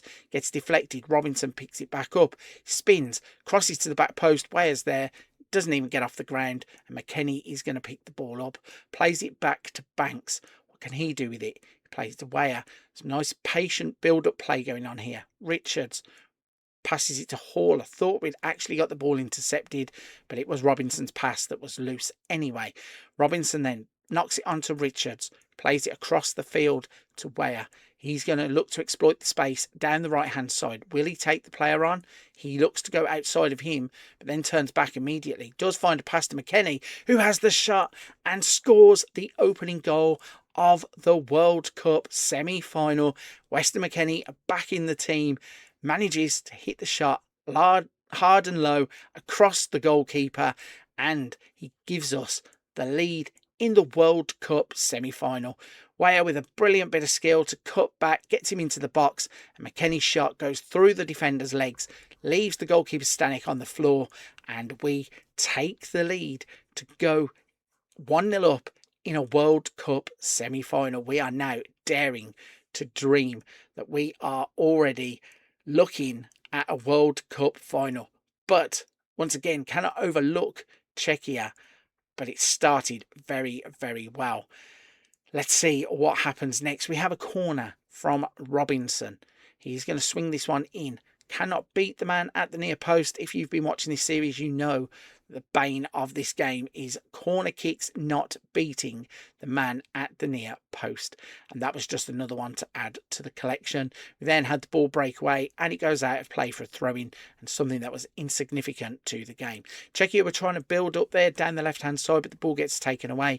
McKennie finds Weah, who finds Adams, plays it to Banks. Richards is going to pick it up and bring it forwards, plays it to Robinson. Is he going to go up the line? Yes, he is. He finds Julian Hall, turns in, gets fouled. He's going to win a free kick just inside the Czechia half, and we are going to look to push the ball forwards. But once again, the game doesn't even deem it as a big enough thing to show us what happened. We do, though, now have a free kick on the edge of the penalty area. Gio Reyna standing over it, and it goes just over the bar. Wasn't a bad effort at all. Goalkeeper, though, probably had it covered. Scampered across, made the diving attempt to save the ball, and it cleared the crossbar anyway. So, ball back in play, back with the Czechia goalkeeper, who launches it towards the halfway line, looking for Schick. He can't find him at first, but they do get the second ball, and Kufal is now in down the right-hand side. He looks to take on Robinson, and Robinson gets back across to block the cross or the shot. For a second there, it looked like he had slipped away from him, and Robinson kind of turned his back, but I'm glad that he put the foot out to make that block. So, Sulk is now going to cross the ball in, and it's won by Richards at the back post. Balogun hunts the ball down and breaks away. Looks to take it towards the halfway line. Can he pass it away? He can. He finds Gio Reyna, who passes the ball out to Robinson, who passes it along the line now to Tyler Adams. From here, he breaks into the box, tries to take on Bula in the box, goes to ground, but the referee only gives a corner, and Christian Pulisic is now over that corner. So he swings it in and again finds Bula at the front post, and we're going to have a throw-in. So a bit of sustained pressure here as we look to add to our lead. Robinson is going to throw the ball in. He finds Reyna, who plays it back to Robinson. He then takes his man on, cuts the ball, or tries to cut the ball into the box. It's intercepted, and Czechia finds Schick, who finds Lozek, and they suddenly have an overload on the right-hand side as Sulk gets down this side. He cuts the ball back, finds Kufal, who finds Spacehill, tries the shot, gets blocked. Robinson, though, now headers the ball to Balogun, and if he looks to his right, which he does, he finds Pulisic, but Czechia are back in a good defensive shape, and it seems that is that. So we have the ball in a similar position here. Christian Pulisic takes the man on, hits the ball early looking for Hall, never going to get there, and Czechia get it away to the halfway line. It's played back forward as Hall crosses it in, and nothing doing again as Czechia has started to really drop deep and defend in block and have numbers behind the ball quite a lot of the time, and there was a wild shot there that comes to nothing. So we've been on top of the game. We are certainly having more possession. We have had more shots. We need to find a second goal, though, to try and make this a little bit more comfortable. And there's a cross there into the back post. I think it was Nokai Banks at the back post who headers it down. And Stanek made a fantastic save, just throwing one hand out and caught the ball pretty much. Yeah, that was a little bit crazy because I thought the ball was just going to nestle in the net. And out comes this hand. And all of a sudden, he has stopped it. And it remains 1-0. But we are on the attack again here through Hall, who plays it out to Robinson. He looks to drive forwards, plays the ball into Reyna, who cuts back. He could have a shot from there. He's going to eye it up, but plays it to Weah, who lays it off to Pulisic. Ball comes across, and it comes to Robinson, who with the outside of the left foot, a Trivela goal in a World Cup semi-final, doubles up our lead. And Stanek, I'm not too sure if he should have done better here, but the way the ball goes into the net, maybe it was one of those that even if he got a full hand on it, he wasn't going to save it, because Pulisic with the cross and Robinson with the Trivela, he actually does get hands to the ball, and he probably should save that. Looking at it again in slower motion, I thought Robinson had hit it so hard the keeper would have had no chance, but he actually gets his hand to the ball, and in another world, he probably saves that. But we don't care about that anyway. We're 2-0 up in a World Cup semi-final, staring down the barrel of the World Cup final. But with half an hour gone, we now have a corner, and of course, Pulisic may as well just be passing the ball to them at this point. It goes as far as Balogun. Robinson is going to turn it back, and McKennie plays the ball around the corner. All of a sudden, we got gaps. Reyna is in, and it's 3-0. But the flag, I think, goes up on the far side. The assistant over there certainly put the flag up after the goal, but the goal is awarded. Somehow Reyna keeps himself onside, and we are 3-0 up. Balogun with the pass. He's miles onside, actually.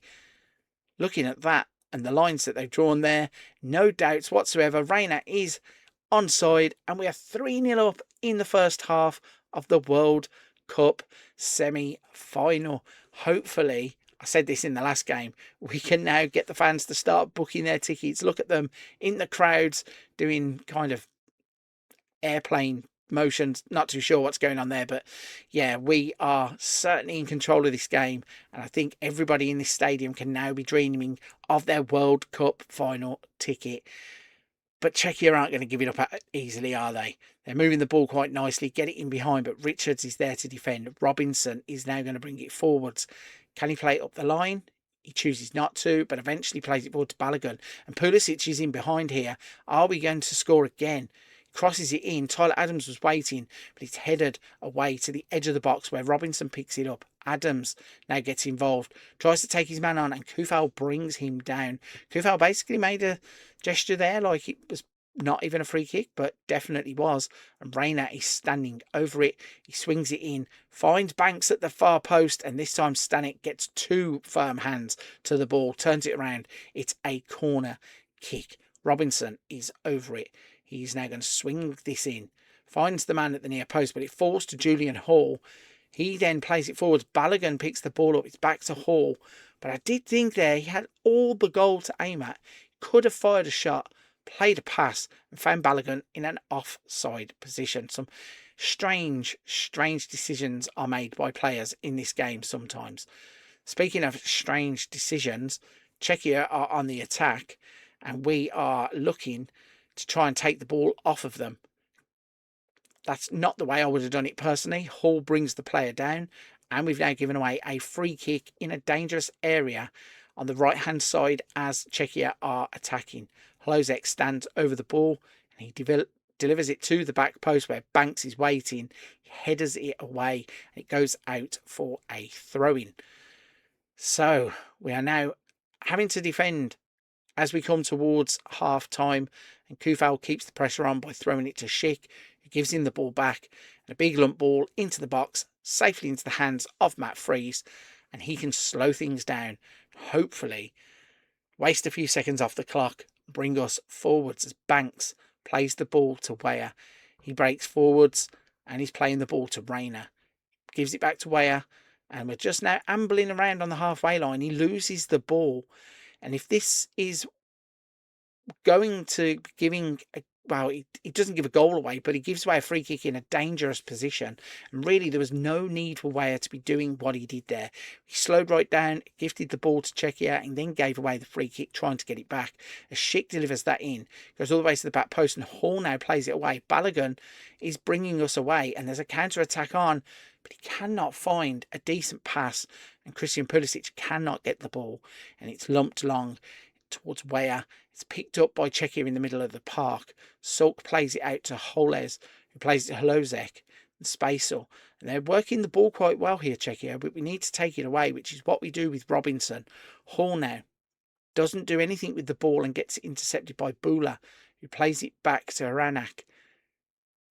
Jamelka is on the ball now, and it's Spacel who plays it to Krejci. They're starting to really move the ball around nicely here, and Schick lays it back.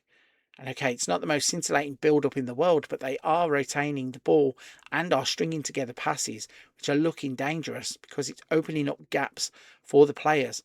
Schick now gets on it. Hlozek finds Sulk. He has a shot, and he's dragged that horribly wide. So all that build-up ends up being for nothing because they drag the shot wide.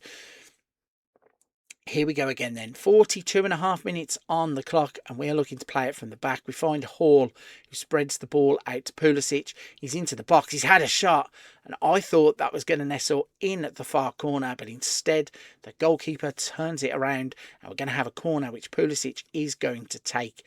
He swings it in and finds the man at the near post, but luckily for him, he's going to get the chance to repeat that all over again. So a second corner. Can he do anything different? Pulisic plays it. He finds Richards this time in the box for a change. His header goes straight at the goalkeeper. So we are nearing half-time and absolutely dominating this game, apart from about a 10-minute spell where Czechia had a few moments and strung together some nice passes. But other than that, it has really been all us. And at 3-0 at half-time, hopefully we'll be 3-0 at half-time, we are looking in the driver's seat at the moment. And now it's our turn to play the ball around with ease. Weah receives it out wide, plays it ahead to Pulisic, who's in the box. He drags it across, almost finds the feet of Balogun, but he cannot turn it in the net because the goalkeeper gets down to claim the ball well. So Stanek starts the play off with a long kick. It's headed back towards their own goal, but they retain the ball with Bula, who tries to play it into the channel for Sulk. Robinson reads it well. He's going to bring it over the halfway line, but again, a sloppy pass there gives the ball away, and Lozek engineers himself a chance, but luckily for us, he smashes it high and over the bar, and that is no trouble whatsoever. So building out from the back, Robinson is going to bring us away. Plays it over the halfway line to Hall, who plays the ball over the top for Reina. If he looks up here, he's got a man in the box, but instead he goes for glory, does not try to find Balogun, and we are going to get a corner kick instead of a fourth goal, where Christian Pulisic is now standing over the ball. He swings it in, finds that near man once again, but Balogun's dropped deep to get the ball. He takes Kufal on, gets fouled, and we're going to have a free kick with around 30 seconds left in the half. Is Reina going to be able to do anything with it? Fires it away, goes to Robinson at the back post, but gets headed back into the midfield. Christian Pulisic brings it under control. Bula makes the tackle, and that brings us in at half time. We are 3-0 up. Looking at it, it suggests that it is a dead level game in terms of possession, 50-50. We have had 11 shots, 6 on target, and Czechia so far have had nothing. And we are halfway, as Bon Jovi would say, halfway there to be living on a prayer. And that is exactly what we're going to do in the start of the second half. As the ball is played forward, we have kicked off, and we are now looking for that fourth goal with the ball over the top to McKennie. Keeper comes out, though, and claims the ball, although he's carried it out for a corner. How crazy was that? Had no reason to do that whatsoever, and he's just given up a corner kick, which obviously he's played to their player, but Julian Hall now gets on it, and we've had a shot from Banks on the edge of the box, and that deflects out for a corner. So another chance here to keep the pressure on, as Robinson asks for people to show. It looks like he's going to try and put it to the back post. As always, plays it to the man at the near post, but does pick the ball back up here, swings it out. McKennie was the intended target. It's gone past him and out for a goal kick. So, no breather in the stoppage of play, as Czechia are going to start play here by passing out from the back. Krejci finds Reines, who moves it into Bula, and he spreads the play across the middle of the pitch. And all of a sudden, Czechia had put together a string of passes, but it comes to nothing as we end up with the ball. And Richards is now going to play it forwards to McKennie, who lays it off to Adams. Hall plays it back to McKennie. There's a man over on this far side, or on the near side, sorry, if he could have found him, but he does not. The ball bobbles around and goes straight through to the goalkeeper. So looking at the players down at the bottom, everybody seems to be quite comfortable in terms of their stamina. We have 3 players who maybe are candidates to be taken off, and of course Robinson is on a yellow card, so he will be one that is naturally looked at as a replacement anyway. So we are moving the ball around here. Freeze has got it at the back. He plays it out. I'm not sure why he decided to come all the way out there just to give the ball away.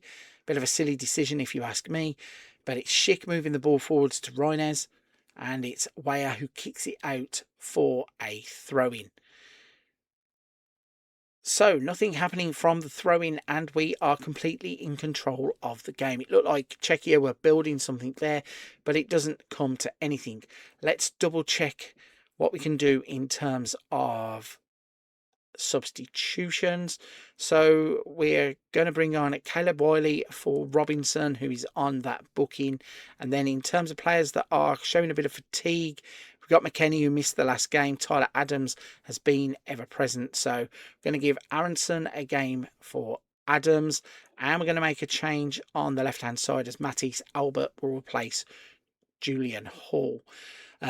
3 substitutes at once around the hammer mark. If you've been here, you know that that is what I like to do, try and get some fresh legs onto the pitch, and then we'll have another look a little bit later to see if there's anybody else who can come in and influence the game. But at the moment, we're just looking to kill the game off, and Banks there takes the ball away. We're also going to drop off a little bit. I don't want to be as attacking, trying to make it so that, yes, we want to score another goal, which Balogun is in behind, but he's not going to get to that one.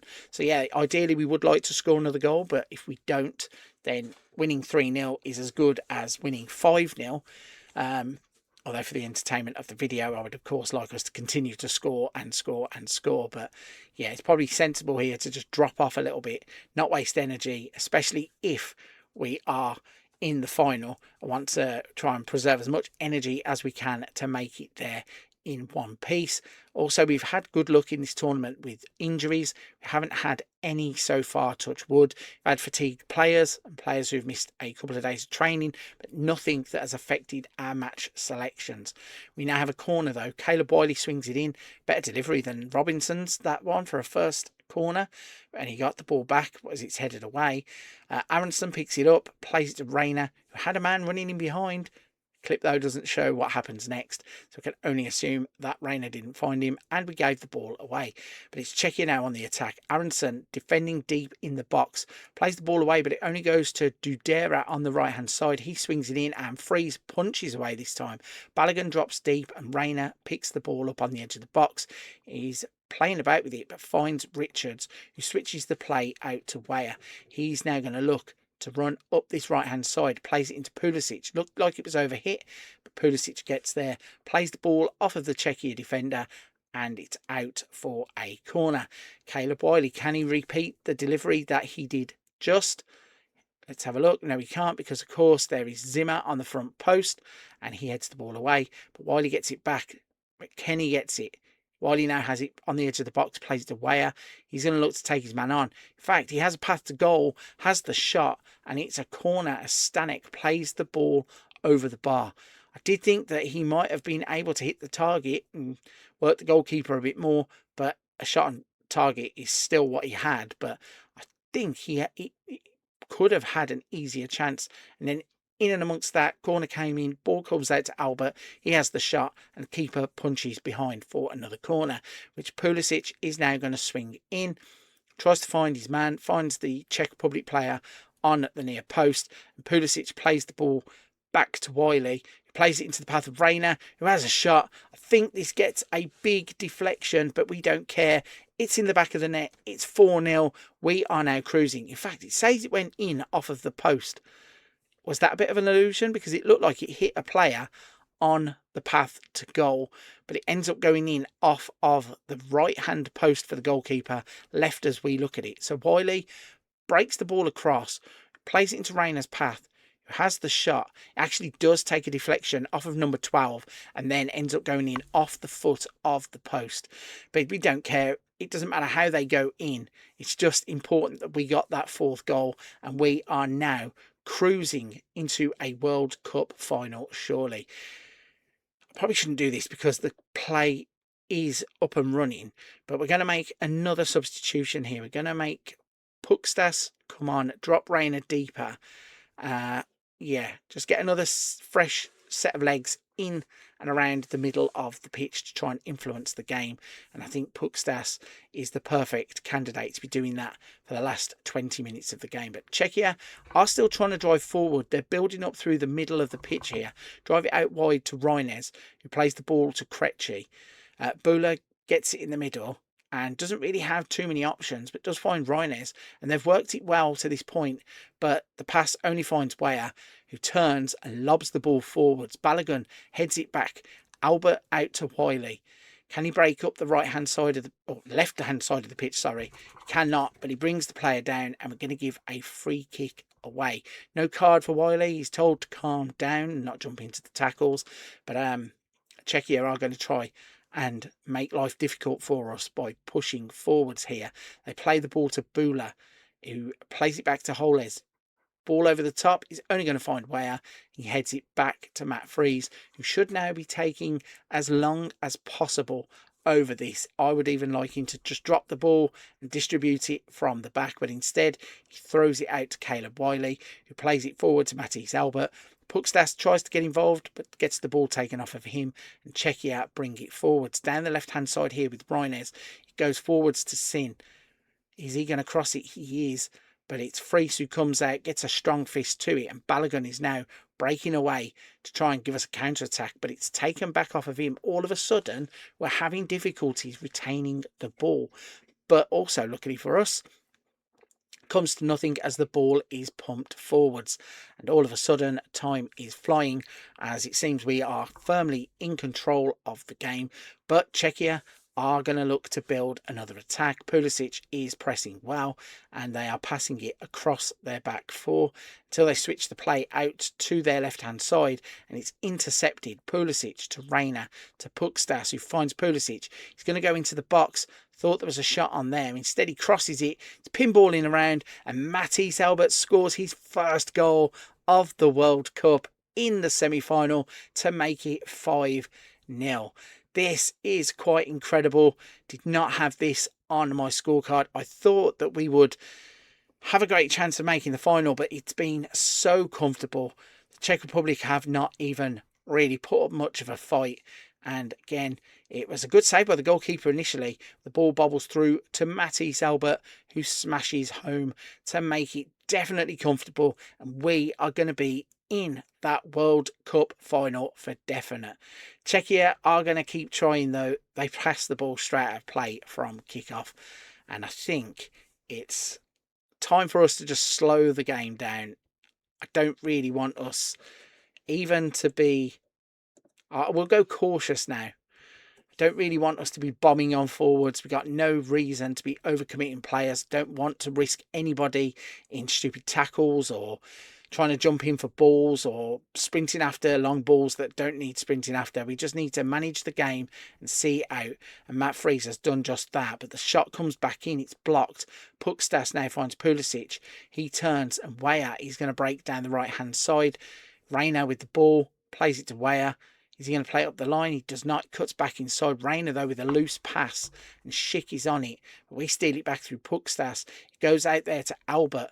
Can he take his man on? He can. Full of confidence now after scoring his goal. And he's hit the post. And there is Weah to make it 6-0. What is going on with this game?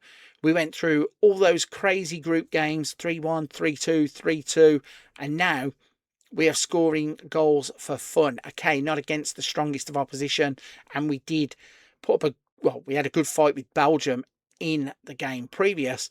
But this has gone crazy. 6-0 in a World Cup semi-final. I don't actually think, unless there was a very early one in one of the first couple of tournaments, that there has ever been scorelines like this in a World Cup semi-final. This has been such a one-sided match. We've had 18 shots, 11 of them have been on target. We have scored 6 goals, and we're so confident now. I've said to go cautious, and Matt Freese is on the halfway line with the ball. He plays it out to Wiley, who turns back, and yeah, we just need to be doing this. Just knock the ball around, not really go out all attack all of a sudden, but we're still going to put the pressure on. Reina gets into the box. Don't know whether it was a shot or a cross. Either way, it's gone wide, and it's going to be a goal kick for Czechia. Yes, we are down to the final couple of minutes of the game. Only 2 minutes were added on, and it looks like we're not getting any of that whatsoever. Reina has been fouled when we come back, and this one is pretty much over. We could just lump the ball forward. In fact, we don't even need to take the kick. We are winning 6-0 in a World Cup semi-final. Book the tickets. We are in the World Cup final. Now, I did think we had an outside chance of making it early on in the save. When I saw the draw, I thought we had a good chance of beating Czechia, but we have demolished them. Now, it was a level game in terms of possession. At the end of the first half, we've come out with 53% of the possession. We've had 19 shots, 11 of them on target. We've scored 6 goals. This has been a comprehensive rout, and we are in the World Cup final. And so, after our convincing 6-0 victory in the semi-finals of FIFA World Cup 26, it's time to reveal who we will be playing in the final. And the answer to that question is England. As you can see above me, England have beaten Portugal to make it through to the final to face off against ourselves. Now, call it fate, call it destiny, that my actual home nation will be playing against my adopted home nation. But yeah, we'll take it. I think it's a game that we have a great chance in. It will be on the 19th of July at 3 o'clock on the East Coast. We are going to be playing in the New York, New Jersey Stadium. To you and me, that's MetLife. FIFA with their renaming of stadiums. We'll be playing at the home of the New York Giants and the New York Jets. And I think it's going to be a cracking game. If we have a look at the semi-finals then, to see how England got there. So after our 6-0 victory, England would actually beat Portugal 3-2. Cole Palmer scoring twice, one of which with a penalty, or is that both penalties? No, I think it's a penalty and a goal from open play, and Harry Kane scoring after 27 minutes. Cristiano Ronaldo still doing his thing, nearly fired Portugal to the World Cup final, but unfortunately for him, he falls short, and it will be ourselves against England in the World Cup final. We are so close. We are going to get a shot at it. England are going to be a whole different proposition. I think we're going to have to put out our best 11 and play the games of our lives to try and bring the World Cup home. Well, technically we are home. Yeah, you know what I mean. To lift it for the United States in New York, New Jersey at the MetLife Stadium. Either way, to find out if we can do it and get over the line against England, you're going to have to come back for the next and final installment in the series. If you're still here and you're still enjoying this series and this installment of the series, please have 2 requests. Don't forget to like today's video. It just helps the channel and make sure more people can see it. And don't forget to subscribe. Turn on the notification bell too, so you won't miss out on the World Cup final. Right then, it's that time. I'm going to head off. I'm going to prepare, and we're going to be in fine form as we turn up in New York, New Jersey Stadium to take on England in the World Cup final in the next episode. So this is it. Did I imagine we would be here? Not really. Did I hope we would be here? Definitely. It's time for the FIFA World Cup 26 final. Howdy folks, welcome back to the final instalment of US Against the World. If you've been with me on the journey through the World Cup campaign, you would have seen in the past couple of instalments we have worked our way through the knockout rounds. We have ticked them off as we have gone along. In today's instalment, it's the big one. We have moved on to the World Cup final, where we are going to be facing off against my home nation, England, as I look to knock them off with my adopted nation, the United States. Let's take a look then at what's happened so far. If we go through the fixture schedule, you'll see that in the group phase, we won every single game. We had a 100% record with 9 points from 9. The only thing is we were not very convincing in some of the games. We were scoring goals, but also conceding with a 3-1, 3-2 and 3-2 record in the group stages. Then into knockout football, we started by flying against Bosnia and Herzegovina, scoring 4 and going through to the round of 16. Next up, that would be Belgium that we played. We would only beat them 1-0 in the toughest game that we have played at this World Cup so far. A goal from Christian Pulisic from the penalty spot would be enough to book our place in the quarterfinals, where in the quarterfinals we blew away Uruguay. Out of nowhere, we started scoring goals for fun, and Gio Reyna would get himself a hat-trick in this game, and that set up a semi-final against Czechia, a surprise opponent, and one that we convincingly beat. Another 6-goal rout as we go into a World Cup final, having scored 12 goals in our last 2 games. Now, in terms of the squad, we have been getting quite lucky. Not yet had any injuries of note. We've had a few knocks and a few players that have missed a few training sessions or a few days, but we have not yet had any players that have been unavailable from selection due to injuries. The one player who did miss time was Weston McKennie. He would miss the game, I think it was the quarter-final game, through suspension. But other than that, we have got through unscathed. No real disciplinary issues, although you can see, looking at the squad list there, Anthony Robinson has a yellow card. It's irrelevant. It's the World Cup final. He's not going to be bothered about a yellow card going into that game. But we have had some eye-catching performances from the younger players that are called up. Nokai Banks has done really well. Now, I know in real life he didn't decide to go to the World Cup with the USMNT. I got him too in game, so that was an inspired choice. Julian Hall, Matisse Albert, Christopher Cooks, they've all played fantastic football when they have got in. So we're doing great numbers in terms of goals. The defending has shored up across the past couple of games. So let's take a look at who we are going to select in the World Cup final. The United States are putting forward this 11. We have Matt Freese in goal. We have Robinson, Richards, Banks and Dest as our back four. We have Adams and McKennie as our defensive or holding two midfielders. Attacking midfielder goes to Gio Reyna, who has been in great form. On the left, we have Christian Pulisic. In the middle, following Balogun. And on the right, Malik Tillman. So, this is it. All the build-up, all the group games, all the knockout games, all roads have led to New York, New Jersey's MetLife Stadium as we take on England in the World Cup final. Can we do this? Can we fulfill a dream? Has it been destiny all along to beat England? Let's have a look at the World Cup final and find out. And so this is it. For the final time, the players are led out onto the pitch. It really is time for destiny.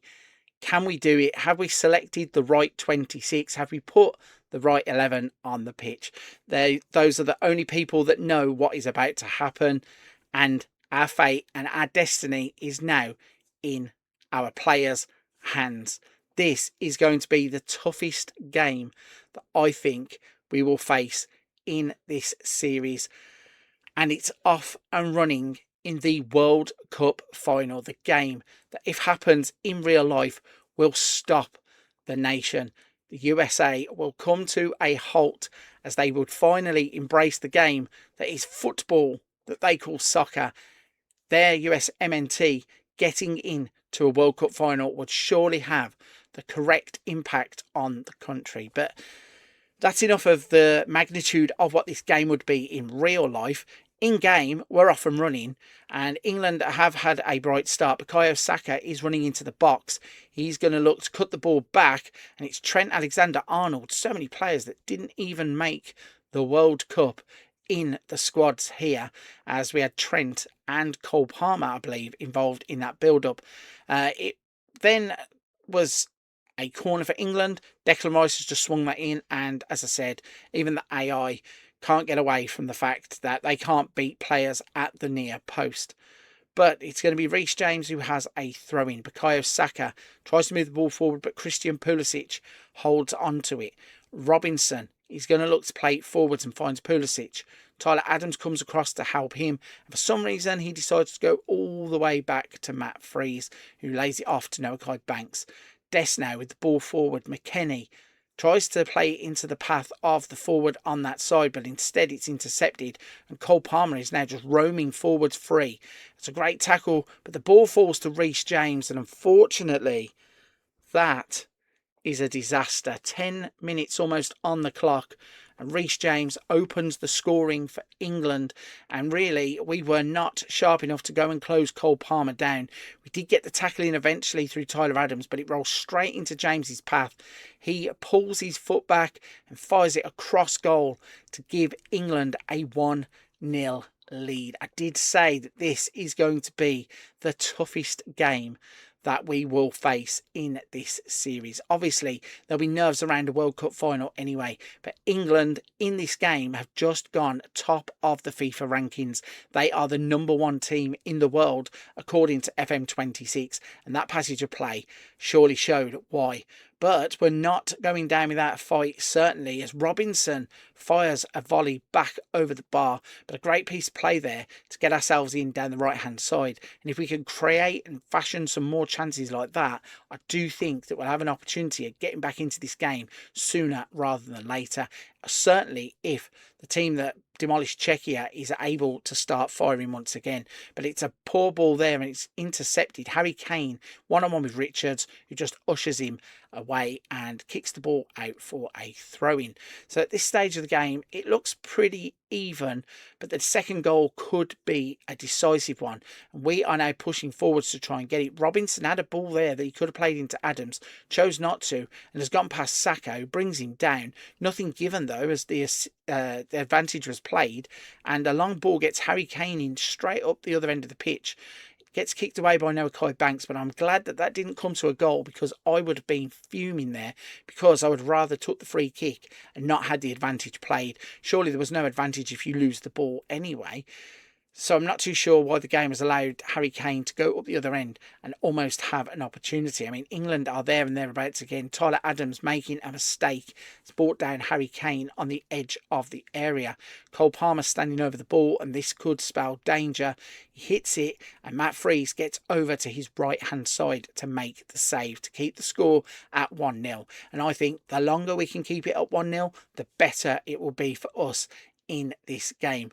But as I keep saying, that second goal will be all important. England with an interesting one there. James Trafford starting in the World Cup final over Jordan Pickford. Bit of a strange one, but as I said, so many players here anyway that aren't at the World Cup. That first 11s don't mean anything to the game, because Trafford is no more than a back-up bit part player of the squad for England at the real World Cup. Serginho Dest manages to get himself a booking with a tackle there that was deemed to be a foul, and the ball is moved on. Tyler Adams is in the box, can't do anything with it though, and once again England win the second ball in midfield, but it's stolen by McKennie, who's allowed the ball to run on, and Balogun was offside when it was played. So even though McKennie did his part, and he's now pleading with the referee, and got himself a booking. Don't know whether that's for dissent or whether it was for something else that had happened, but not very good there that McKennie got himself into trouble, puts himself on a booking. And really, when we need to be getting back into the game, we do not want players sitting on the bench or sitting in the changing rooms having been sent off. But we got a chance here through Dest, who tries to play the ball forward. It comes off of Foden, and Dest takes it past him. Tillman in the box, plays to McKennie, who has the shot, and it goes wide for a corner. Can we do anything from this corner? Pulisic stands over it as usual, fires it in, doesn't beat the player or the group of players on the front post. Reina chases the ball, goes straight out for a throw-in, which will be for ourselves. Nothing comes of that then. And time is skipping by quite quickly for a World Cup final. 33 minutes on the clock. And we would like to be able to get a foothold in the game by getting the ball first and foremost, and then putting it in the net to level the game up, because as I said, all the time it goes 1-0, it's better for us. But if England score a second goal, then it really is panic stations for us. But we have the ball in the box, and Tyler Adams smashes it over the bar, and we are fashioning chances now. We are really having a go at England, and we are putting our best foot forward despite being a goal down. So we have a throw in here. McKennie throws it to Banks, who plays it to Dest. Can we look to build up, or is he just going to give this ball away? He gives it back to Banks, and then spreads himself out far enough to be able to receive a pass, but instead it goes to Adams, who's played in Pulisic. What's he going to do in the box? Can he find a pass? He can, and once again Tyler Adams is having all the chances. He hits the ball straight at Trafford, who puts it over for a corner. We are getting closer and closer, but we need to be getting that goal. McKennie has got the ball in the box, plays to Pulisic. McKennie has a chance for a shot there. He hits it, it deflects, and the follow-up from Richards is saved by Trafford. We are definitely getting closer and closer, knocking on that door. Let's see what England will do here. They play long up the pitch, and surely we're going to deal with that. We are not. Richards brings down Kane, and it'll give a free kick to England. Is he about to get booked too? He's not. So Trent Alexander-Arnold over the free kick. What is he going to do with it? Lays it to Declan Rice, who gives it back to Trent, to Lewis Hall, who plays it forwards to Saka. Can we take that ball in this area? Because if we can, we have a clear breakaway, but we can't get near England at the moment. They're stringing together passes. Declan Rice to Reece James. He plays the ball out to Trent. And James out to Stones. Whilst these are out of position, if we could just get a player to press a little harder and get that ball, we could turn it and get in on goal with a counter-attack. But as it happens, Foden has worked his way in. The ball gets deflected. Dest clears it away. And Cole Palmer hits it on the swivel. And it goes into the far corner. And that is disaster. We have not looked this out of sorts at any point in the World Cup so far. And all of a sudden, Dest hits the ball straight off of another defender, and Cole Palmer hits it left-footed. Freeze goes down, cannot make the save. We now have a mountain to climb at 2-0 in this game. There's just 4 minutes left until half-time. I really would love for us to just fight now and try and get on the score sheet by any means. Ball's gone through to Pulisic. He's in the box. He's going to turn back. Can he find a pass? He does find a pass. Again, it's to Tyler Adams. And again, the shot goes behind. This time it's a corner. Pulisic is over it. Can we find anybody in the box? Wow, he can, but it's James Trafford. And that really is disappointing. For a player as good as Christian Pulisic, to be only finding the goalkeeper is very, very poor. Especially when we need to be getting a goal here. We cannot drop back. We cannot defend. The only thing we can do is fight fire with fire and hope that the next time we have a chance, it falls to somebody other than Tyler Adams. But even then, the way England are now knocking the ball around, it might be too late for that anyway. So Foden on the left-hand side swings the cross in. Pulisic is back defending. He clears it. Reece James picks it up. Stones plays it to Hall. He plays it out to Gay, who plays it across to Foden, who's caused us all kinds of trouble. He beats the man again, crosses it in. Robinson is there to deal with it, but it only falls as far as Palmer, who gets the ball taken away by Tyler Adams, who then lumps the ball out of play so Cole Palmer can get some medical assistance, whereas I don't think it was a foul, so he should have just carried on playing. I'm not too sure. I personally wouldn't have kicked that ball out there. It's not a head injury. You play on until the referee stops it. But hey-ho. And here we go. We're in with Christian Pulisic. And it's James Trafford again who makes the save to turn it around. And we are deep into the 2 minutes of added on time. This might be the last chance of the half. If Robinson can get the cross right, he can't. And it falls out to Foden. Balogun's going to come deep to get it, but instead they're walking off the pitch. And sadly, in a World Cup final, we seem to have froze, because that is one of the poorest games. I was trying to put words to it. It's one of the poorest showings that we have had at this World Cup so far, and we really need to wake up in the second half. We're going to have to go for it. We're going to have to get a goal early to try and get our way back into this game. So let's make some substitutions at half time. This is pretty cruel in a World Cup final.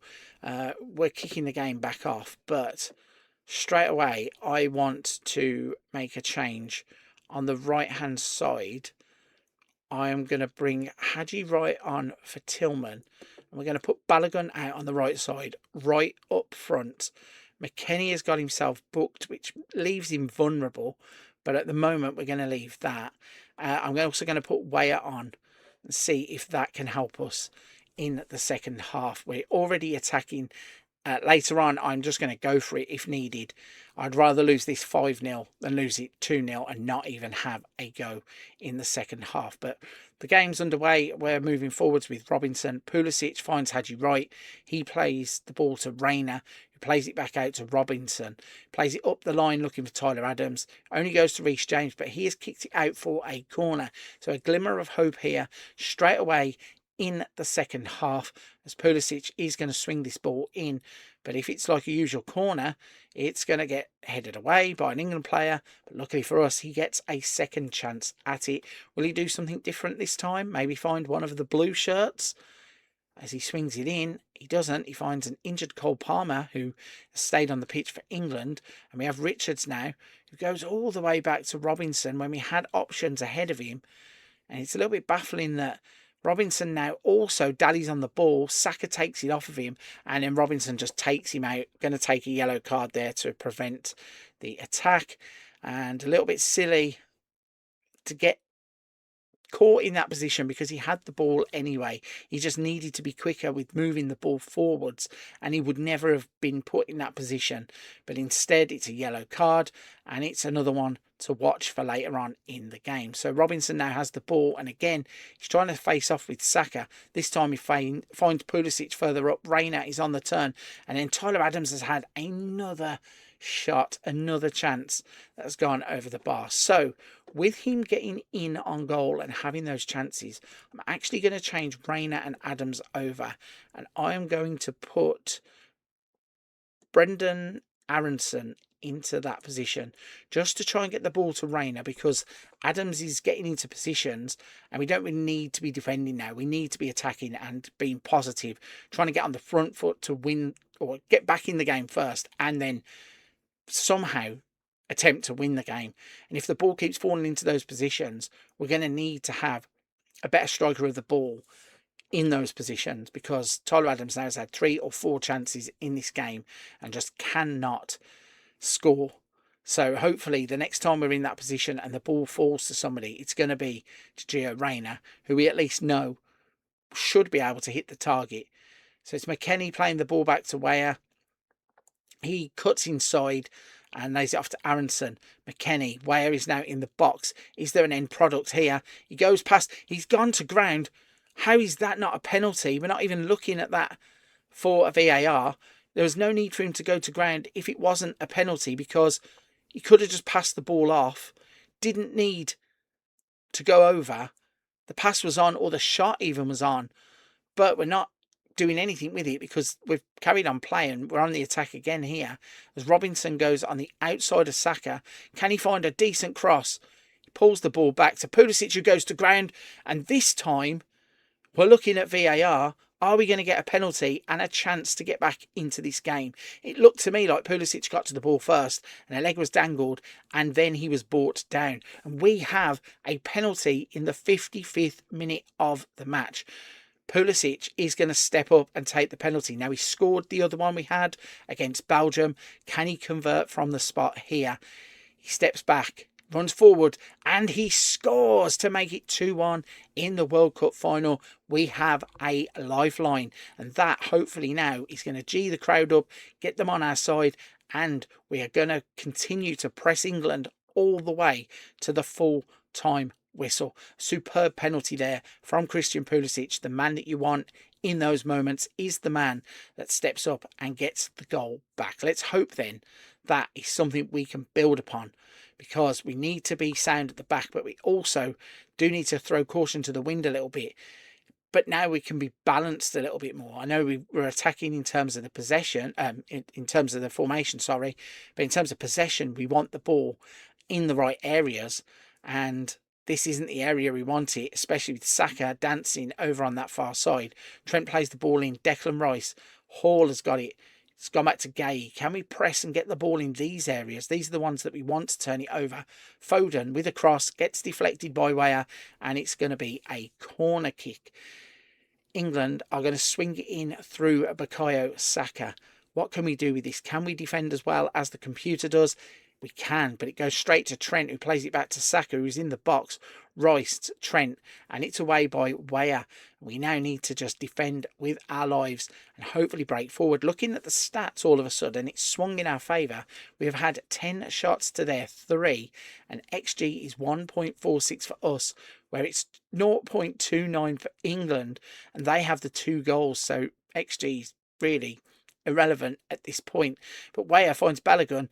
He's looked to get in behind, cannot get into the space, and the ball is cleared away. Robinson with the ball over the top. Pulisic is in the box. Can he cross it? Can he cut it back? He finds Reina, who has the shot.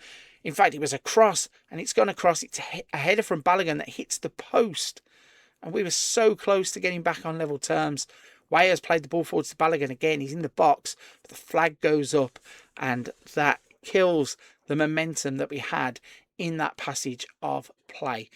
We have 2 substitutes left. I think it's time to maybe just throw caution to the wind. McKennie can we move them forwards? Let's try and actually move the tactic around. Okay, so we're going to throw on another attacking midfielder in Matisse Albert. We're going to change things up and hopefully somehow get ourselves back into this World Cup final, or level in the World Cup final, because obviously scoring the penalty got us back into the game, but we need another goal here somehow. Reina plays the ball to Aronson. It's over the top. Pulisic, he has 2 men with him. He fires the shot and it goes wide. He could have crossed there. We had 2 players in the middle of the box. So we are down to the last 20 minutes of this World Cup final, and we have changed things up a little bit to try and get ourselves back on level terms. But it's Anthony Gordon, who's now come on for England, running at Robinson. He ushers the ball out for a corner kick. England are overcommitting players all of a sudden, and we can hopefully capitalise on that as we head the ball away. Richards with an up and under goes as far as Albert, who gets pushed down by Lewis Hall, and we are going to get a free kick in that position. It's going to be Richards that's going to play it, and I think he'll just square it to Banks. Instead, he tries to play it to Reina, and it's Kane that gets the ball. Gordon's in. He has to stop and cut back. Phil Foden gets a chance, and just like Tyler Adams, getting into the right positions, cannot hit the target. So it's going to be an interesting last 17 minutes as we are throwing caution to the wind.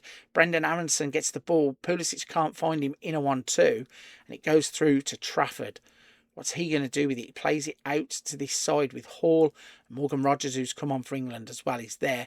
And it's Kane who finds Gordon, who's having an influence in the game. Kane is in behind, tries to chip Freeze, and Freeze says, "No, sir, you are not doing that to me in a World Cup final." Freeze throws the balls out to Banks, and Richards gets on it. We are now going to get into desperation times. When we get to the last 10 minutes, I will up the ante in terms of the attacking, and we will just try and go for everything. As I said, I'd rather lose 5-0 than lose 2-1 now, and not even try things to get us back into this game somehow. Luckily for us, we are defending quite stoutly, and England, I think, have also dropped off a little bit, not attacking with as much venom as they once were in this final. They have a throw-in on the far side. Can we stop them getting towards goal? Gay with the ball to Hall, who plays it out to Rogers. And again, anybody who could come and press and take that ball in these areas would be really good. And instead, England pass it straight out for a throw-in. So from that throw-in, can we create anything? Can we move the ball forwards? It's thrown to Richards, who plays it to Pulisic. It's out to Robinson. Can he do anything with it? Cuts inside, plays to Aronson, ball over the top. All the arms go up as if it was offside, but Gay brings it down anyway. Trafford lobs it back forward. Robinson brings it down. He plays it forward to Aronson. Aronson's actually been fantastic since he has been on the pitch. He has once again received the ball over there, but it looks like it... Okay, it looked like he stopped and it was going to be a free kick to England, but instead... they kick the ball out and we have a corner kick, which Pulisic plays straight to Mark Gay. Albert is there to pick the ball up. Pulisic looks offside, crosses it in, and he is offside.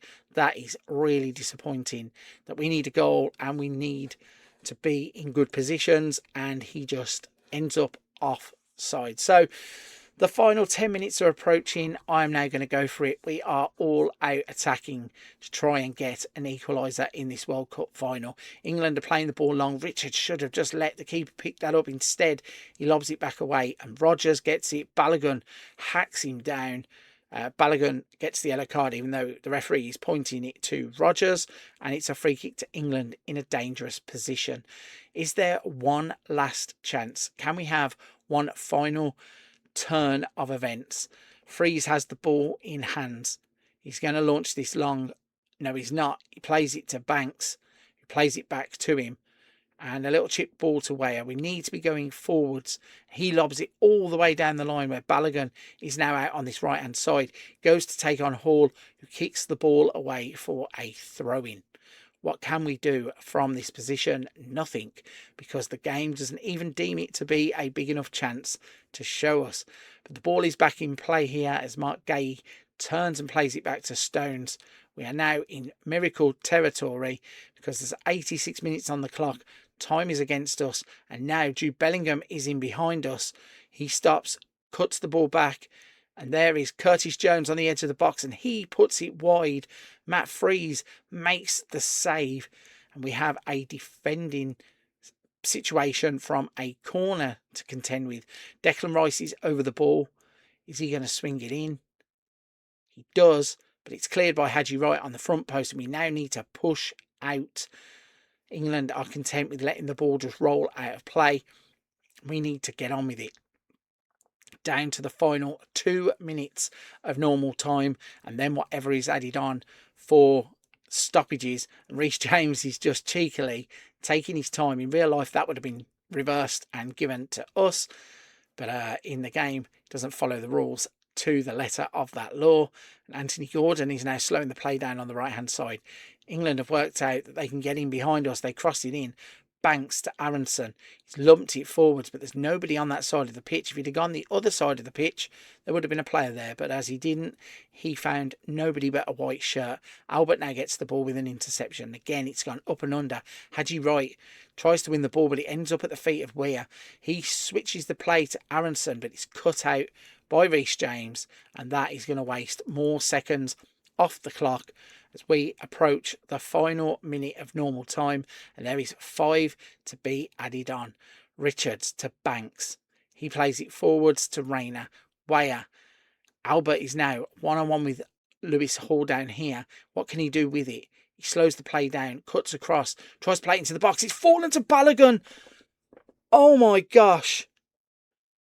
It turns out he was offside anyway, but I cannot believe that following Balogun has missed that chance. He's a very lucky boy that it would not have counted, because that is one of those types of efforts that you see in blooper reels and those worst moments in football compilations, because he should have scored regardless of the flag. And I think that is probably going to be the last opportunity that we had, because England are now pushing forwards again. They had the cross that was cleared. Reece James has the ball, plays it to Declan Rice, who plays it to Shaw, who's now on the pitch. He tries to play it forwards to Bellingham, and there's gaps opening up for England here. But Rogers runs into Tim Weah, who plays it across Banks. We need to be getting it forward. Freeze to Richards, to Robinson. He plays it forwards to Aronson, back to Robinson. Ball over the top looking for Pulisic. It's cut out, and there's James. Bellingham to Kane. Kane plays it into the path of Gordon. He tries to cross it. It's deflected out for a corner. 1 minute 30 left on the clock. And England have just run a little bit of that time off. We're down to the final minute of the game, and England have a corner. They're either going to kill the game off here, or we are going to be afforded one more chance if we can break away. And it's the first of the two things. Matt Freese, unfortunately, is credited with an own goal, but it's clearly a header from the England player that was goal-bound anyway. So it's Harry Kane at the near post. And just as I've been slagging off corners, in fact, the ball hits the post and it's hit him on the back, or the back of the legs, to confirm the game. And we are going to have our hearts broken in the final on home soil by England. We're going to play forwards for the last 10 seconds anyway to try and get another, but it's not going to happen because time is up. Albert plays the ball in. Balogun again hesitates, didn't unleash the shot. And cruelly, we have lost the World Cup final 3-1. But I will not have it said that we did not go down without a fight. We have been, in portions of this game, by far the better team. England have had that little bit of luck when they needed it. Getting the goal there the way they did killed the game off.